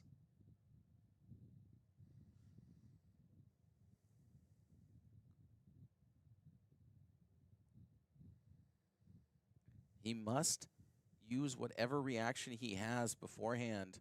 So Singularity going to go ahead and get discarded, and so is that Zonia's Hourglass. And now that unit is a lot more vulnerable, and Boxes can overtake both these battlefields yet again. That said, Philip will now be able to take back both of these battlefields with the Ruin Runner and the Master Yi, and unfortunately for Boxes, no Unleash power to be able to answer that effectively. So now Falling Star going to come down. He ain't letting up, man. Boxes ain't letting up. He can't, dude. Like, you better recycle those runes, buddy. Game's getting intense right now, you know. Boxes is in the zone right now, you know. This is in a very, very, very good position Oh, for boy, Boxes. here we go. So now Pouty Poro going to be able to score an additional point. Oh, so he just plays a Poro there. I like this a lot. He says, look, I don't want this Rune Runner to be moving around. I just want you to be able to take only this Valmaz Lair, so that way this Rune Runner is answerable. So Philip, considering all of his available options, I think he just has a couple of punch firsts in hand. No real effective answer to anything that Boxes is doing right now. And I think it's okay if he goes into this Valmaz Lair, if he has something like a Trinity Force to continue to bolster the strength that this Rune Runner has. Because right now, I mean, Boxes is doing such a great job, and he still has access to his Kai'Sa. So considering exhausting 6 runes, might have another Ruin Runner in the hand to bring himself up to 5. And another one going to come down here. Look, these are just incredibly difficult cards to deal with, and Boxes is going to have to find himself something like an Unleashed Power in hopefully the next couple of turns, because these units are incredibly big. Dropping bombs, dude. And if he has something like a Punch First in hand, Boxes will not have anything to answer what is going on here. All of those cards on the left side of his hand is essentially discarded right now. Singularity, Lecturing Yordle, and potentially even this Stupefy. Does find himself a Thousand-Tailed Watcher, so he will be able to do something in this following turn if there is nothing like a Thwonk. But right now, Philip in a very commanding position. Definitely. All because of Rune Runners. These camels are putting in work. They definitely are.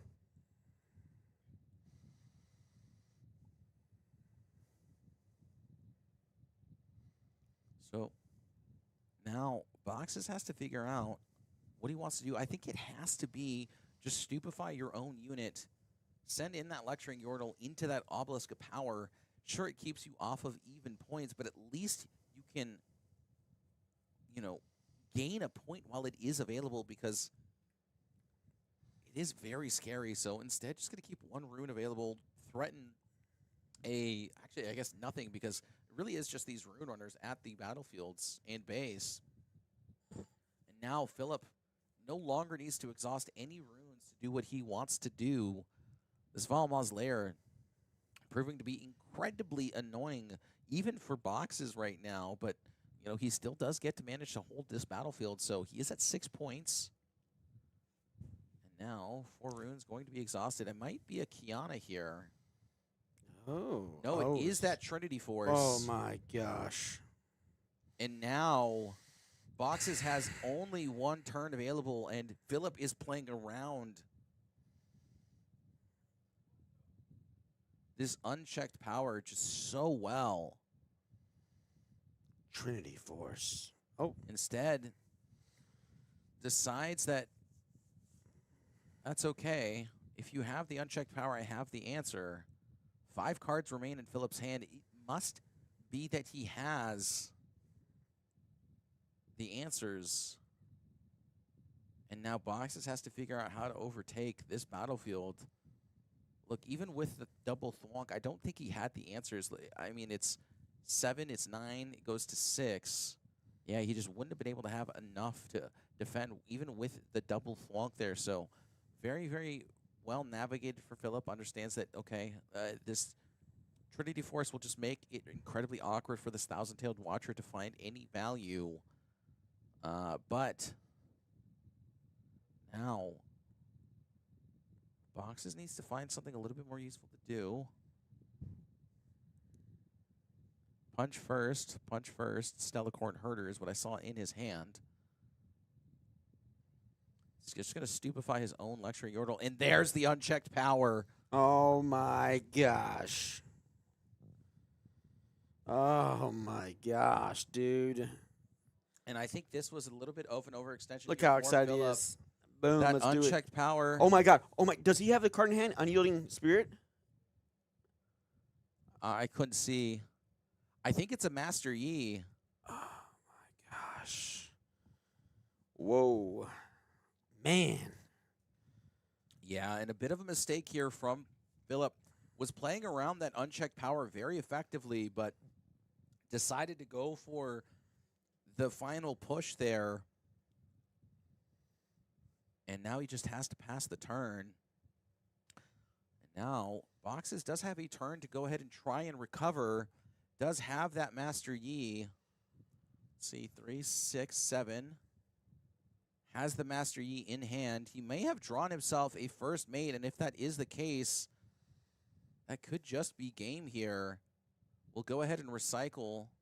Bring that Yi in. Draw himself a card. Does he find that first mate for the win here?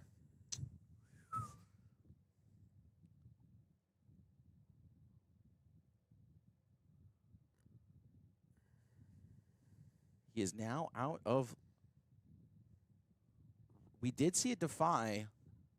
We did get to see a whole plethora of answers. Box is obviously very nervous here. Both these players have been playing exceptionally well. I think just that small misstep here from Philip, that unchecked power really proving to be just a heavy punish, and just very well navigated from Boxes, going for that stupefy on your own unit just to see if you could find something a little bit more effective to do. Does manage to find it, so now Philip scratching his head, trying to figure a way out of this position. Boy, oh boy. How big is he? Is he 8? 9, 10? Defending 10, right? Defending 10, yeah, 8 And naturally. 8 right naturally, yeah. Okay. I So love that card. Instead, Kiana? goes for Kiana. She's so good. Now this doesn't feel great here. Oh, man. Here we go. Boxes might be able to get himself out of this hole. He might do a Singularity and then do a Hextech Ray or something like that and get rid of both of them. I thought he had another Singularity in hand. Let me see. He did have a Singularity. There is a Brinier.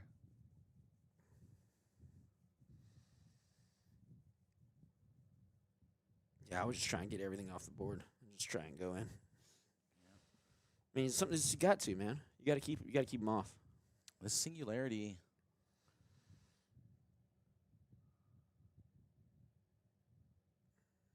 I'm not sure I was a fan of this Kiana here. Yeah. She defies the laws of spelling, though. Q. Yep. Kiana. Kiana. She She does have deflect, but I think at this point in these stages, It don't matter. Yeah. in this game, it really doesn't have a heavy impact.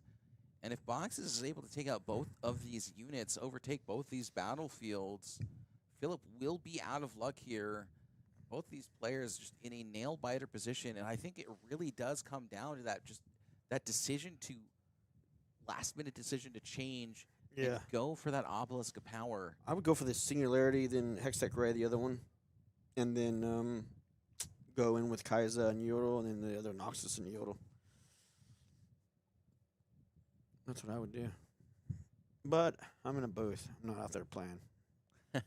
So what do I know?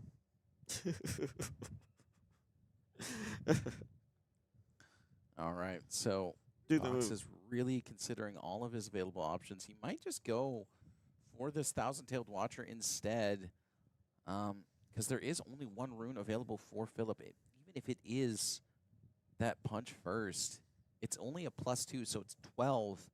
He can get over this pretty easily with all of his 4s, plus that Thousand-Tailed Watcher.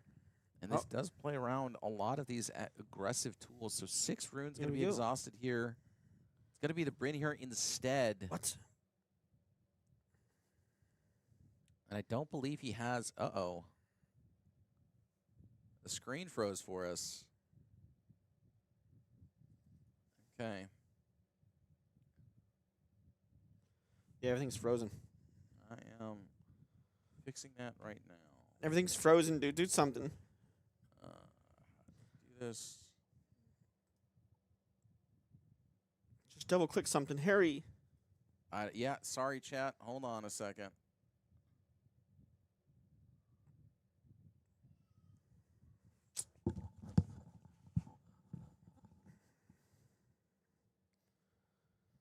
We're trying, chat. We're trying. We're doing the thing.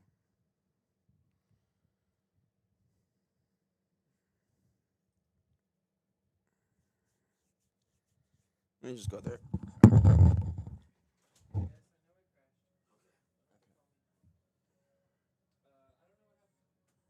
Okay.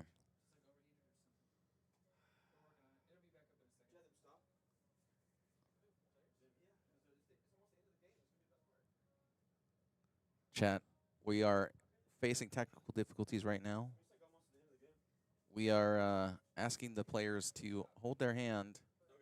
Oh, there it is. It is back. It is back. Okay, we are... Okay, what? Oh, do you do a Hextech Ray?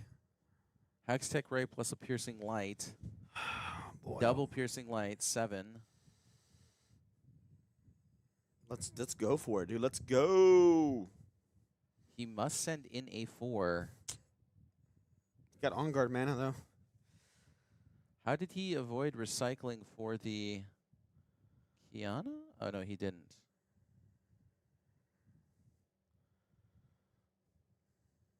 Boom. There we go. Gain. Yordle does come in. Kaiser, let's go. Let's draw a card. Kaiser comes in. Man, this is game is getting close, man. Yeah, and again, this still just comes right back God, he's got so many runes. to that decision to send in both the units onto the battlefield without the protection of that wind wall. And I think he's really going to bite himself for it.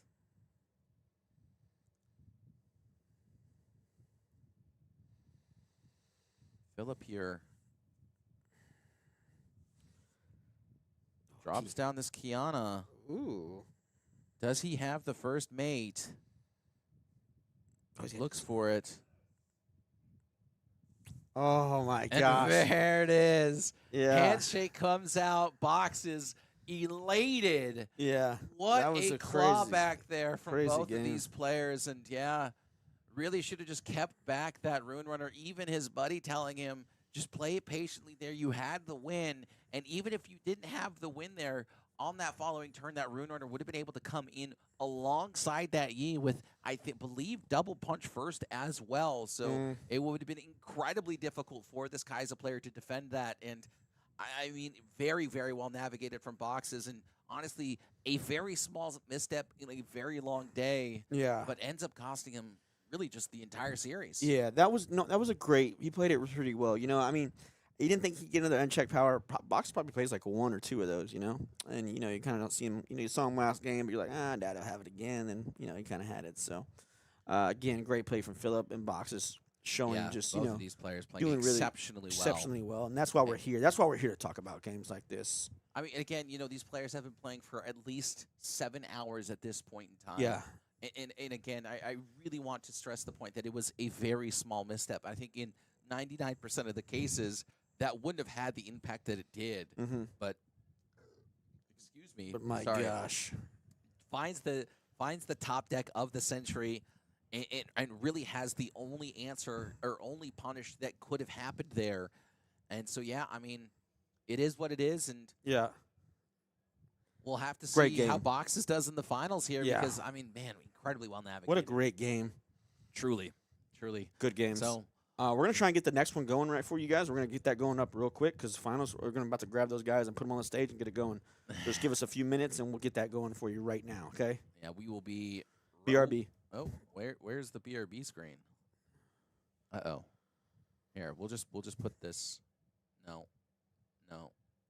Yes. All right, we'll be right back, chat.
The problem is because it is the semifinals coming up for that. That means that if they finish early, I will not be there on time, right? Because semis could finish early.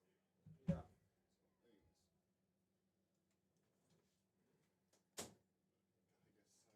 anyways, I guess I will try and do that because I don't want to sit here for an hour. We'll do this quick and this outro quick so you can get out of here. Sounds good. All right. Let me switch this real quick. I am now Sasuke.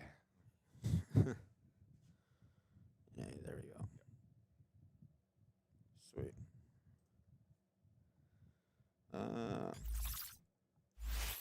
right, guys, we're back. I'm here with the amazing NA. Today was a great day, you know? Yeah, it was a lot of fun. First time casting here. Really enjoyed it. Thank Yeah. you so much for Yeah, having me, too. Dude, you were a great caster. I'll tell you that right now. Great job. Thank Love you, your thank energy. you. I love that you laugh at my jokes, so thank you for that. I don't know if the repeat laughs, but I'll take them. Look at him laughing now. You're going to They get were it. great. They were great. But again, yeah, great day. The final two, they just split, so they're going to split like a case and stuff like that. So that's pretty exciting. And I know you got to get out of here. You're going to go try and make it home, right, in time? Yeah, try and do some more casting. So Yeah. I got my laptop in my car. So absolute worst case, can pull over to the truck stop. And, Yeah, and just do it. Yeah, just go for it. Yeah. yeah. But again, we're happy to have you guys. We're having more events coming up again. Like we talked about, the April 11th, 12th, we got those events coming up. I want to talk about that right quick. Again, the 10K weekend. Saturday, 8K event. Sunday, 2K event. So April 11th and 12th here at Nexus in Waco, Texas. Be sure you come to that. Mark that on your calendars. And guys, from Tupelo and NA, guys, have a happy Valentine's Day. You guys be safe out there. And we can't wait to stream the next thing. Of course. Thank you guys so much for having me. See you guys later.